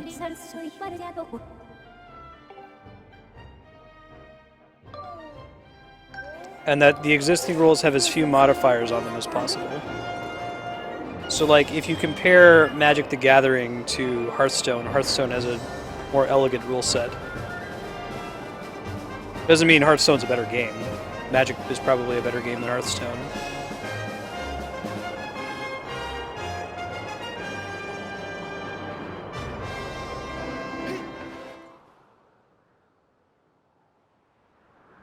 Right. Sure. Because then the dominant strategy is just get in the way of their pass.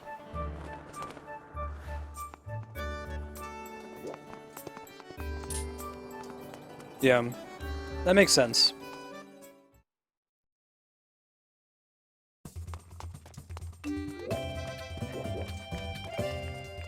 Give me your metal shield.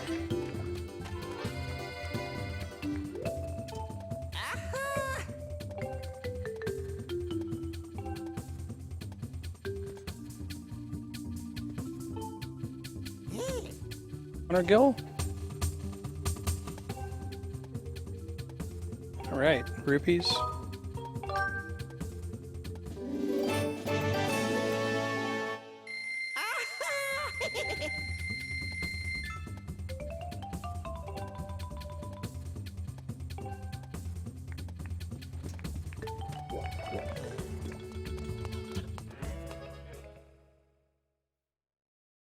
So what's the deal with pass interference in American football? Is it like, if you want to tackle the person getting the pass, you have to let them get the pass, and do you have to like wait a certain number of seconds before you can then just immediately tackle them? The feeling like that's kind of just pushing the problem away of a couple seconds.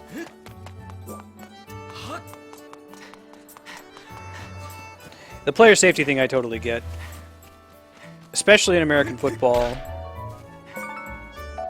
Talk about a blood sport.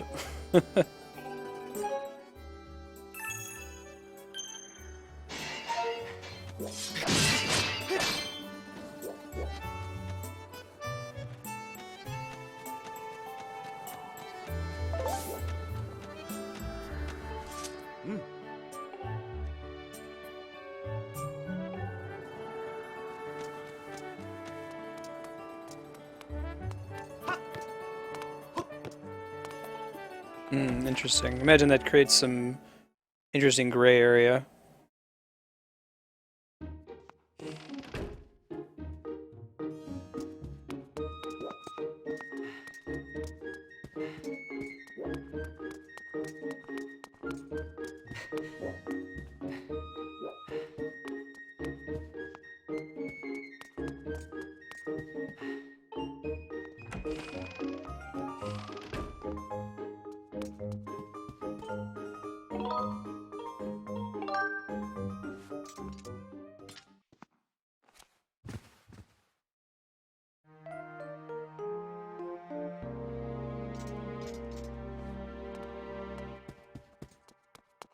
I think we've unlocked the ability to do some quests here.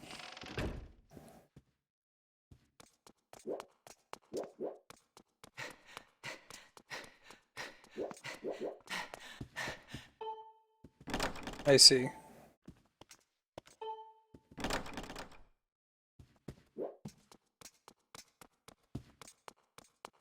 And that's for player safety reasons.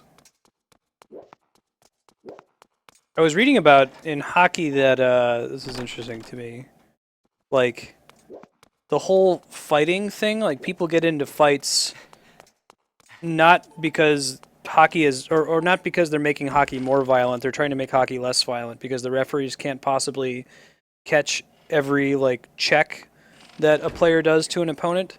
So, like, they might get into a fight in order to protect their fellow teammates, because they can't rely on the refs to catch every, you know, unsportsmanlike, dangerous play. I don't remember where I read this. Maybe this is in, like, a Reddit thread or something.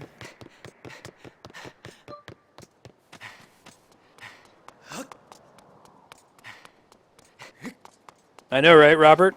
I don't follow it, so... My good friend is a big fan of college football, but I've never been to a game.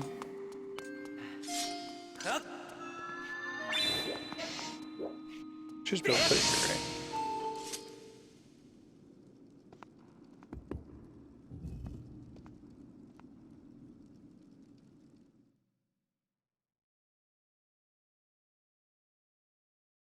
Alright, so she's going to make another hole in the clouds that, of course, we're going to want to go to because it's a new place, right?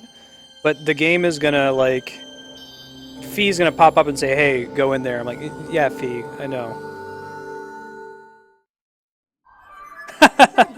Right, Robert? That Matt Cook guy. What a dick. Nobody likes him. I have no idea who that is either.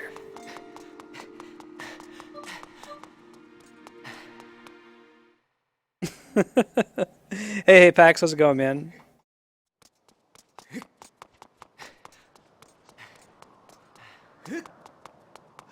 I'm glad you're back.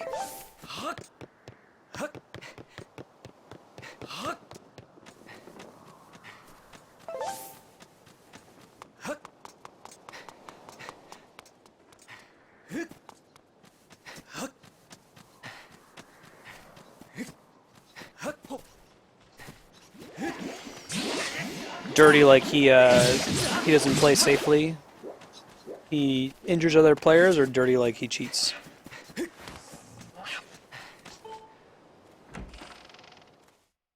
Oh, I see. Injures, got it.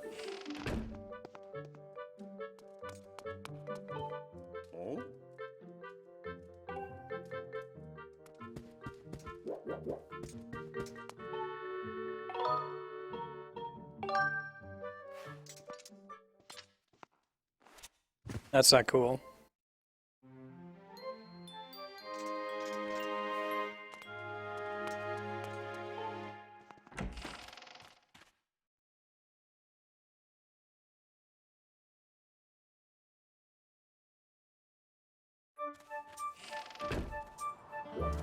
That's pretty messed up, man. I'm surprised he's still playing. I know that occasionally that'll happen accidentally and players will feel pretty bad about it.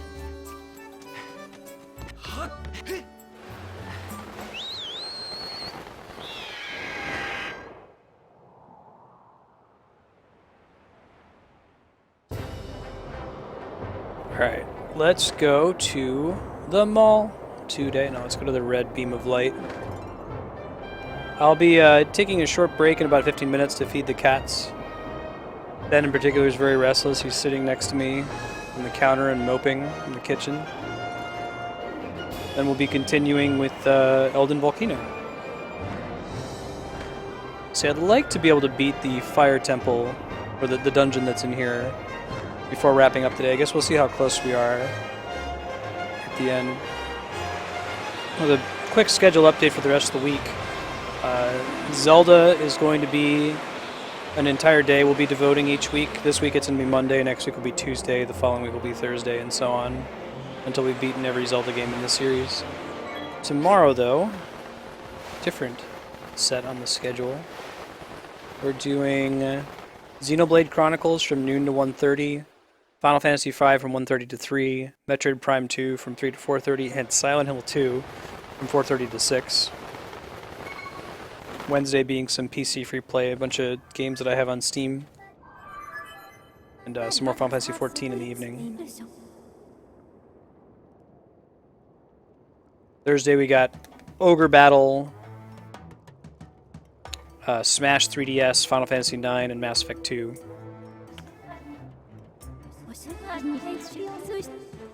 With all-day Dragon Age Inquisition on Friday.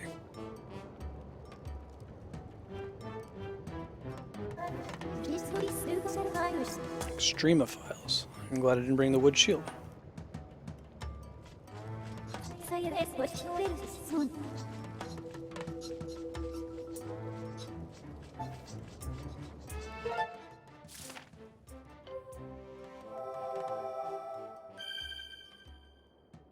Can I help you, Ben? He's sitting right there. Yeah.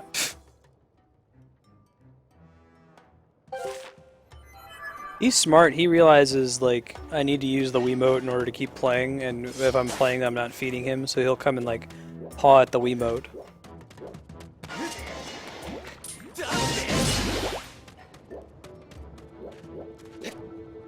Yeah, I should try to open some of these chests later. Try to get a lot of them all at once.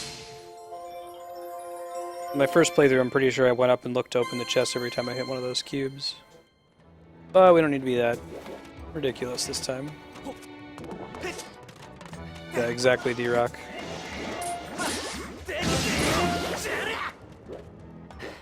Yeah, I agree, Robert. Robert, you're in the UK, right? Do you care for, like, what is it, cricket or football? I hear it's difficult to not be into football if you don't live in the US, and it's difficult to not be into cricket if you're in India or the UK. But physical sports in general haven't really ever drawn me too much. Too much.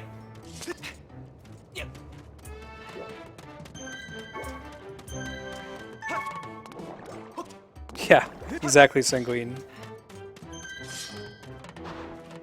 He's like, you disgust me.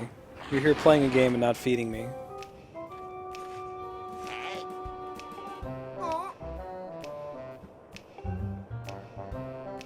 Andrew was watching a documentary about the Sphinx, the building of the Egyptian monument. And Ben was sitting like a Sphinx watching it. I was like, you know, Ben has riddles too. Riddle number 1. What should you be doing right now? The answer is easy, it's feed me. Riddle number 2, why aren't you feeding me? Answer, you're an idiot.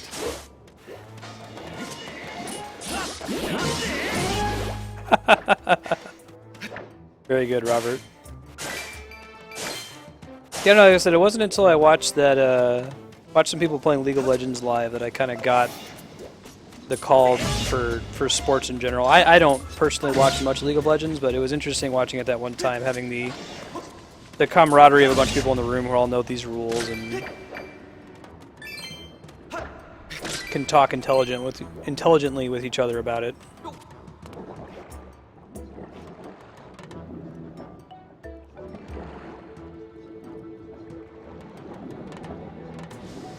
Obviously, you're not a golfer.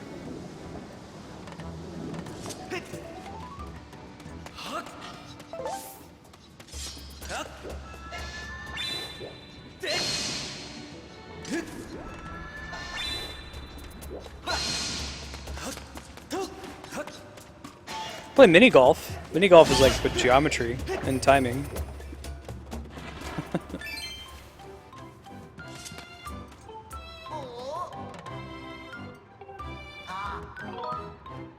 Oh, nice, D-Rock.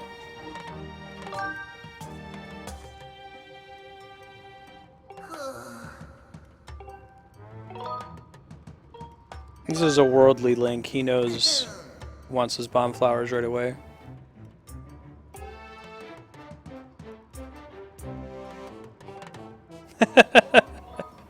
Yep, Sanguine, you got it.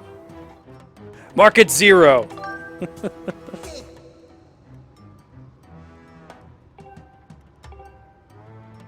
Where's the money, Lebowski? I think it's down there somewhere. Take another look.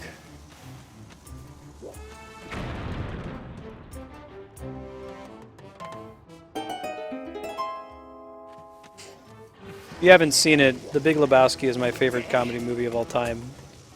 It's very, very good. Every single line in the film is quotable out of context.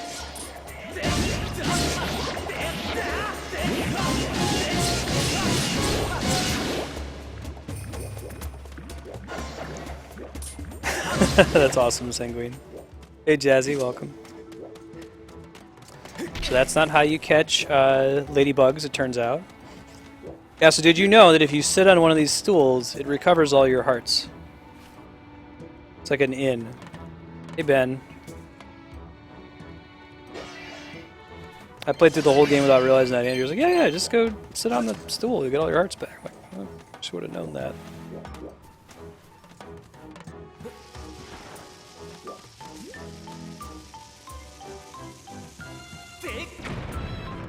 Blue rupee, totally worth it.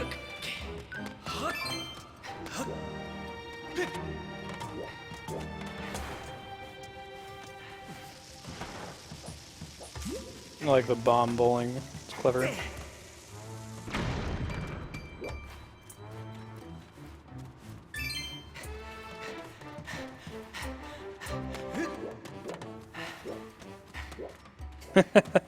Right, Robert? Yeah, it's a little absurd how often it happens.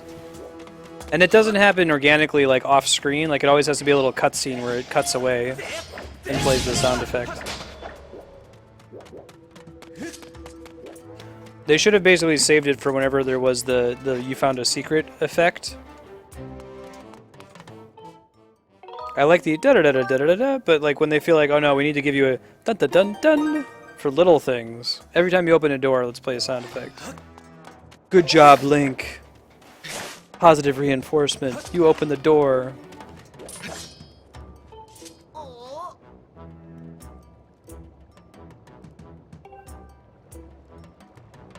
Funny dressed character.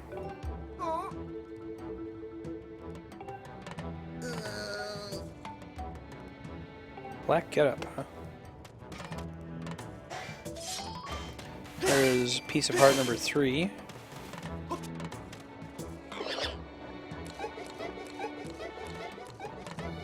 think I may have gotten stuck here for a while in my first playthrough. I don't remember why. I'm sure I'll remember why when I get to it.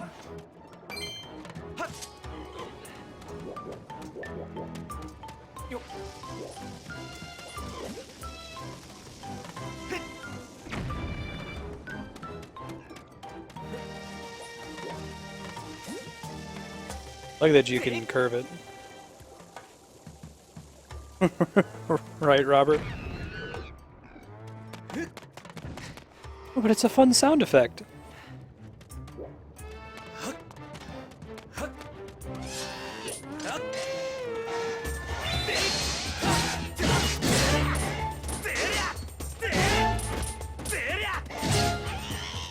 Ouch, man. Mace isn't screwing around.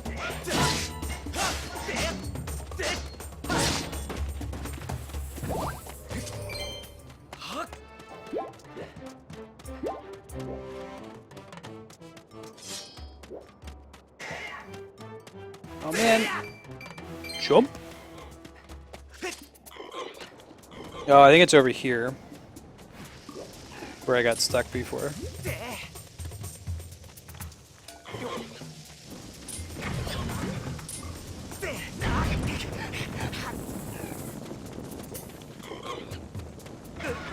Ouch.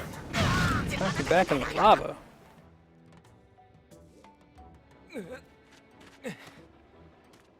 You have to roll it at him, maybe? Oh, Link.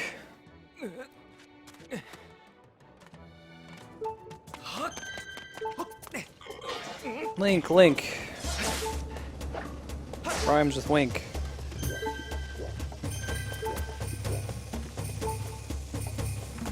It's probably gonna blow up and hit the other way. I realized it too late.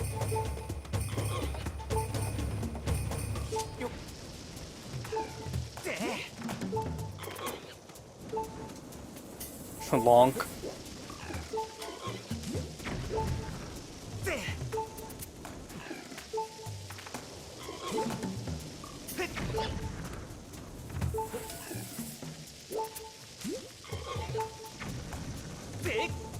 There we go. Just have to land it better. I feel like the main reason why you get hearts back isn't because you actually don't want to die, it's because you don't want to hear that damn beeping sound. Oh god.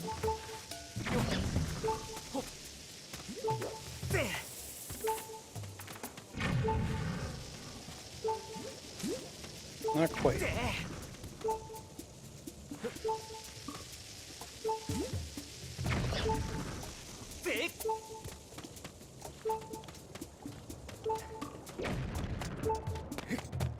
I don't see targeting helps, does it?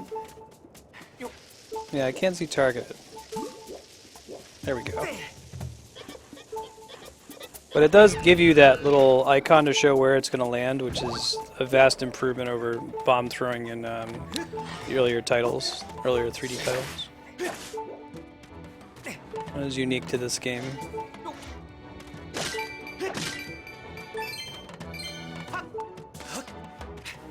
Let's go ahead and get a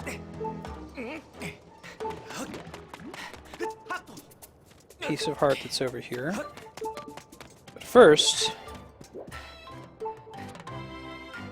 there we go. Thank you, little stool. Appreciate it. Secret rupee.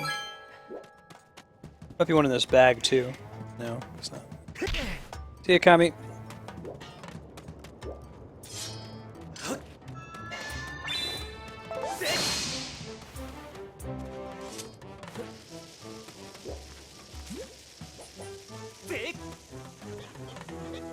You see what happens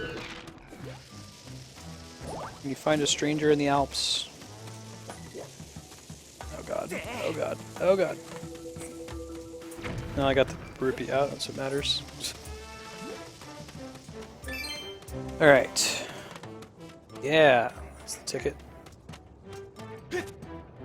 3 out of 4, we need one more for a heart container. Neo Simba, welcome. Simba.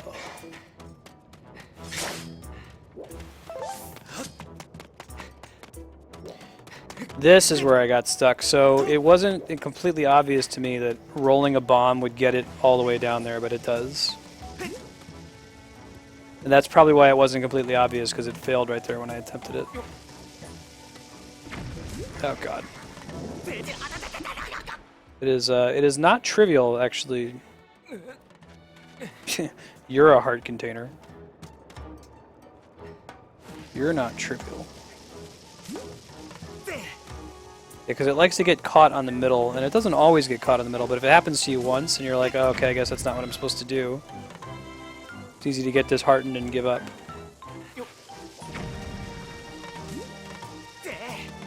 You actually want to like arc it on the right so it'll fall. But once you throw it once like that, you're like, oh, the camera angle changed, that must be what I'm supposed to do. It just is easy to get stuck on the bridge before you get it that far.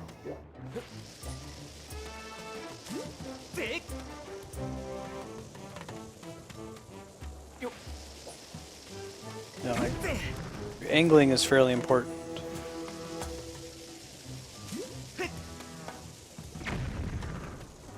Might just be that you need to do it straight. If I'm angling it too much, putting too much spin on it.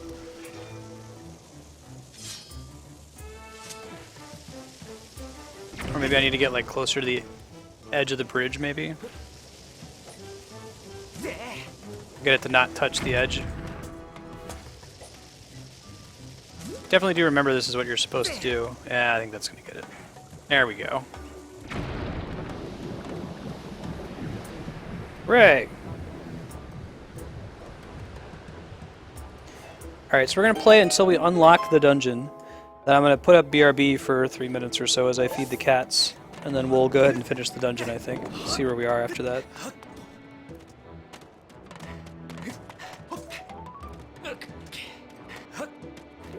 I can't get through there yet. The purpose of that was to make these heat vents pop up. Well, not that heat vent, but this heat vent.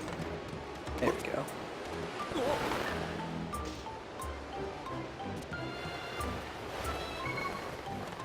I don't know how much we can actually do in here without having bombs yet, or the digging mitts.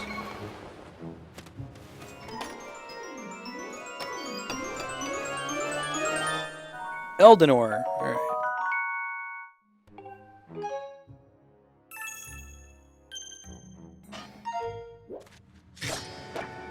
Okay, can't dig there, so I don't need to worry about that. We can go get the... I have to get that on the way back down. We'll come back down here later.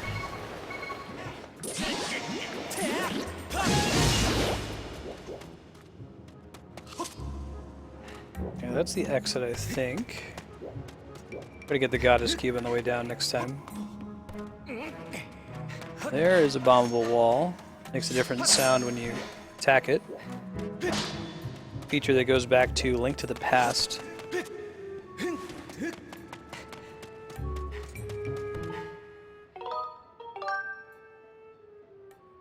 Hey Ben, can I help you? He's really mad at me for not feeding him yet.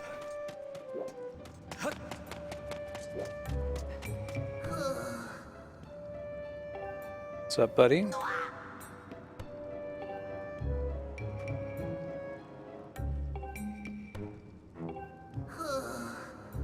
I can do that for you. If I recall correctly, there's an infinite number of moblins here. Yeah, they keep falling out from the ceiling there, so you gotta go kill the guy who's got a horn at the edge here to get him to stop. Or they just keep spawning.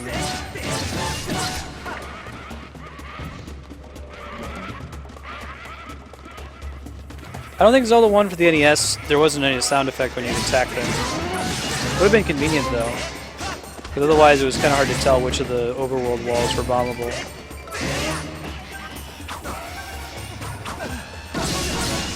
Yeah, Ben's trying to sabotage the stream. I'd rather he just sit in front of the webcam.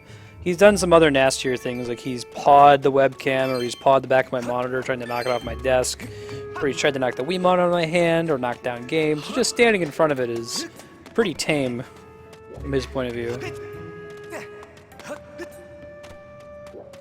I mean, like, you see what I'm not doing?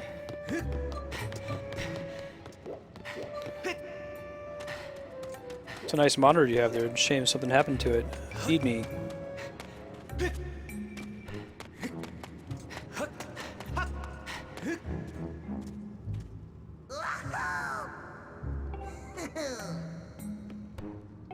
Way forward.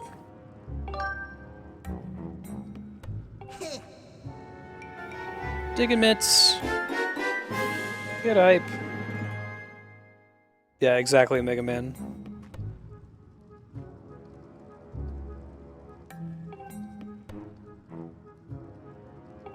And my wife Andrea is definitely the alpha in this household of all the cats. I'm the bottom bitch.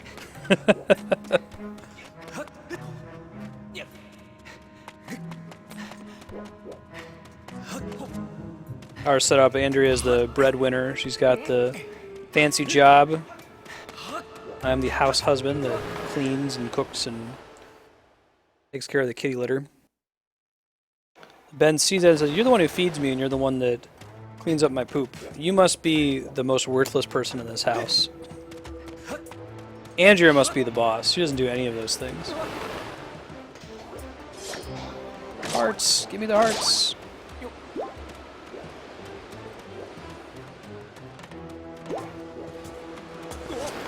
Alright, let's go.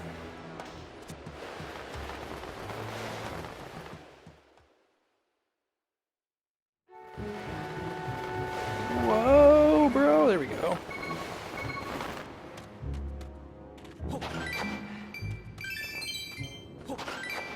Well, that's the cat's point of view, T-Rock. Clearly, you're not important, because important people wouldn't clean up poop, is what Ben thinks of me. Now, Andrea? I've never seen her touch any of my poop. She must be really important.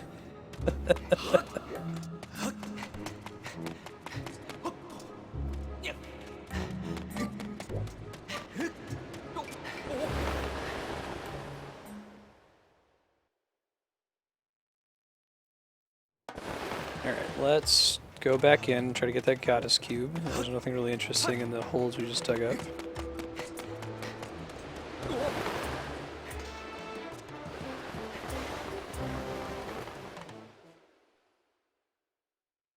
Let's see if we can land on the bomb one too.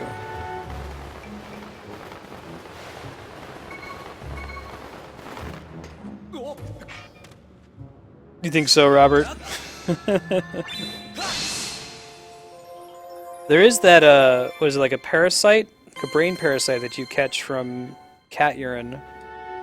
That some speculate might make cat owners, you know, more malleable to the cat's whims. So that's definitely not on the cat being brilliant.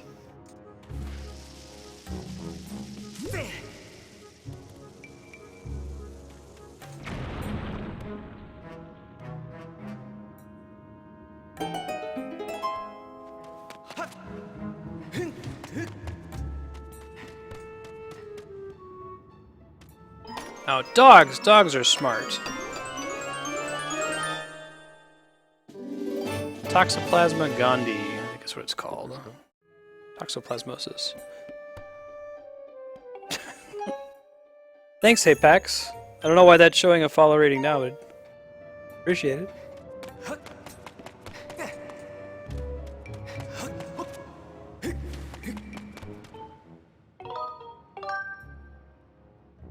Hey Rixus, Astaroth, welcome. Alright, that's all the things we can get from up there. That's a good question. I don't think I ever noticed that. I think Haypack still has the award for the most hours watched on the channel.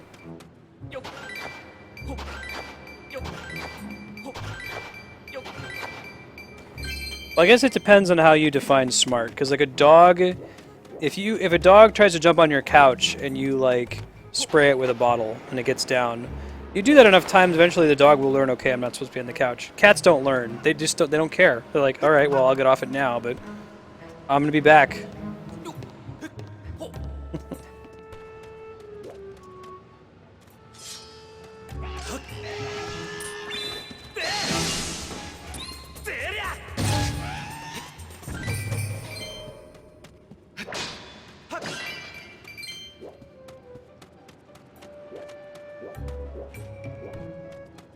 So is that really a thing, Robert? Man, the whole thing, I'll have to do my own research on it. Like, the whole toxoplasmosis thing sounds all pseudoscience-y and goofy to me, but I haven't seen anyone call that out. Like, I don't see it on Snopes or anything.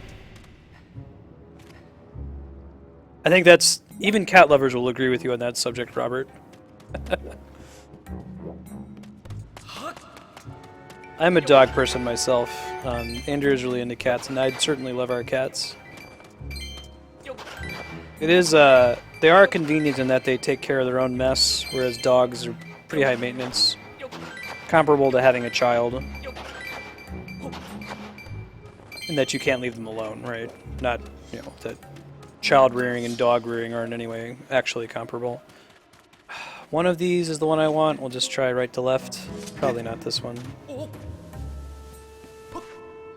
That was the worst possible one. Try middle next.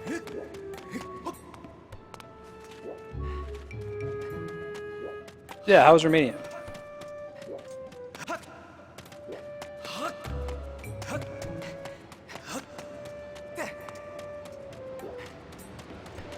I see, Robert.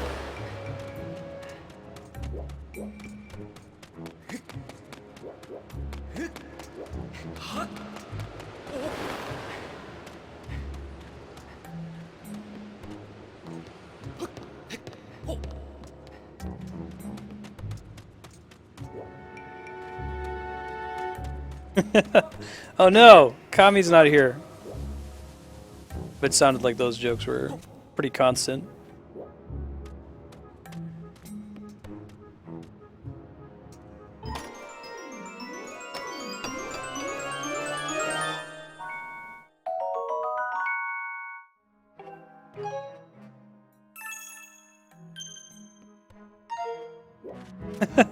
Right? He's just driving home in his car and he's laughing. Just felt some chill.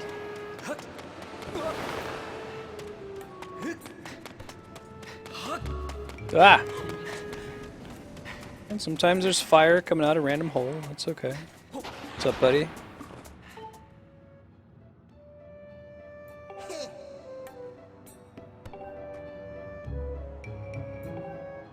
That's the plan, buddy.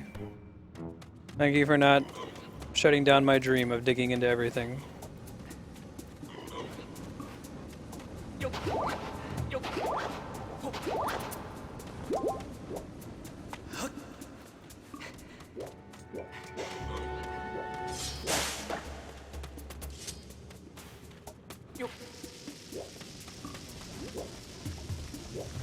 Oh god. Oh, it counted. Alright. They gave me that one. I don't think I deserve that.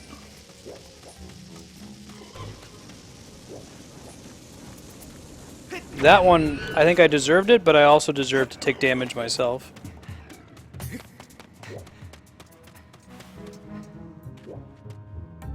Dr. Acula.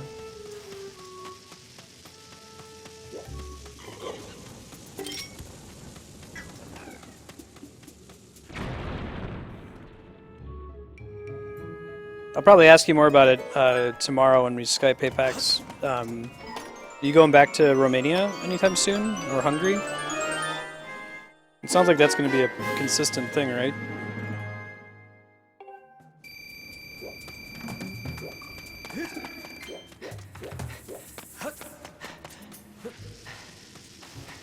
Wait, seriously? That's awesome.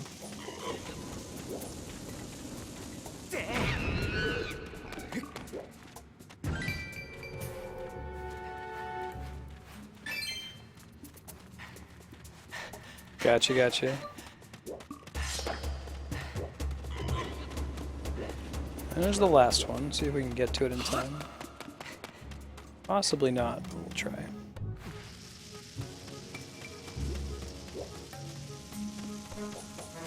It's not gonna be close enough, is it? I don't think so.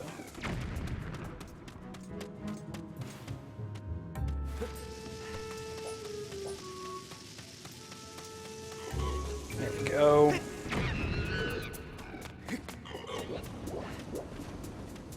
Actually, no real purpose to kill all of them. Yeah, that would have been easier, wouldn't it? Hey, Pona Lover. Good to see you again. In a relevant game this time. If you're having a delightful Monday, or as delightful as Monday can be. Let's see. Oh god. Let's not do that.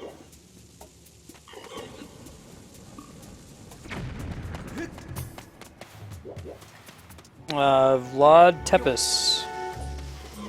The inspiration for Count Dracula. Vlad the Impaler. Kami's been making jokes all the time that because Vlad is from Romania, then Romania must be full of vampires.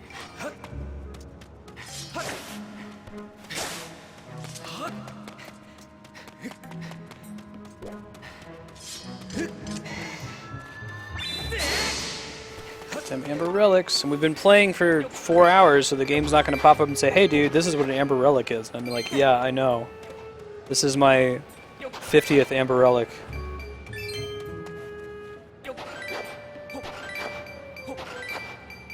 Oh, awesome, D-Rock.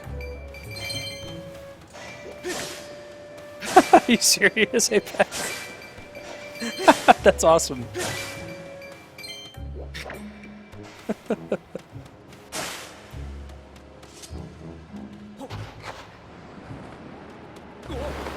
That's right, it's a short work week for Americans. Just wall-to-wall vampires. Like, you try to go to the grocery store to get some milk, and it's just full of vampires on every shelf. Like,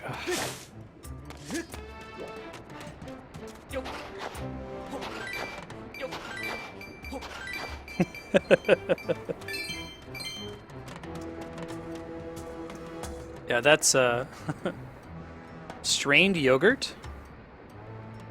I haven't had it, no. Is it like lassi? The Indian yogurt drink, which is delicious, by the way.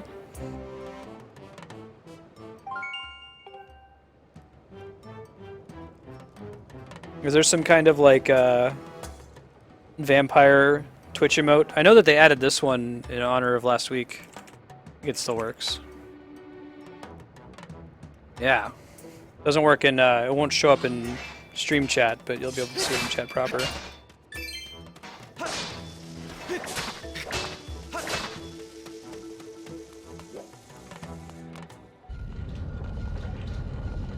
It's like a dip. Oh, that sounds pretty good, actually. It's like Greek from my quick Googling. Hey! Someone in black. Oh, it wasn't a bad guy.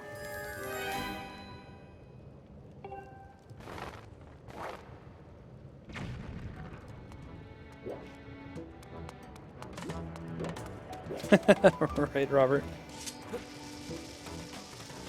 Well, we shouldn't hold to get Robert Pattinson. He's just an actor. It's Stephanie Meyer, right?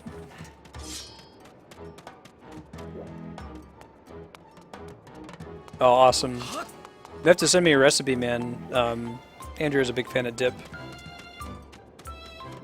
Which makes a really good spinach dip. Probably post a recipe for that sometime. Ooh, there's a bombable wall back there. Who'da thunk it?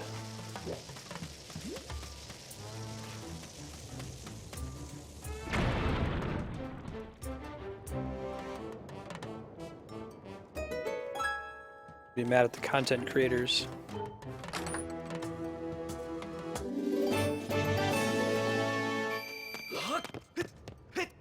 Let's see.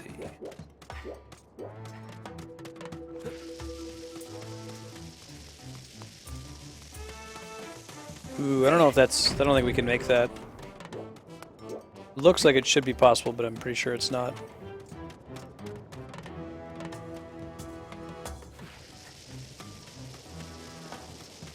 Yeah, no.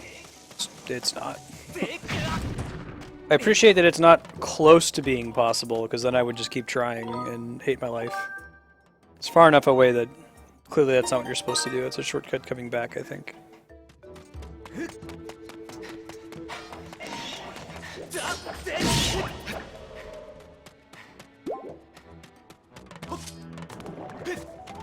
Oh, this part. I remember this part. Running, running, running, running, running, running, running, running, running.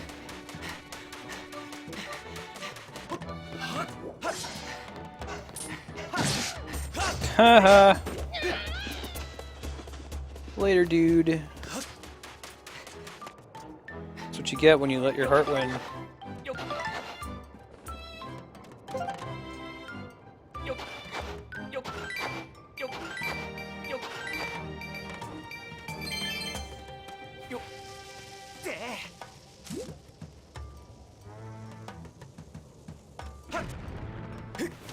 That one didn't warrant a little sound effect game. So rude.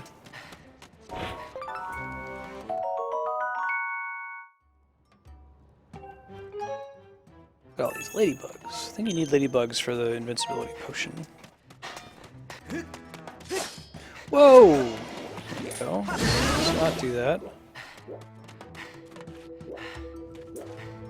Have I been here before? I think I just opened a shortcut. I don't think this is somewhere new. Sure, this is not somewhere new. I can go try to explore it real quick. It feels like just the entrance to the entire zone, though. Oh, well, that is correct. This is where you come in. So now you can go straight up the mountain instead of running all the way there.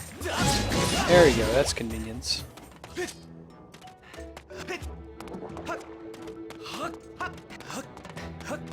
Fee's been pretty nice so far. She hasn't popped up constantly telling me what to do next. Mega Man! Mega Man!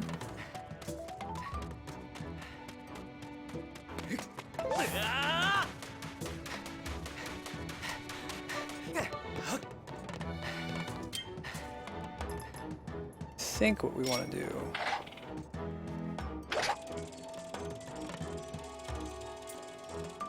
I think this is what we want to do. We don't want him to throw it, though.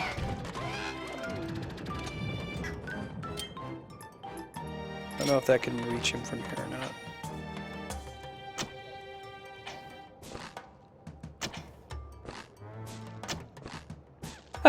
not. He drops it on his own head if you do it. Do a barrel roll.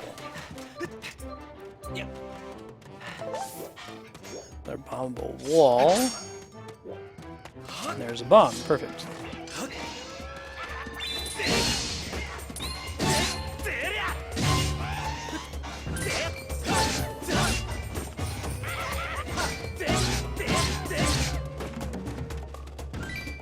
Somebody blowing a... Oh, I think that's supposed to call our attention to the tower.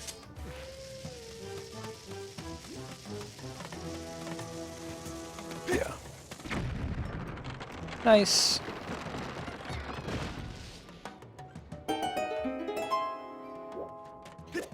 Alright, here's the Minesweeper minigame. It's pretty cool.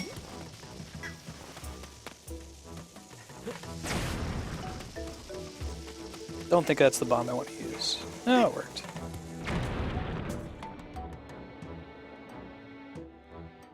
So that's one where I wish that it wouldn't do that. I wish it would just... Like, I feel like having a cutscene and playing a sound effect should be for when you activate a secret or you bomb a wall where it would be kind of hard to see. Like, it's around something else in the environment.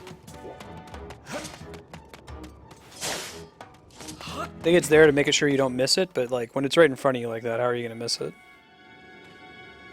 We'll play one round of Rupee Minesweeper.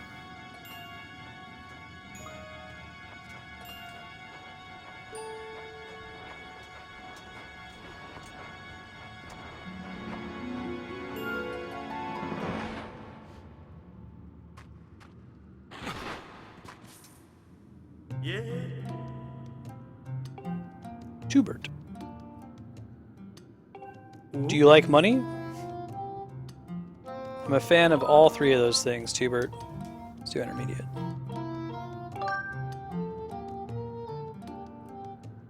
Ooh. Sure, let's do it. How happy he is.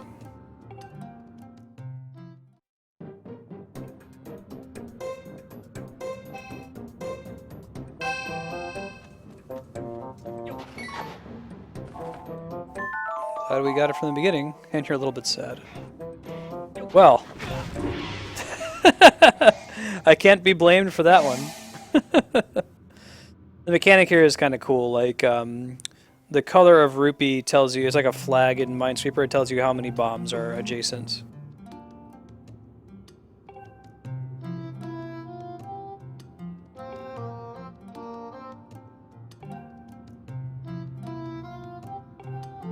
Nah, I'm good. Don't really need the rupees. Believe this minigame does not earn you any pieces of heart. It is entirely there to try to make a rupee profit. Which, like most Zelda games, rupees are not hard to come by. I think the best Zelda game for rupees is probably Majora's Mask, because you need so many of them and you're always excited to find them. Although, at some point in Majora's Mask, it becomes easy to farm rupees by just setting back time, since the chests always get their stuff back. Hell yeah, D-Rock.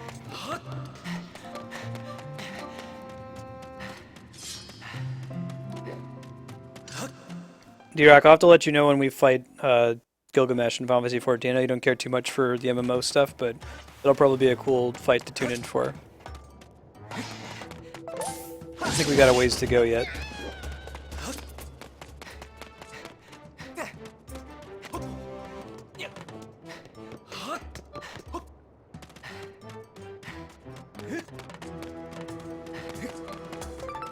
Yeah, I agree with Between Worlds. I feel like, doing rupees well to me means that you're not constantly maxed out on them, and that you always have interesting things to spend them on, and that feels true in Link Between Worlds.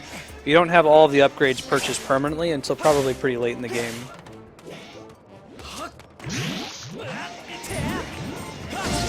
Cool, we'll do. I'm pretty sure the fight's going to involve Clash on the Big Bridge. Whoa, how'd that happen, Robert? That's impossible. You don't have sun in England. When I complain about the terrible Daystar and how it burns my skin, you look at me like, what terrible Daystar?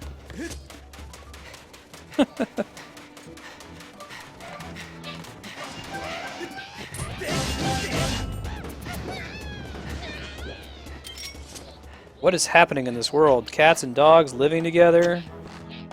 Mass hysteria.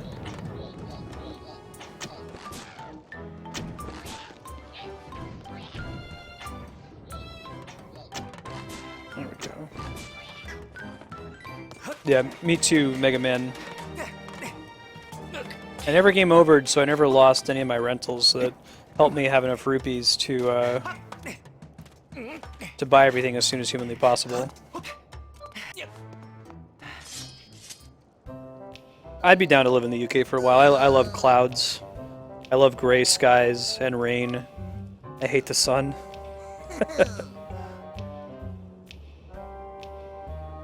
Oh yeah, me too. The little whatever the hell they are, squeaky things. That game did that so well. The go collect the 100 things, because the way they did it is on the bottom screen on your map, it told you exactly how many of them were in each area that you hadn't found yet. It didn't tell you exactly where they were, it just told you, hey, there's still 3 here. That's all that I need, man. Just tell me that there's 3 there and I will explore and look for them, but if I don't know that I've already found something in an area and I just turn it upside down anyway, I'm not going to bother with your thing. So when we do Link Between Worlds on stream, I'll probably get all those, because it's fairly reasonable to do. I'll trade with you, Robert.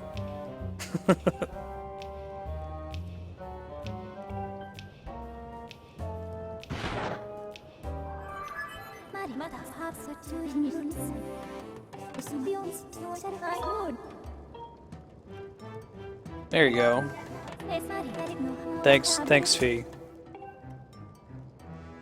Uh-huh. Yup. That was a helpful sentence. I feel like the collect the things idea is a smart one. I like the, hey, explore the whole game and find all these secrets. That's great. But you gotta tell me if I've already found all of them. Preferably how many are still remaining in an area is helpful too, but tell me if I found all of them at the bare minimum. Yeah. I felt bad, man. I didn't do that minigame. Like, I think I'd already finished the penultimate dungeon before I went into that door for the first time and found out about that mission. It's like, man, I could have been wrecking these dungeons if I had gotten these upgrades sooner.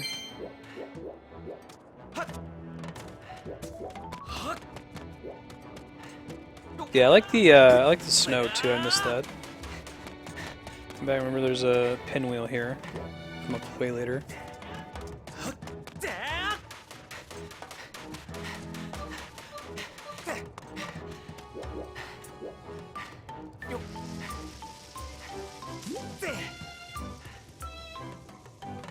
Although if you're gonna live somewhere that's sunny, you can't really beat California because it's like 68 to 73 degrees or something every day all year round, which is ridiculous. But you certainly pay for it in the rent here.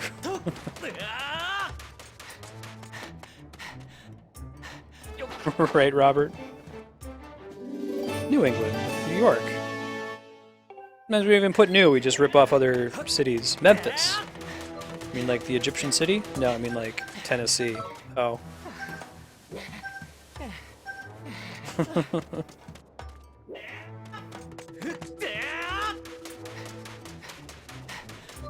Georgia?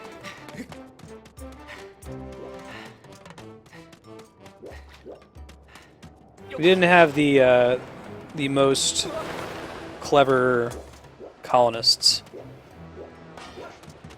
When we didn't put new in front of stuff, we just named it after important British people. Georgia. Virginia.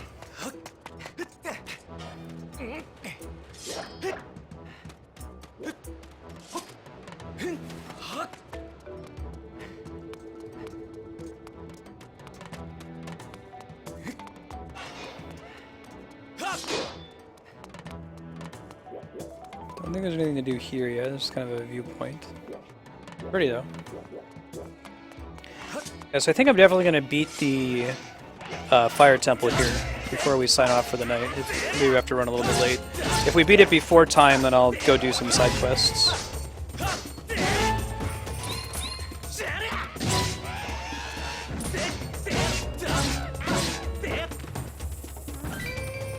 No, thank you.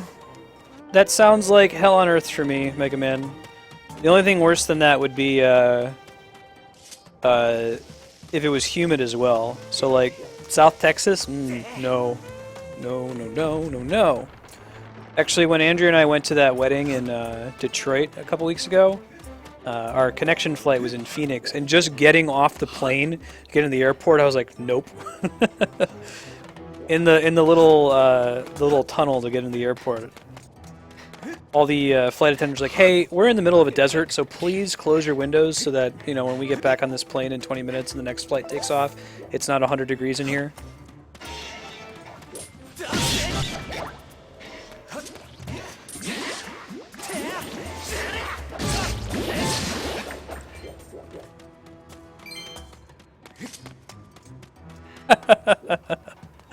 I hear you, Robert. Oh, it's unimaginative. You gotta rename stuff. Keep it fresh. Welcome back, Yahun. I am simultaneously happy to see you and sad that you weren't able to sleep.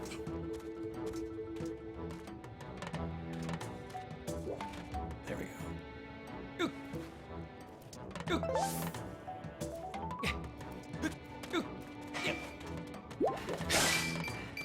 Okie dokie. Oh, there we go. That makes more sense. You make more sense. Oops.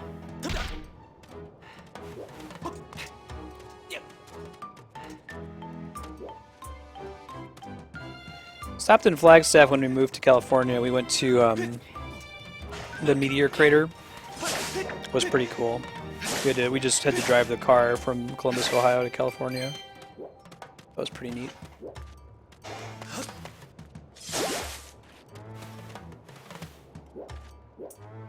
If you're ever in Flagstaff, check it out.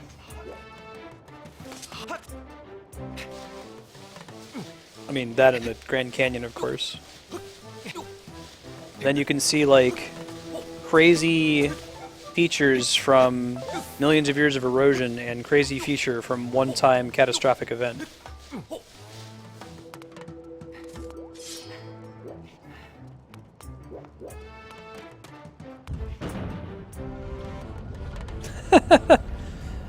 Yeah, my name is Marstead. I'm from awesome McSweet Town, New England.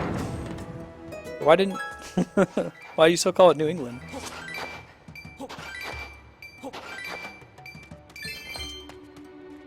Dude, so my thing is, like, there's several... I like to joke about, like, alternate universe Marsteads based on the things that I have a slight interest in. So there's several alternate universe Marsteads where instead of getting into testing and package shipping, I went to school and became a city planner. No, I don't care if I'm on fire! Ah, it burned to death. Oh well. I become a city planner just so that I can give streets names and name them thematically. Like, I love going to a town and or a little like neighborhood and seeing that all the roads are named after kinds of trees, or they're all named after different chemicals or bodies of water, or like Roman generals or things like that. And it drives me crazy when I go into a town and for the most part a theme is followed, but is occasionally not. Like everything is a tree, but then one of the streets is named after like an alcoholic beverage or something. Like, no, you gotta be consistent, man. That's not okay. We can use one of these, or I can just get this one. There we go. That's not what I expected to happen. Can we go up?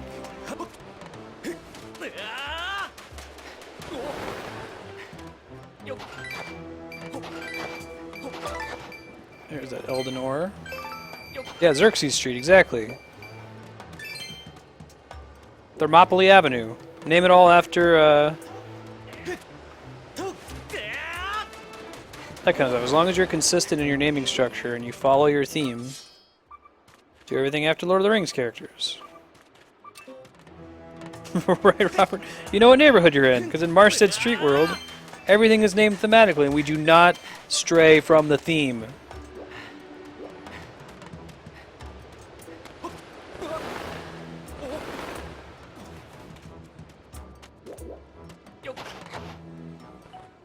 Alright.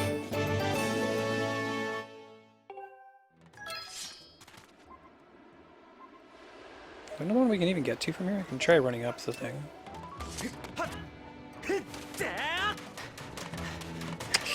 That's gonna end badly. There might be another one that's up there. Looked like there was. When you do those trials later in the game, with the little like seed light bulbs you have to pick up.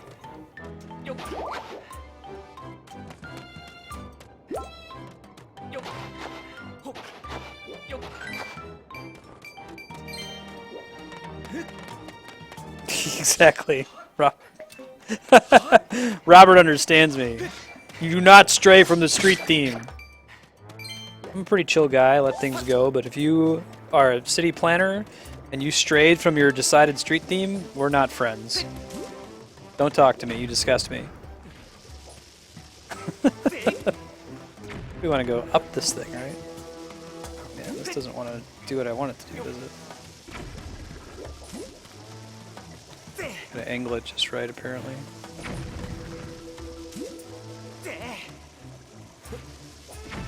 Maybe I gotta throw it instead of rolling it? No, you gotta be able to roll it. Can't be throwing it. That's ridiculous.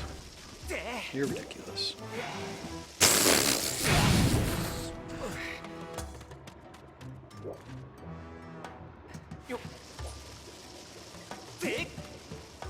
Yeah, there's the universe where I'm simultaneously a city planner and, like, a world dictator. And that's the only thing that I'll execute for, without question. Yeah, I'm sure you can do this right now. I'm pretty sure that one of the things you need is over there. Yeah, it's totally in there. Are you serious, D-Rock? Exactly. That's what I'm talking about. Hey, hey, hey, why didn't you dodge?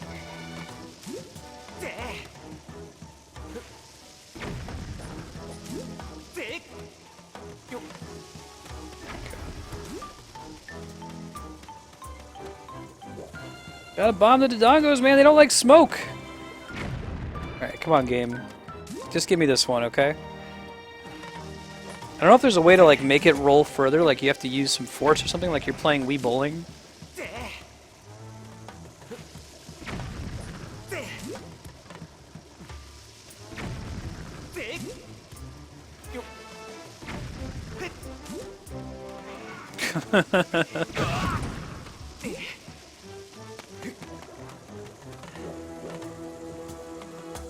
Yeah. Leg day only, Link. He can run really far.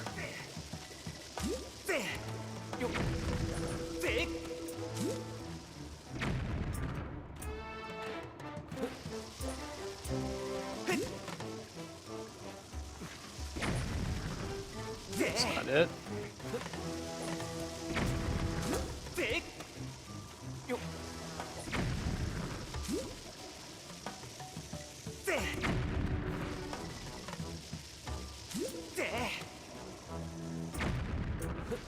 This is what you're supposed to do in this part, right? You're supposed to, like, roll it along so that it breaks the thing down in the corner? Or am I insane?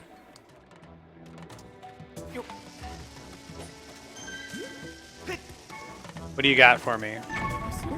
My hearts have decreased. So let me help you guys out here. Like, this game has a beeping sound for when you run out of hearts. And then Fee also beeps to let you know, hey, you hear that beeping sound? That means that you're low on hearts. Like, oh my god. I get it.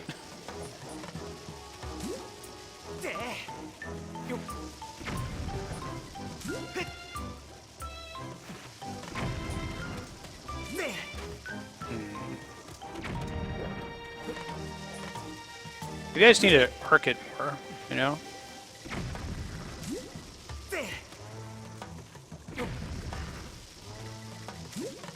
It seems to be helping. Some spin on it, you know?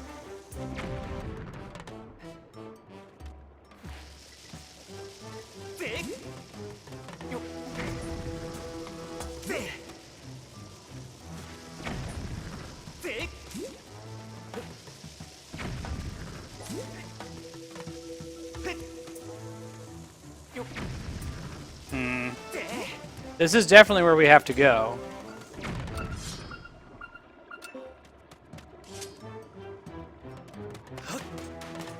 Nope. No bombs up there. And I can't run while holding a bomb, so it's not like it's an option to carry the bomb up there with me.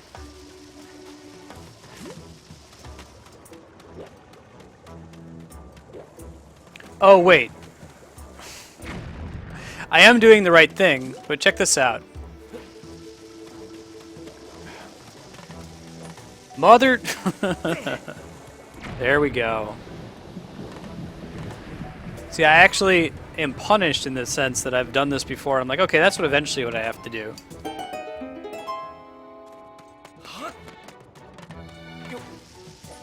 There you go, easy peasy. Kind of. That wasn't even first try.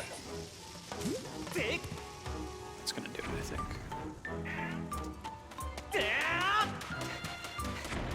That's me. Numbnut Supreme.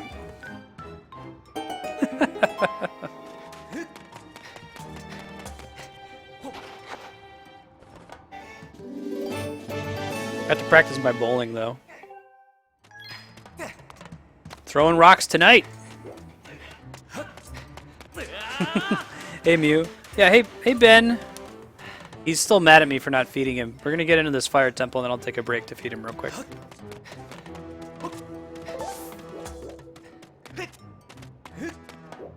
All the cat hype. How are we doing on...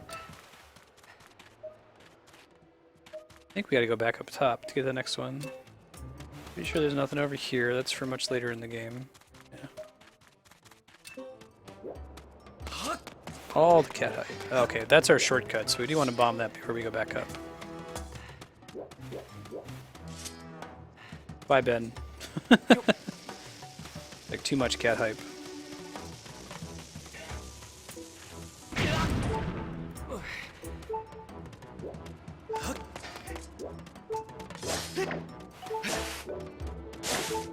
I'm gonna try to stop that beeping as soon as possible. Especially because I want to keep, like, Fee from beeping at me as well. Yeah, me too, Mew3. You have 3 of them at the moment. Hi, Ben.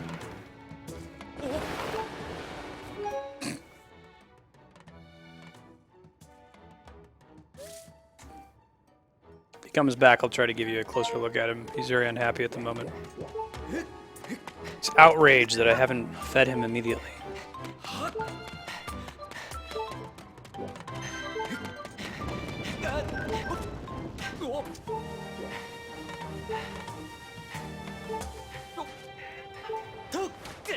Alright, so let's look. Is there another thing? Not up here. No, really? Okay, so it's not on this platform at all. At least that's helpful to know.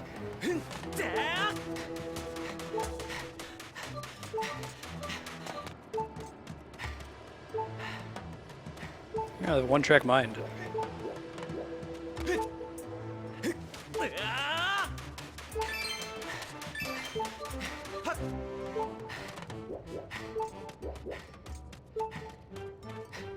We'll go look for a stool to sit on and recover all this HP here soon.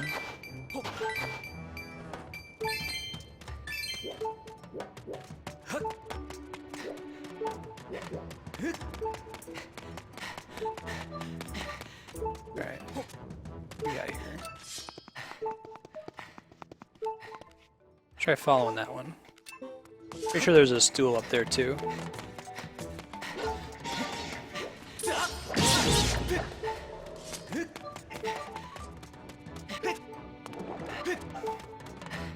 I am a huge fan of Zelda. Wow, I'm usually the one asking that question, Mew. Yeah, I'm doing a full series playthrough. This is the first one in the chronology that Nintendo has published. So I'm going to be playing them in order of their chronology, starting with this one and then Minish Cap.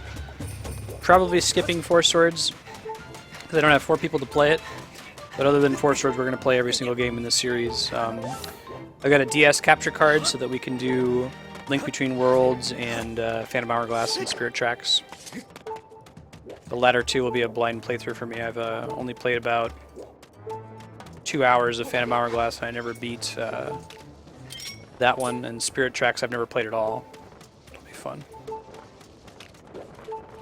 Dung Beetle!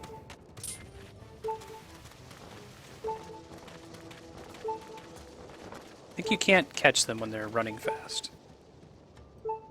Might be true.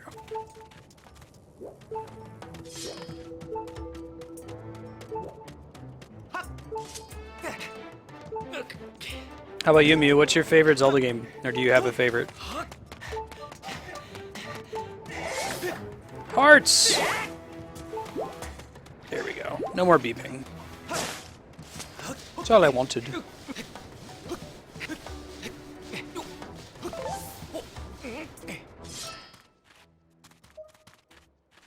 Up.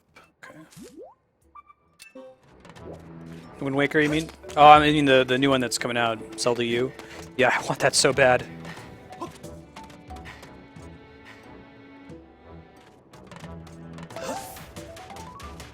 You have a big enough net. Dung Beetle doesn't actually do anything if I remember correctly. Okay, that's what I need. You might use it in... You can sell them for sure. And it might be an alchemy recipe for making potions back in the town. But I don't recall it being an important one. Mostly it's like, I want to catch the Dung Beetle because there's a Dung Beetle and I should catch it. Because it's there.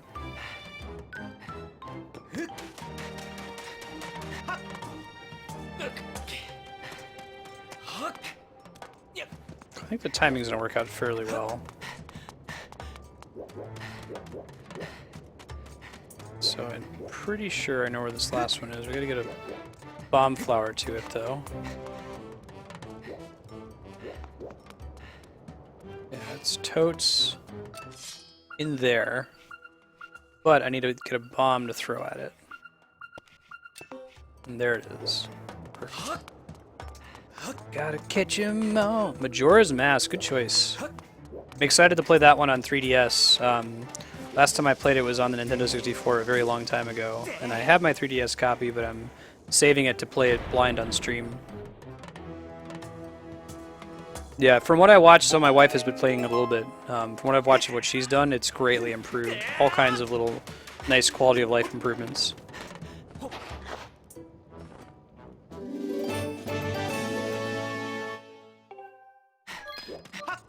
First try. I gotta do one right if I'm gonna, like, bowl incorrectly for about 10 minutes, however long I spent on that last part.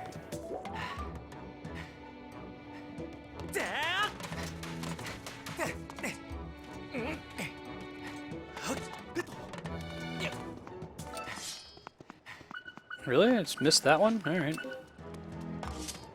My bad. Right here, right? Yeah.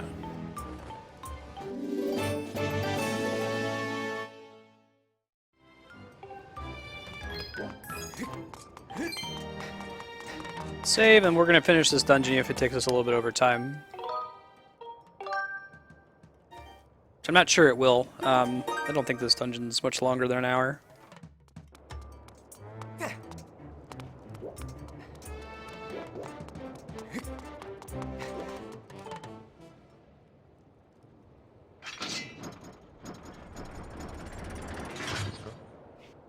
Hey Mew3, welcome. Thanks for the follow. Appreciate it.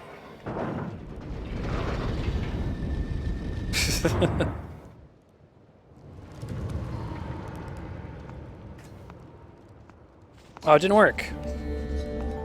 Maybe it's Kappa Pride. Cool, Mew. Catch you later. There we go. Kappa Pride. Oh, I guess it works if you guys type it, but if I type it, it just shows as text in stream.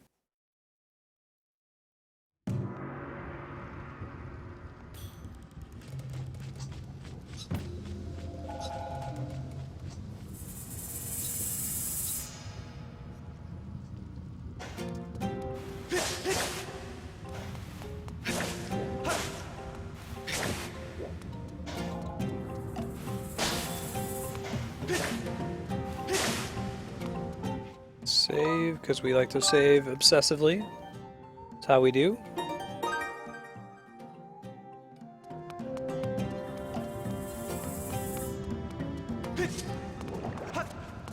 Oh.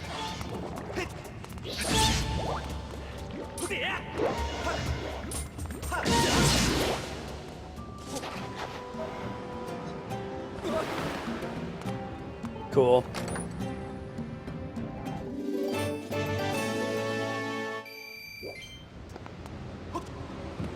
Yeah, so I have this secret dream of developing a truly elegant elemental system, you know, like in an RPG. And different games have different level of elegant in their system design. Like Final Fantasy X just says screw it and says, okay, there's only 4 elements. Everything falls into one of these 4 elements.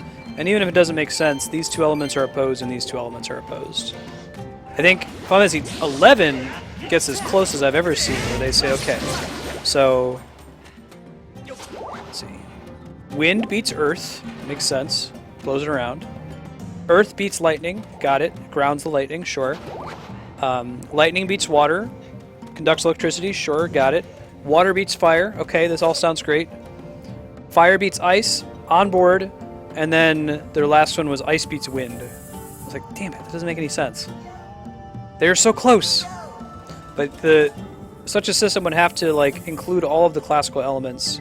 I think it would have to separate water from ice as elements. Or find some way to differentiate between cold versus water, if not necessarily ice. If possible, it should include the canonical Diablo elements, so poison should be in there. Even if it's under the context of like dark elemental. This is very hard to do. You can't really get it to be 1 to 1 to 1. There are other games where, like, okay, lightning beats robot. Robot doesn't really fit on the elemental table.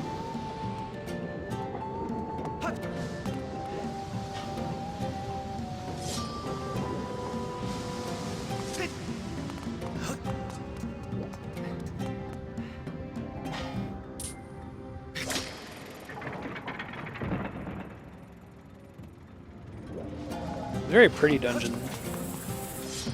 The dungeon design reminds me of Wind Waker a lot.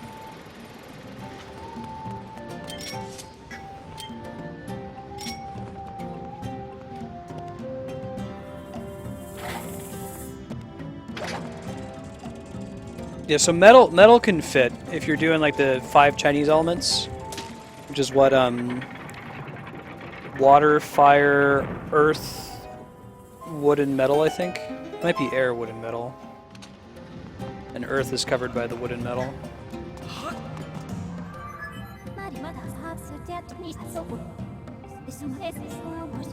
Thanks, Fee. That was useful information. I'm not going to yell at her for that.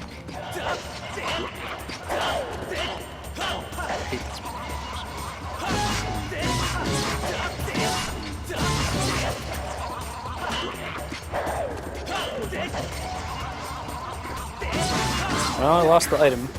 It's okay. Yeah, sure. Have fun at work. See you, D-Rock.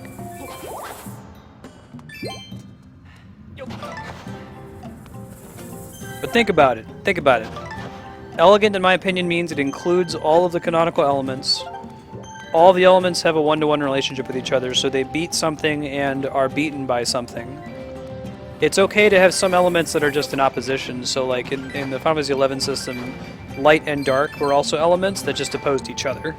Like if you used a dark spell on a light enemy, it would always be super successful, and vice versa. Those Alphos are butts. Historically, they are butts. Doesn't actually do anything. Not the thing I'm supposed to do at the moment.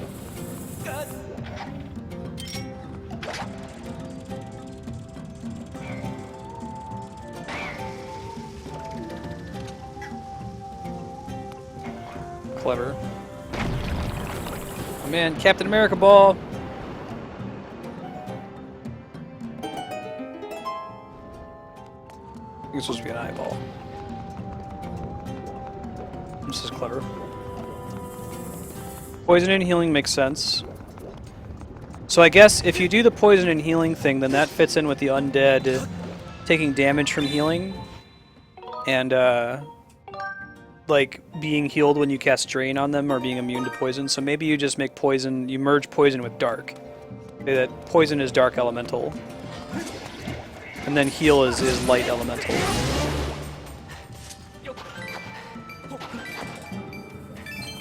I've also seen poison done as a water elemental spill, but that's kind of weird and clunky. Makes sense. Let's see.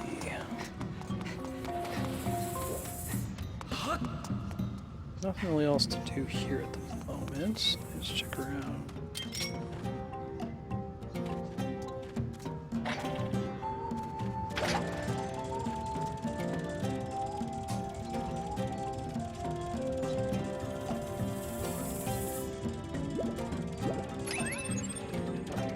I should have gotten another rupee pouch before coming in here. That's okay, I think I'm gonna get too many rupees that I wouldn't have gotten otherwise. I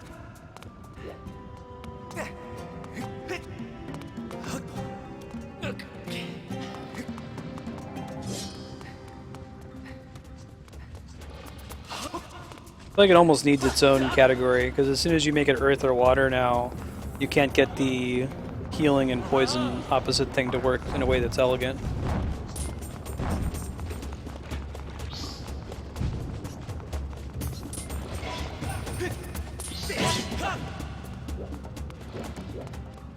What's up, bro?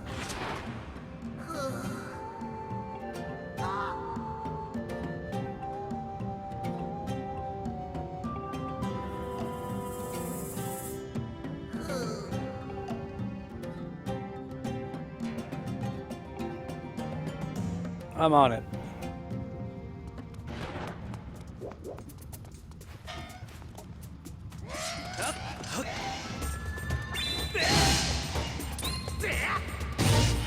Thought he was gonna land on the bomb for a second and blow himself up.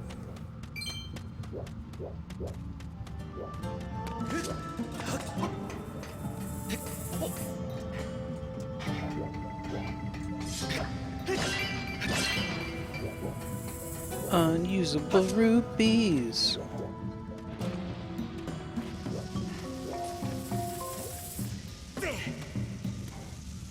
They gave me that one. That was totally a gimme.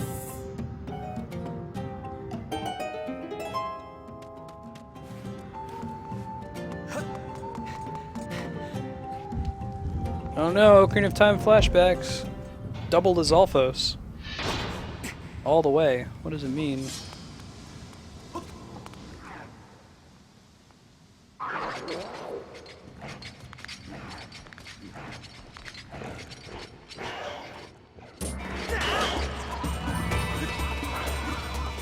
Tail swipe. Nasty.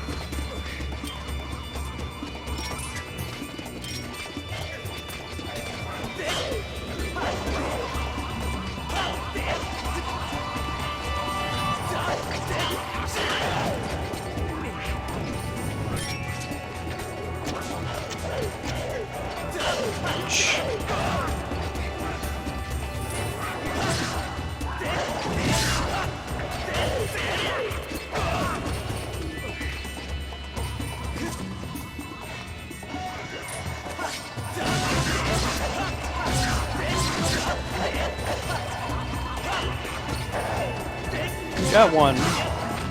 Helps. All the way.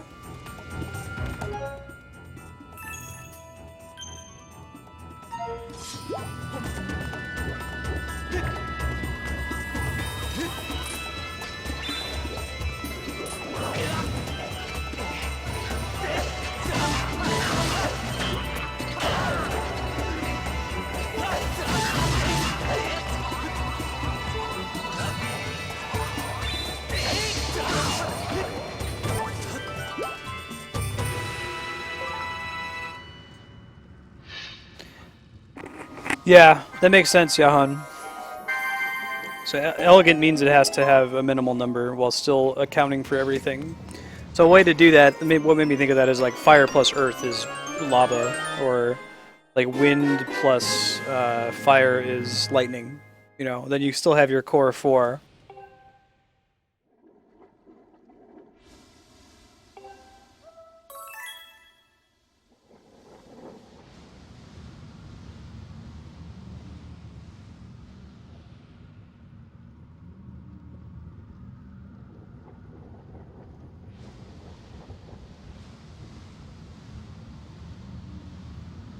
Hey guys, I got a cool post for you.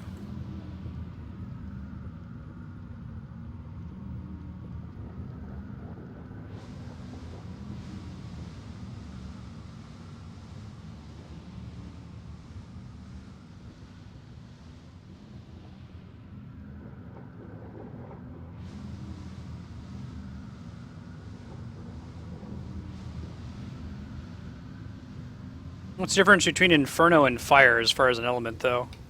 Don't see those as being very different.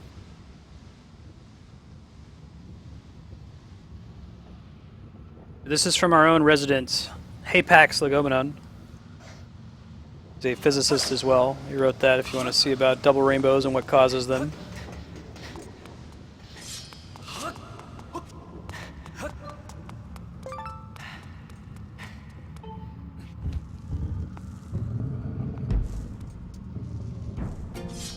Got your bomb bag, buddy.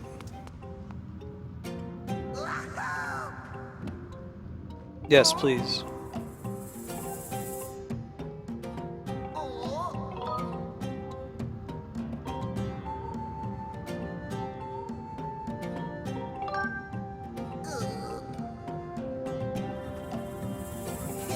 All right. Will do.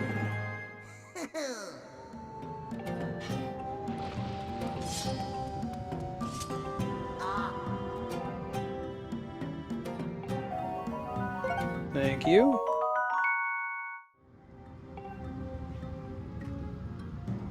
It's clever that they added that. That wasn't in the original Ocarina of Time, being able to fill the bag with bomb flowers. Very smart, though.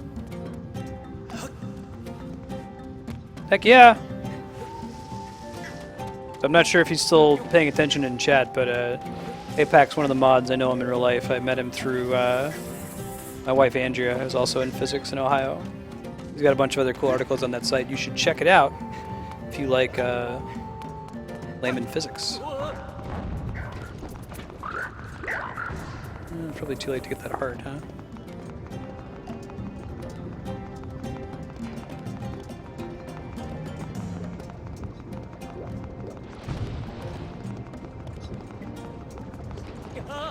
Gotta be careful on this thing.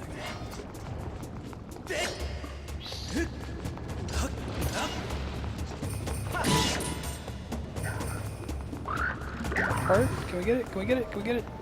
No! Alright, it's fine.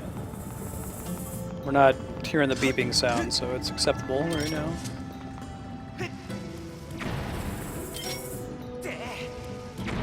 Look at that. Secret tunnel. And off we go. I don't know if anyone in here has done played any World of Warcraft. There's a dungeon called Nexramas. There's a part in there called Frogger that was it was called Frogger because that's what you were doing. There were these slimes that you had to run past, and everybody would screw it up, even though it wasn't very difficult.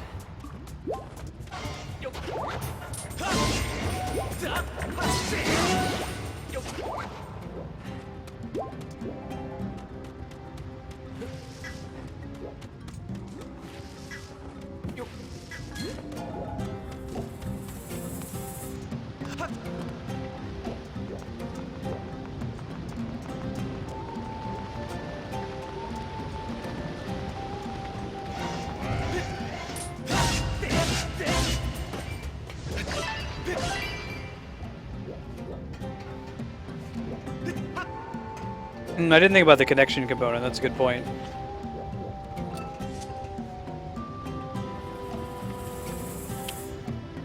Interesting.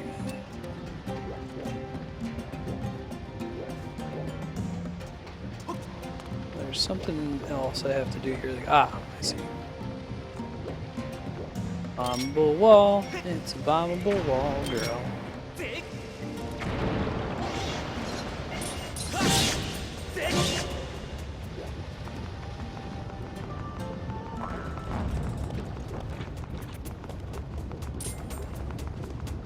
I didn't play OG Nexramas. I played it in Wrath of the Lich King, and by then I had broadband internet, so I didn't have the connection issue getting me killed during it. But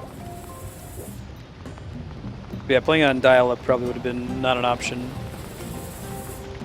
There were no consequences for failing, just everybody laughed at you. It wasn't like an event where if you failed it, you lost or anything. Just kind of a for fun thing.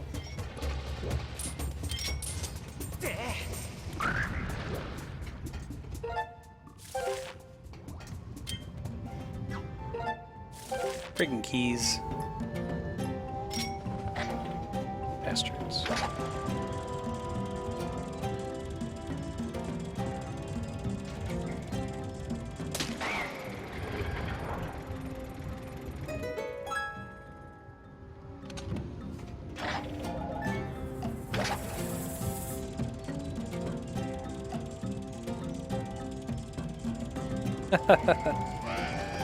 You hear that, Hapax? You have to translate your site into Finnish so Yahon's daughter can read it.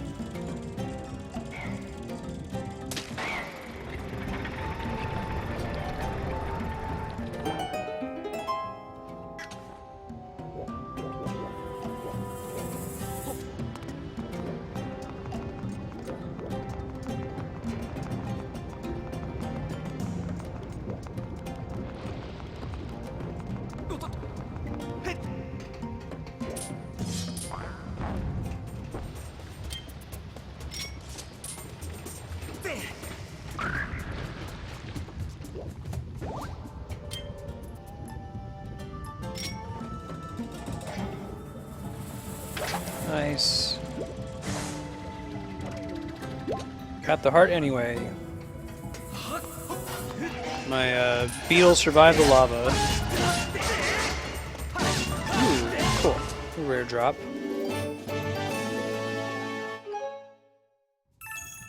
Not too hard to find when you get a certain item later. It lets you steal stuff from enemies, but...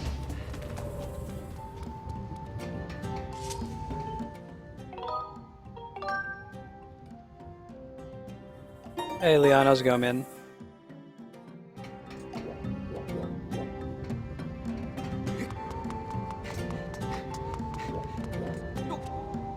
Nice. You pretty much have to get nests from Japan. Unless if you're sniping them on the GameStop website like D-Rock.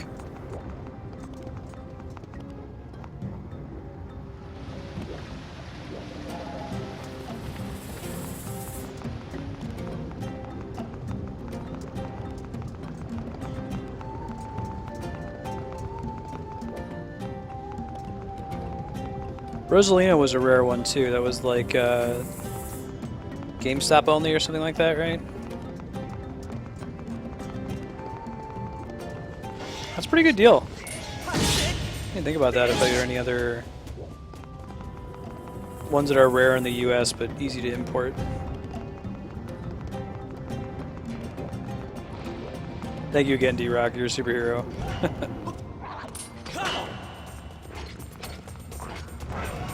I keep thinking I'm dodging it.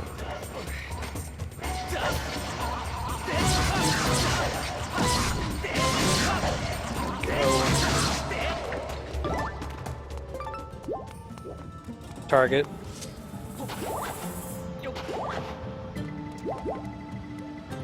Oh god.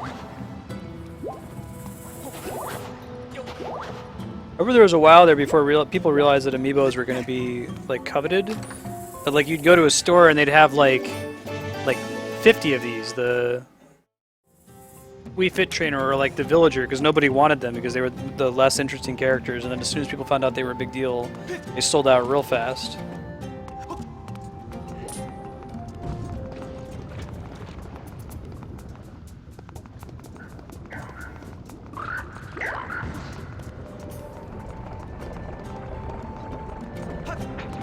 Nice.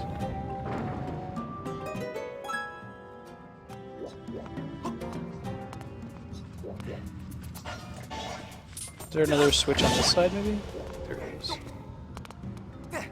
Mighty Drill, welcome. Yes, there is. Okay, so we can find another ball to roll around on. Shouldn't be difficult.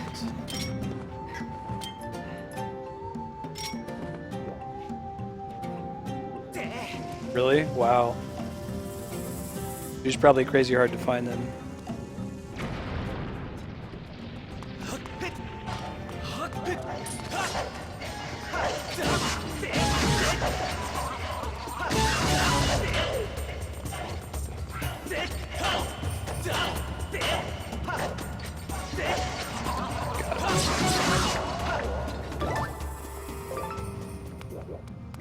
Those alphas aren't too bad in this one.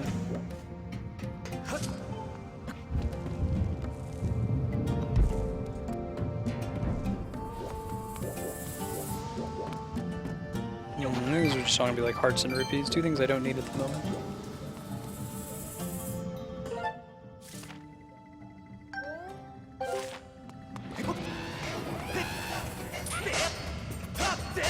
Come on, buddy.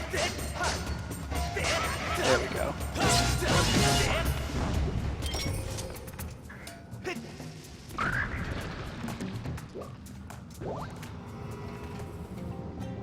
Wow.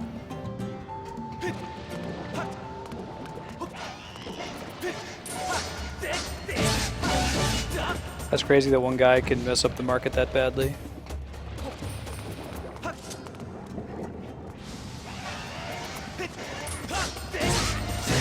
Why are there so many in Japan that are so easy to get? Is it just that there's more stock, or that none of them are retail exclusives, or there's not the obsession over them that there is in the US? That's not too bad.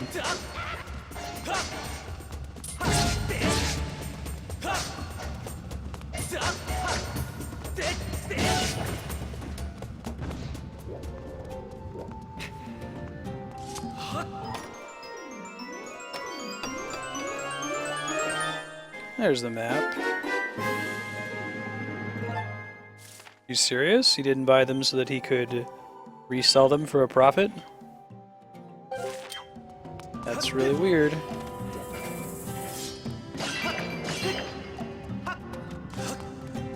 Ah, okay, multiple printings. Are they not planning on doing any multiple printings in the US? Goofy. Well, it's kind of goofy. The Wii being rare and hard to find at Christmas time is a big part of the reason why it was so successful. It was somewhat artificial scarcity. There was actually demand for them.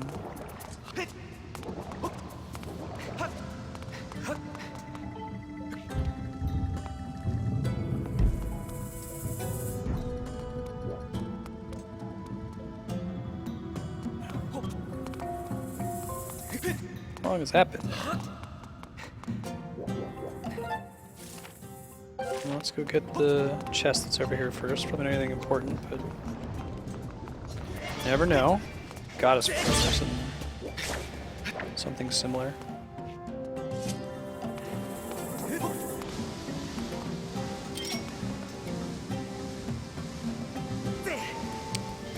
Interesting.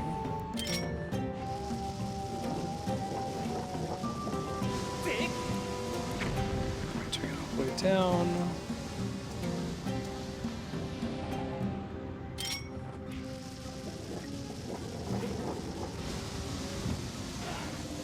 That's good enough. I opened the door. It's really what matters. Nah, cool. I didn't know about Marth.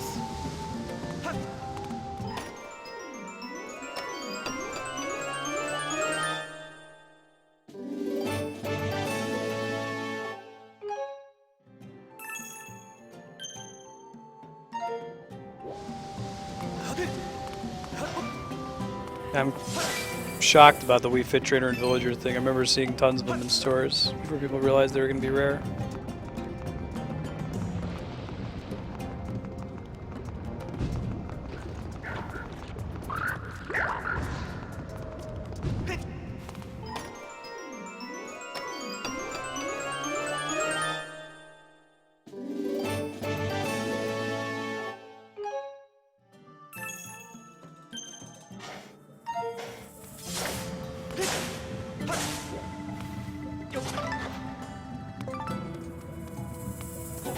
More money at the moment. We'll have to find something to spend it all on when we get back into town later.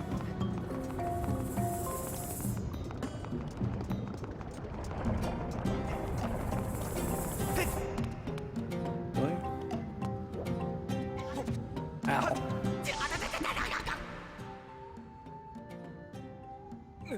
And that didn't count as all the way depressed. Okay.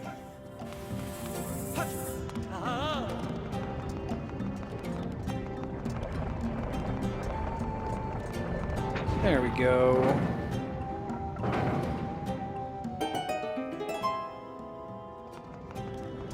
That's the ticket. Save again.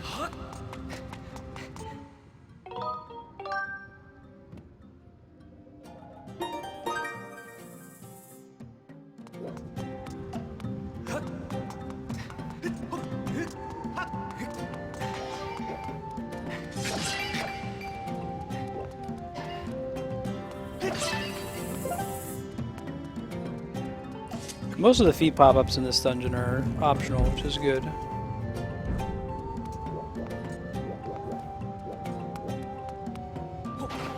Hearts would be nice.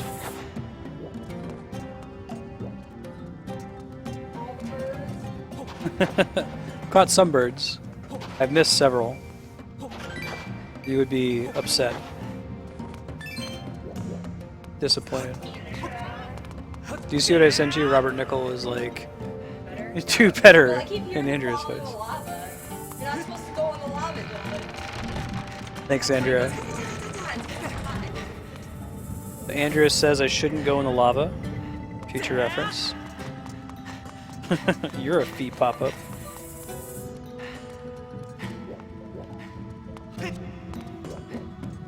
This is a place to refill my bombs.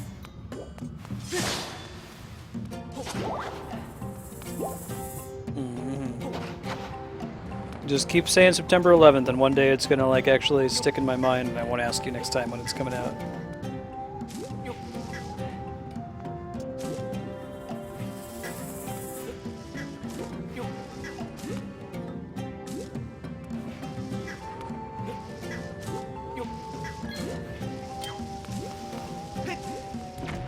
And more you know, rainbow.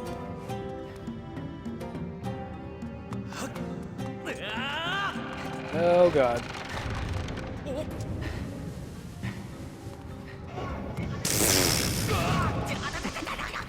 So you're not supposed to do that. I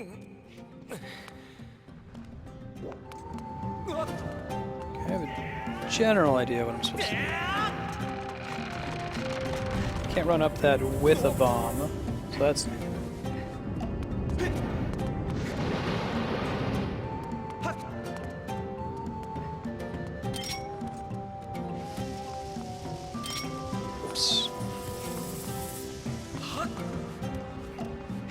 Oh, okay.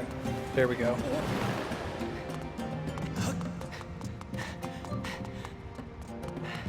Or at least it's easy to remember.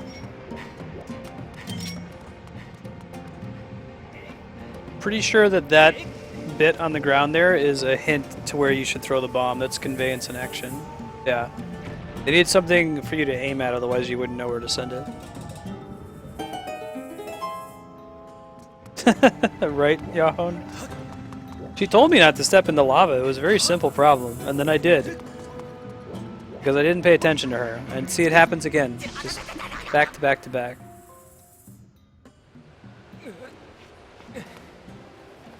So much giant Ben head. More hearts over here.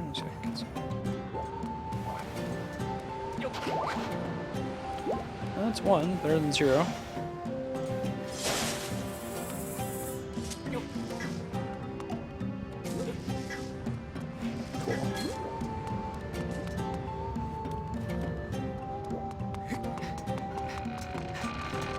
Whoa!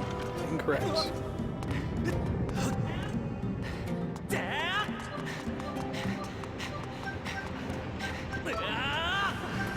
Gotta let my stamina come back next time.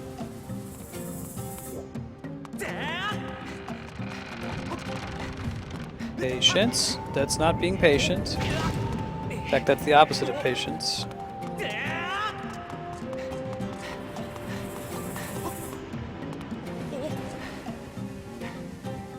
Okay. One more try.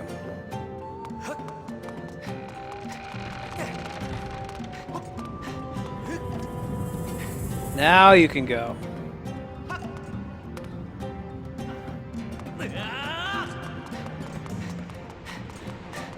There you go, buddy. Just there for symmetry reasons. Take it back. There's a little mini game you do up here that if you fail causes an instant game over, and I did game over there. Because I didn't. Well, I don't know if I have a John for it. I don't think I have an excuse for why I game overed. But if you don't know what you're doing or you misstep, you just game over instantly. It doesn't even like take away a heart.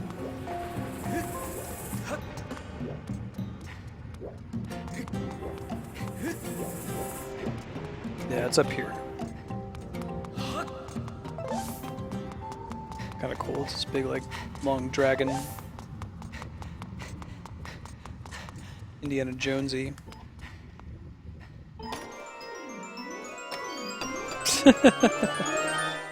T-Rock just pops right in, all caps.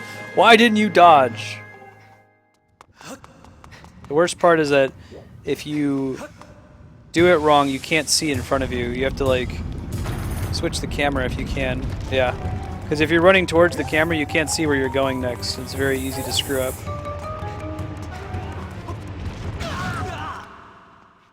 And there, it got me. Game over. And what we're not going to do is allow that game over. Since we just saved. I think you're not supposed to jump down. You have to like jump off to the left or something on your way down. Why didn't I dodge? I'm basically a monster. Let's just be honest.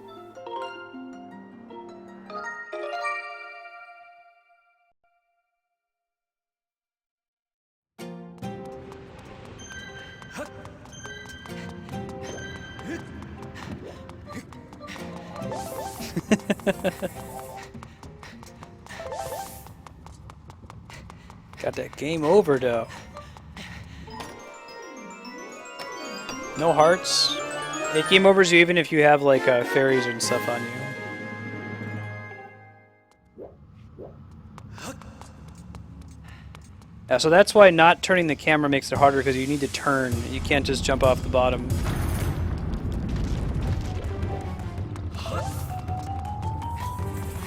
You have to turn there. If you jump down the bottom, even though the ball would never get close to you, it still like grazes the top of your hat and kills you.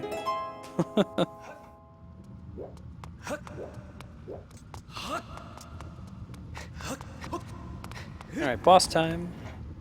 And we'll have 30 minutes to spare.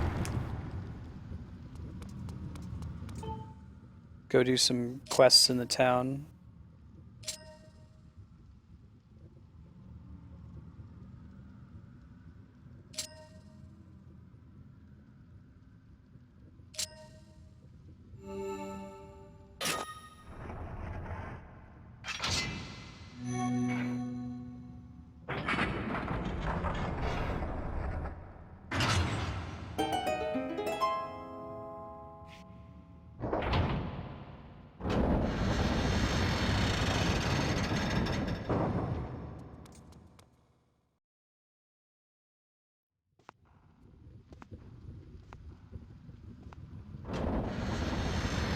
Look how spooked he was when the door shut behind him. If you say you're low on hearts, I will kill you, Fee.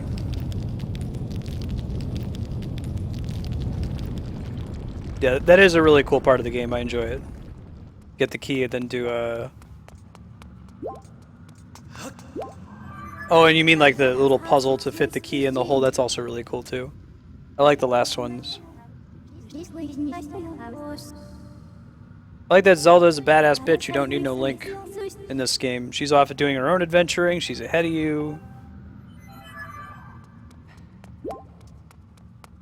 Part where you're kind of rescuing her, but really she put herself in that situation to buy you time. It's not like Ocarina of Time where like as so long as Zelda is appearing to be a man as Sheik, she can take care of herself and adventure on her own, but as soon as she turns into Zelda, oh, look what happens.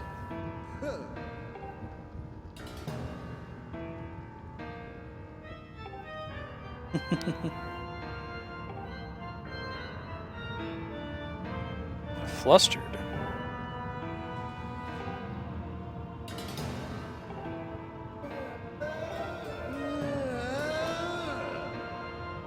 Got a serving dog. Yeah, hon. Yeah, I was almost out.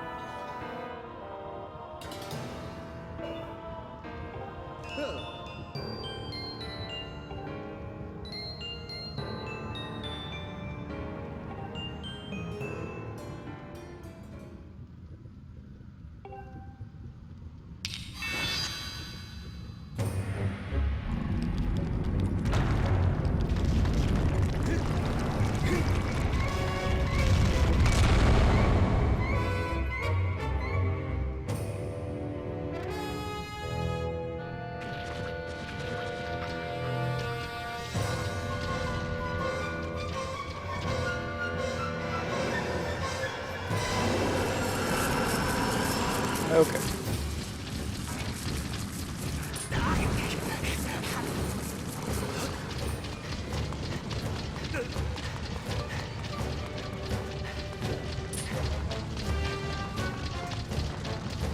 What's your plan here, buddy?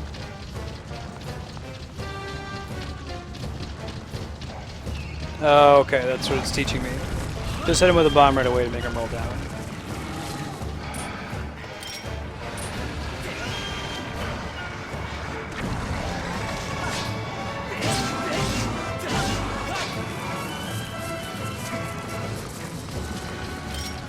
Oh, I think he has to hit the ones on his legs.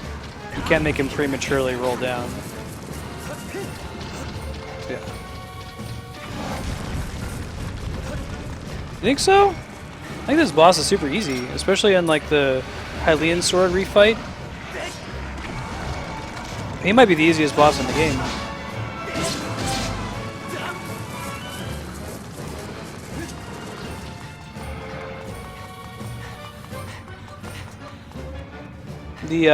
The Buddha boss is kind of tough. Not terribly, but tough enough.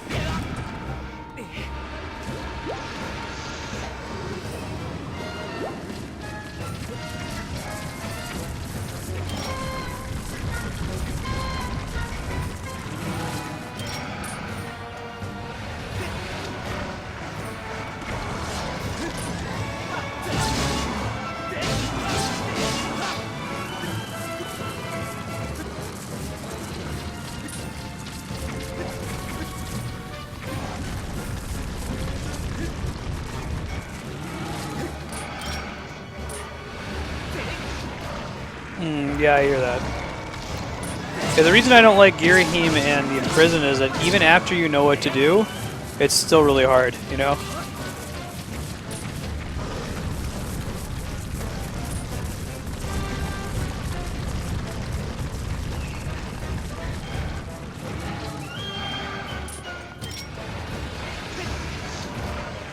Executing is not trivial, either of those fights.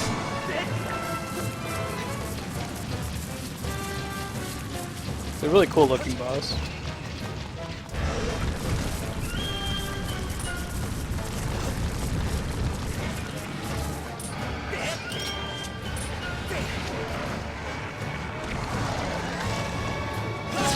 They're doing the Hylian shield where you have to do the boss rush. I always felt like this boss was a gimme. You could do it without taking any damage. And there's all those extra hearts in the back so you can fill back up.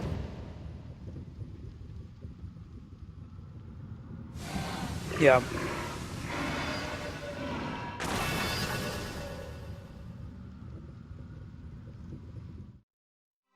Right.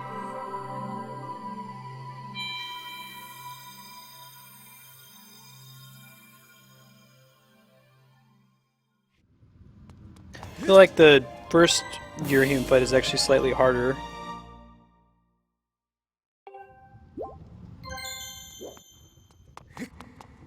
The second one, when he charges you, you can backflip at the right moment and then like immediately counterattack him for a bunch of damage. He uses his projectiles a lot more that deal damage to him if you deflect them.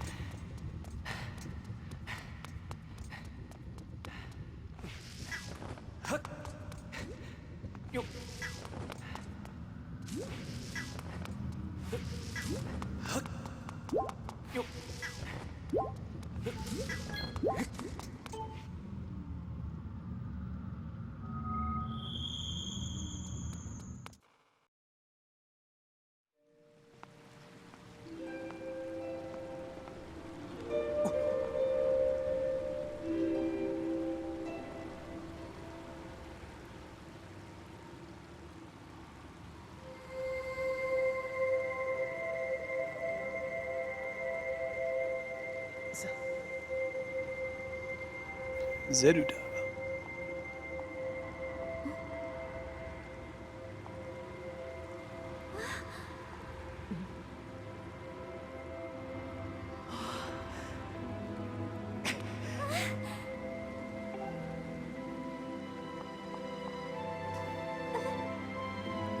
He's a pain in the butt. There's kind of a trick to him though. Like, again, you have to lead him. So you hold the Wiimote. See if I can do it. Like you. So this is pointing forward, right? You point to the left, which makes him assume that you're going to swipe right like this, which is the natural thing for your hand to do. But you have to do the unnatural thing for your hand by pointing like this, and then doing a slight slash in the same direction you were pointing. So like go 20 or 45 degrees, and then go the rest of the 90 degrees to actually slash him. It's weird because it's not intuitive to slash the sword that way. You're always planning to pull your hand back and then slash like that. But what you end up doing is you pull your hand back and then you finish slashing that way, and Link takes him by surprise.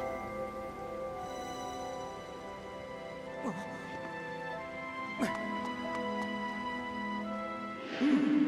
don't think she was that androgynous. She's very slim.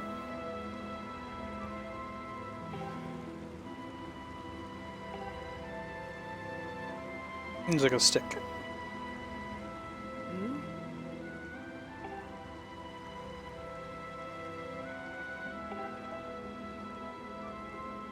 It's late and I failed to protect her. Thanks, Impa. She's just trying to encourage me in her own way.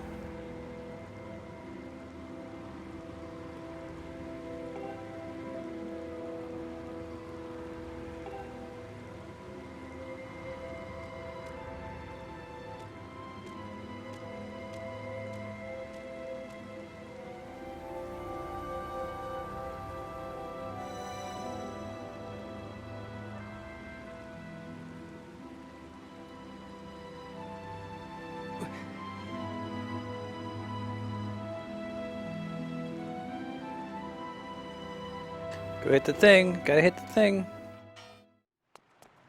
don't think there's any like goddess cubes in here. I can go check around real quick just to make sure. B. We have an agreement. The agreement is that you don't talk. I never have my shield equipped. Oh, there you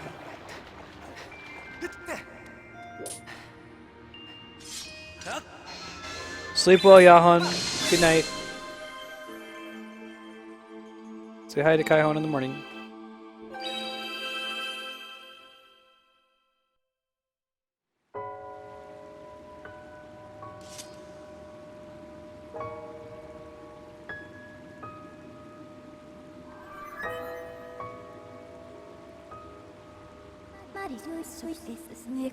Okay.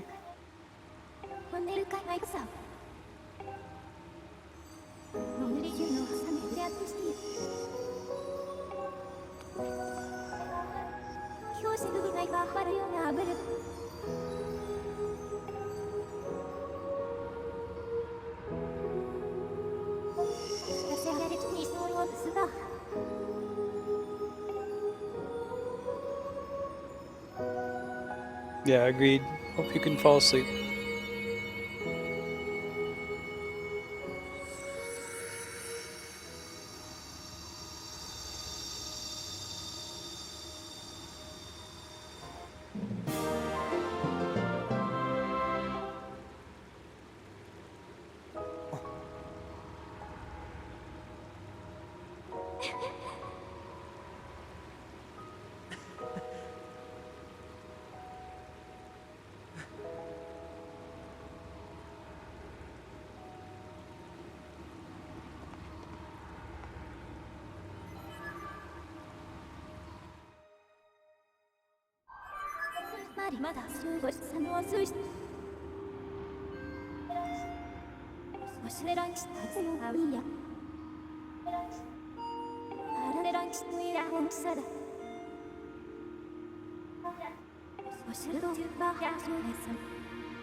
Right, Mega Man?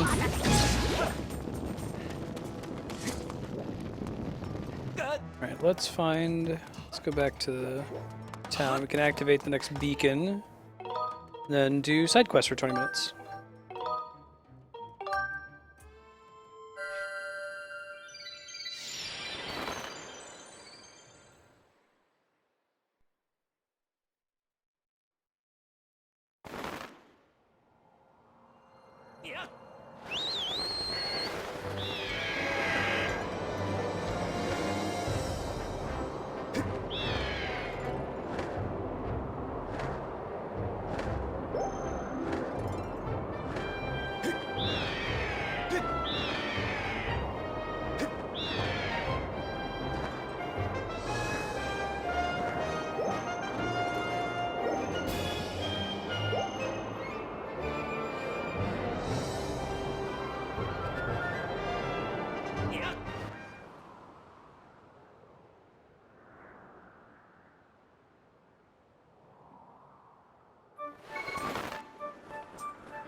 Yo, you got quests for me?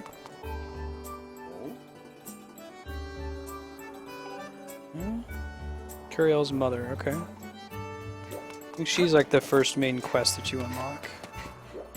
Get people's names or their houses. Okay, item check, we've already been in there by entering them once. It's worth going into everybody's house at least once to get their names, so you don't have to do that over and over when you're looking for quests.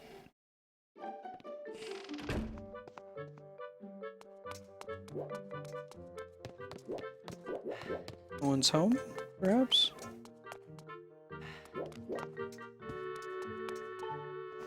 I should go call down Beetle and buy whatever I can from him. We'll do that real quick. In case I get more rupees from running these quests.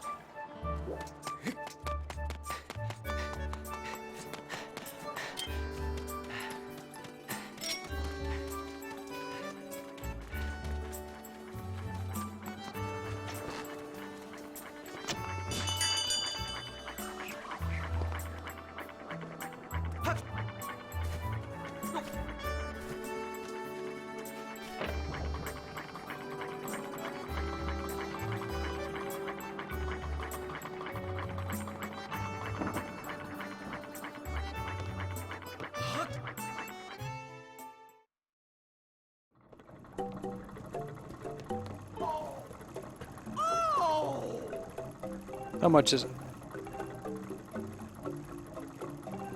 Oh, that's a steal. Thanks, Beetle.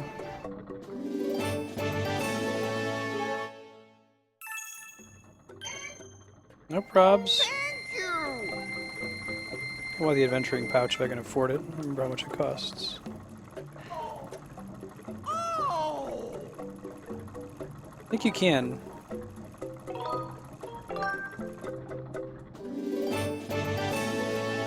Nice. Thank you.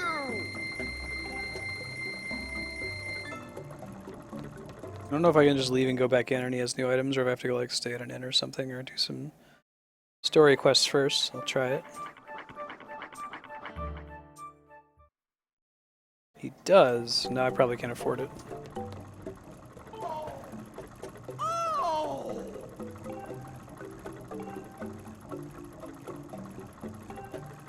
Okay, perfect. Cool. That should leave us okay for a little while. Oh, it just occurred to me that when some things are particularly loud, it looks like my microphone is picking it up from the TV across the room. Hope you guys haven't been hearing too much crosstalk between the game sound itself and my mic picking up the game sound. Try to fix that for next time. Turn down the TV. We had it turned up. We were watching Orange is the New Black.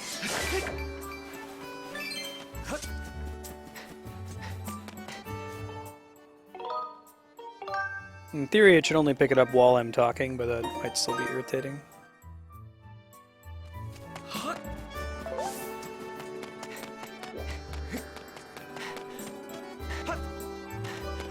Okay, well that's the house, so it might be that I just need to be there at nighttime. Let's try that. Cool, thanks Megman. Probably picking up much quiet. I mean, the TV is much further from my face than the microphone is. Cool, thanks Cappy. Hey Cappy, well I got you on, do you think you will be able to finish the first 250 dungeons, so Castrum and Praetorium, by this Wednesday? And if so, would you like to join us Wednesday night to do the 8-man content? If not, no pressure, but if you're able to make it, it would be cool to do it with 5 people. Since I guess a lot of the content from here on out is 8-man.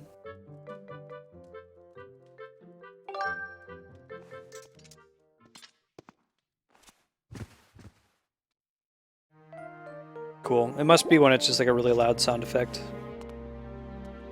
I'll keep an eye out for it.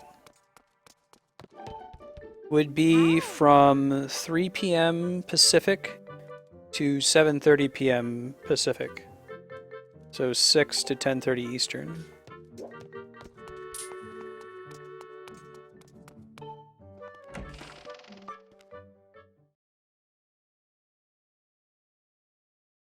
Also, you're welcome to like progress as far as you want in the story, and if you're already past the thing that we get to, just join us and run it again if you want.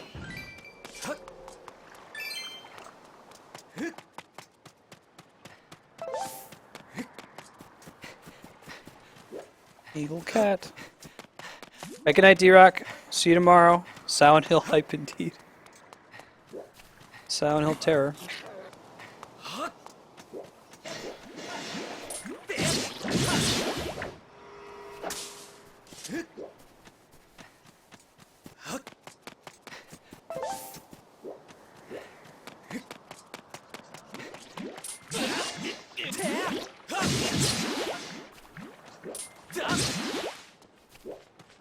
Okay, so maybe before 8 Eastern, but not after, basically?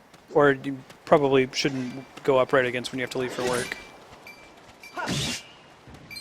That might work out, actually, because I think we might end up hitting a 4-man on Wednesday anyway.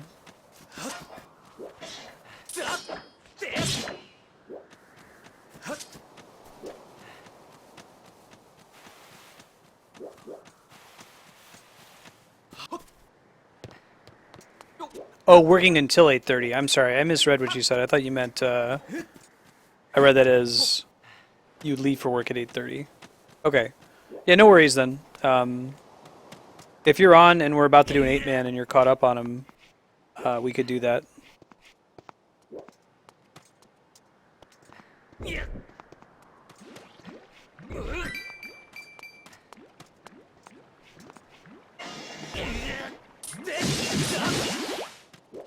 Thought I could do this already. Maybe not.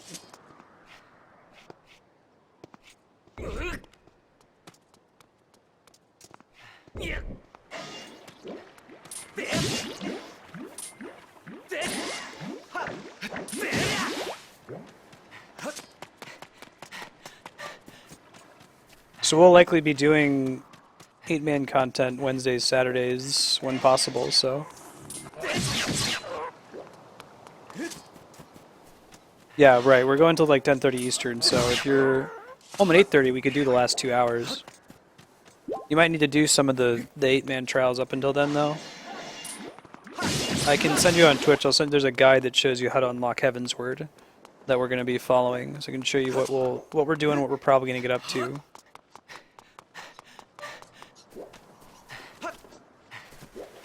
Let me go sleep somewhere.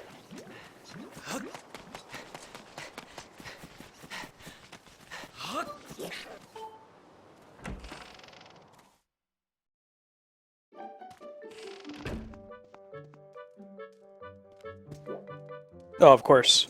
Cool beans, man.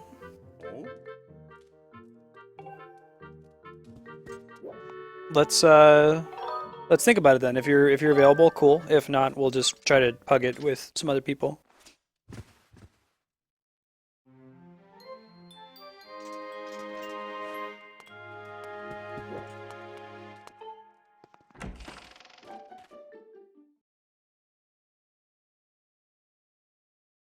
Okay, I think her mom might be, if you're in the daytime, she might be somewhere that's accessible. Let's see. You already said go talk to her mom. Fine. Where is she? She's outside somewhere.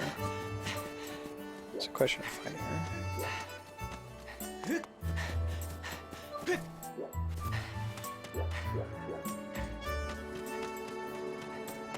Let's explore around the town so we find people with little word bubbles over their heads.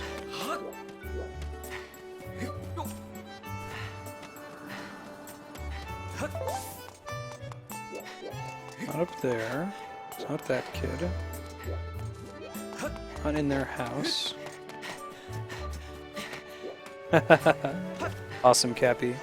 Apparently we'll be getting around that issue with future fights where if people are watching the cutscene, then the other people aren't allowed to engage. It was just those 2 dungeons that we don't have that problem, or we had that problem in.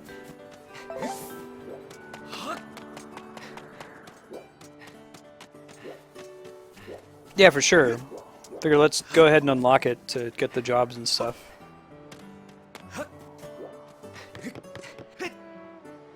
And stag beetle. Well, we'll go unlock Leneru Desert. Then we can look around and see if we can find girl's mom. Yeah, I bet she's outside the statue that we have to go to anyway. Because this whole mission is trying to point you in the direction of side quests. That's how you get the gratitude crystals. Hey now, gamer, welcome. I bet you she's right outside the statue. Like, I'm actually... It's bad that I know that that's the next side quest we have to do. It has me running around the town looking for her, but if I didn't know that, I would have just organically run into her from going to the statue.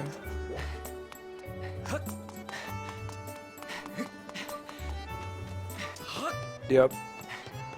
Confirmed. Only at nighttime, though. Or only during the day.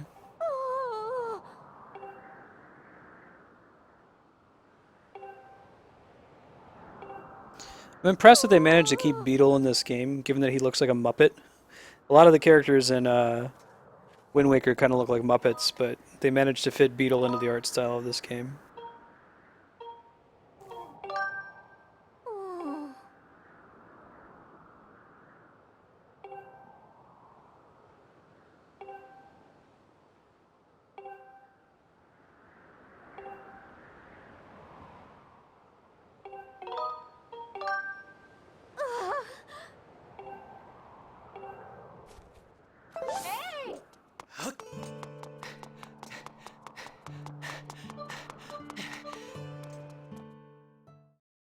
Beetle's completely a Muppet. Yeah, right? Looks like he should be, like, working for Dr. Teeth.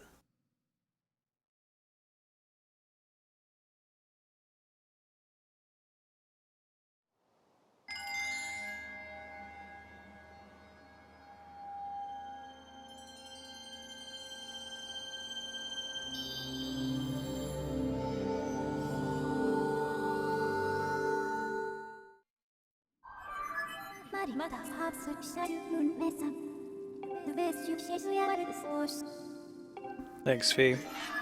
I wasn't gonna go check out the cool beam of light on my own. Now that you mention it.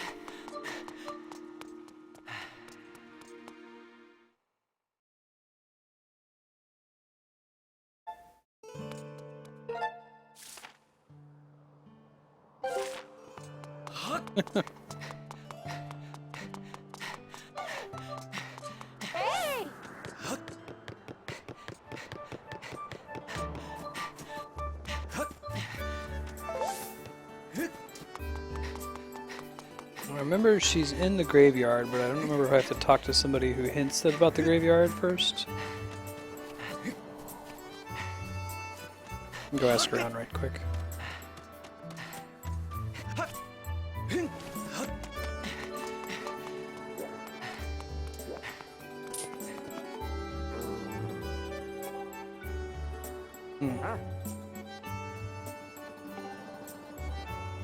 Sure.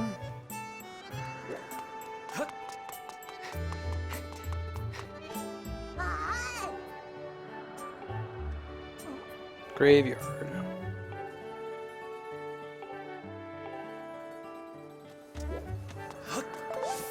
Not yet, that's what I get from this quest.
Can I not do it? Oh, maybe I have to come to the graveyard and like talk to somebody here after the kid gives me the hint to come here.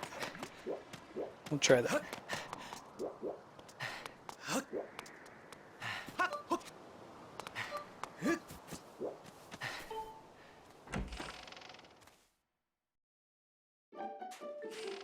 Filthy house.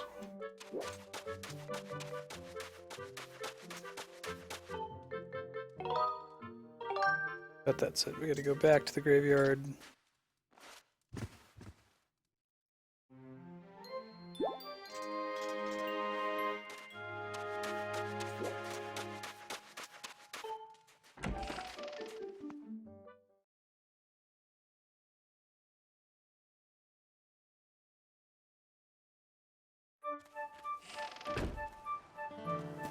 Do you have an idea?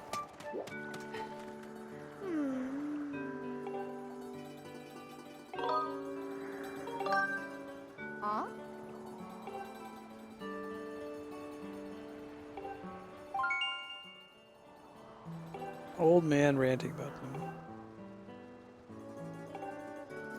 Ah, okay.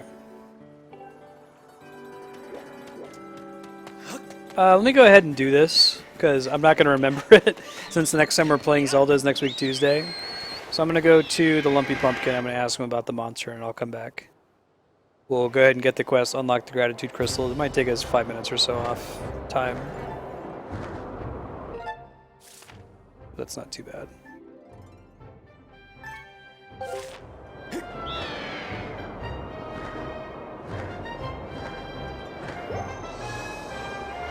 Maybe score some of those Goddess Cube chests while we're up here.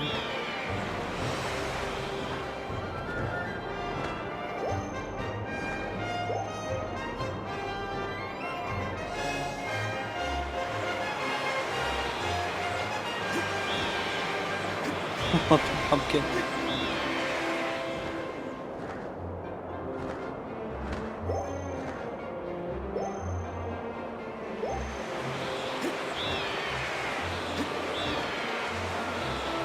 I think there's one on the roof if I remember correctly.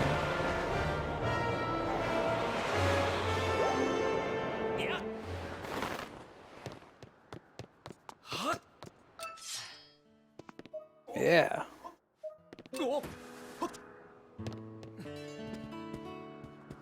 What is it? What is it? What is it? What is it? What is it? What is it? What is it? What is it? What is it? What is it? What is it? All right. Oh, they should have said it's a secret to everyone. That is in this game later, but.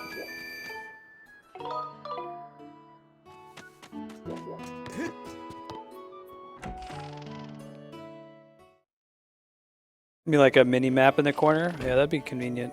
So you're not having to check it constantly.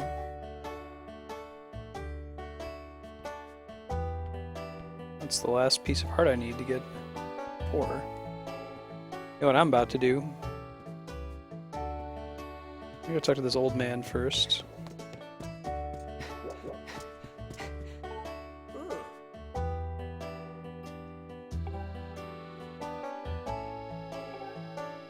Yes, that's correct.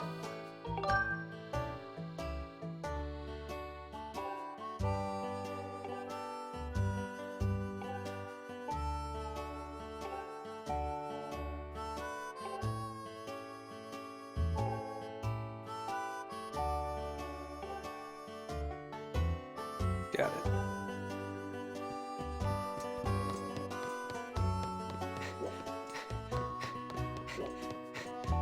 Right, and it's pretty helpful in Wind Waker. Although, was that in the GameCube version, the minimap? I seem to remember pulling up to look at my map constantly in Wind Waker.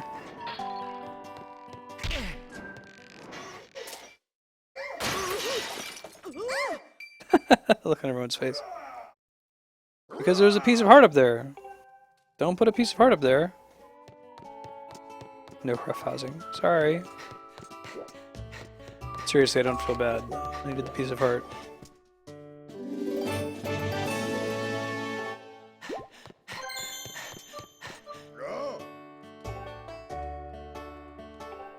Okay.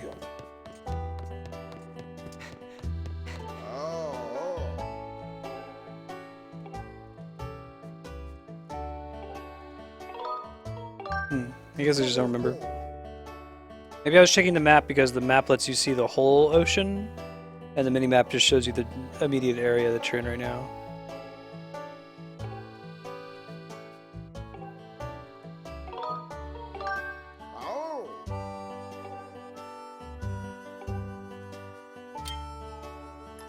Now you're gonna give me a bottle? Cheapo.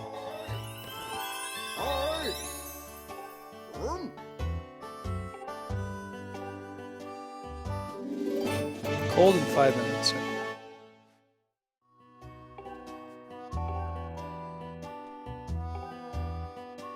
Alright, well we'll turn that in, then we'll go talk to the demon and get gratitude crystals unlocked, and then we'll sign off. Okay, that does sound familiar then, Mega Man. That way you can easily find stuff on treasure maps and that kind of a thing. Sure. Thought I saw... yeah.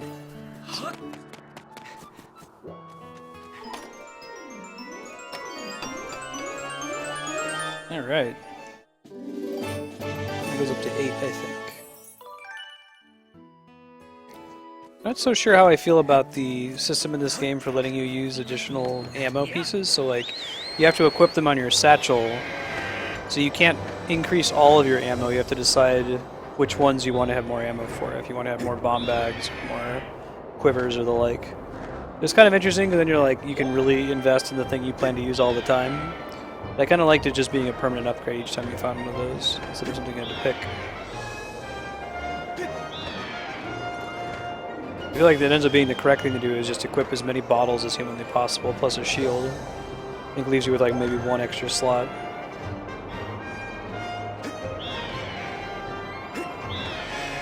So I'll try to hit those shortcuts next time. Interesting idea, but not necessary, in my opinion.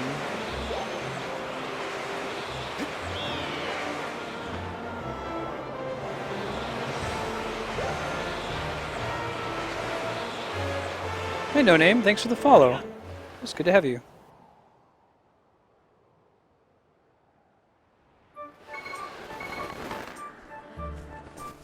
Alright, let's go turn in this hot pumpkin soup. Go sleep in bed real quick. And go get our gratitude crystals.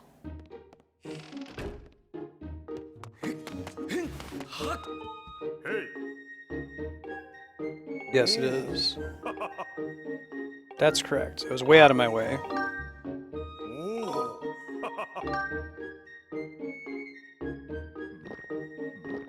Look how happy he is.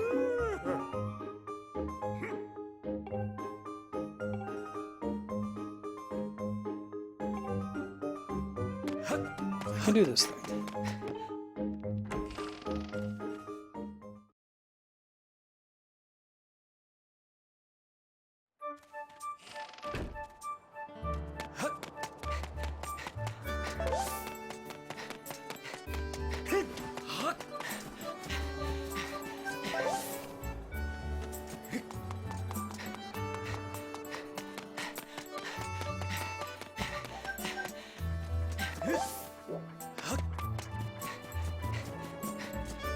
Stay in one of these houses so we can sleep for the night. Go get our gratitude crystals.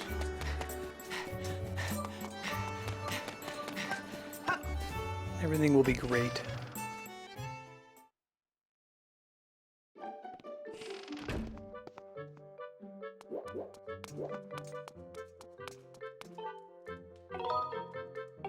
I think he just goes in other people's houses and sleeps in their beds, no big deal.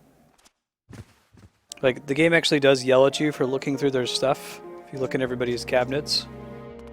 But no problem with you just sleeping in their house.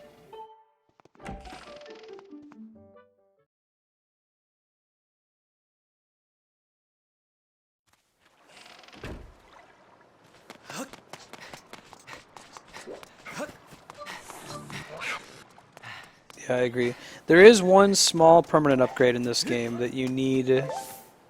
It's kind of frustrating because, like, it's one of those things that's basically a key. It's not actually that interesting.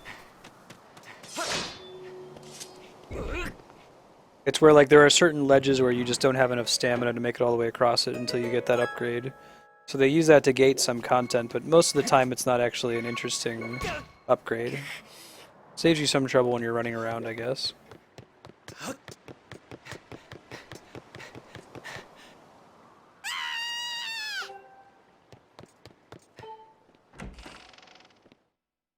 Actually, they hold back the ability to buy stamina potions until you get that item, otherwise you could use the stamina potion to cheese some of the content in the game. This guy looks like an Akira Toriyama character.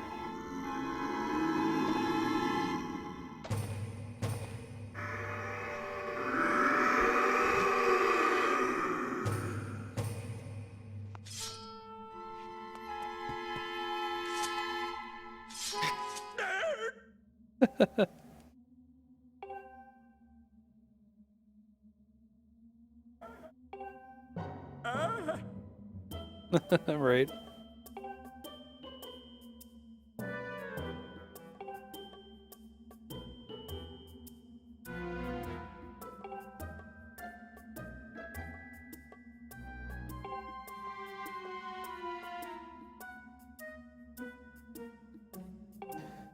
I like to think that this demon guy is related to the bat demon thing that you wake up by sprinkling stuff in it in Link to the Past.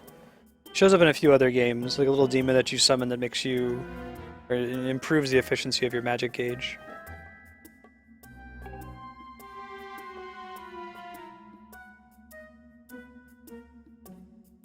Totally looks like he stepped right out of a Dragon Quest game.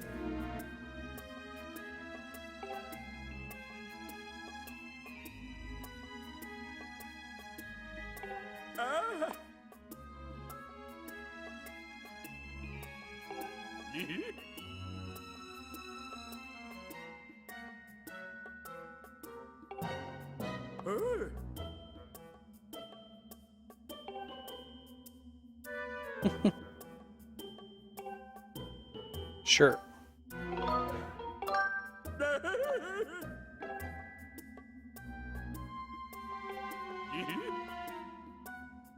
Right.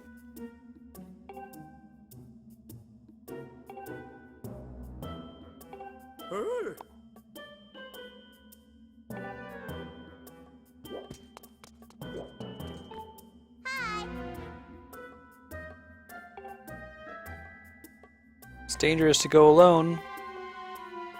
Take this. Right, yeah.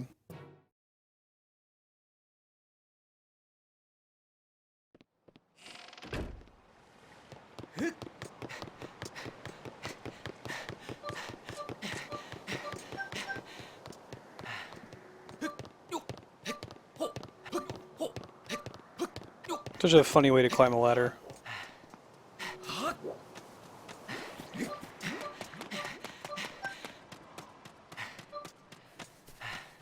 I'm excited to get to Thousand Year Door. It's been a really long time. I remember really enjoying that game.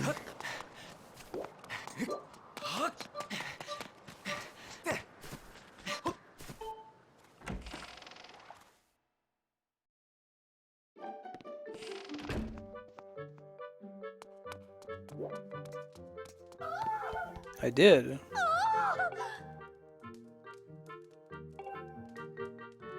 You have to wait till daytime, I think.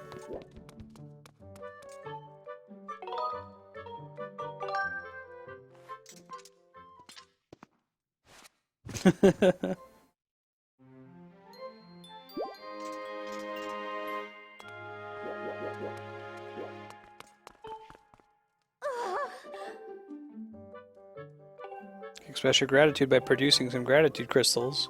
Imagine if that happened in real life.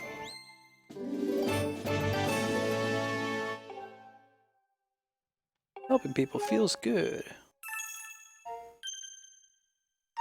There's this rattle you can find that, I forget how you're actually supposed to get it, but you can kind of like cheat your way to it by jumping off a Beetle's airship to it. I've done it a couple times. It's supposed to be up on this roost. I think you're supposed to drop down from up high and like fall onto it, parachute onto it. But I've done like a crazy backflip off of Beetle's airship and gotten it before. Alright, we're heading to a save point and then we're going to sign off for the night. Totes one up by the academy, so we'll just use that one.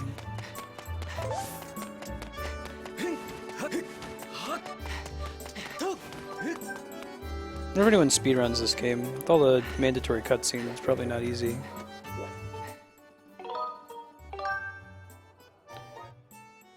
Cool guys, thanks for hanging out for Zelda today. Here's what's coming up for the rest of the week. Let me pull up my schedule here. Okay, tomorrow, Xenoblade Chronicles 3D on the 3DS from 12 to 1:30. 1:30 to 3 is Final Fantasy V. 3 to 4:30 is Metroid Prime 2 Echoes.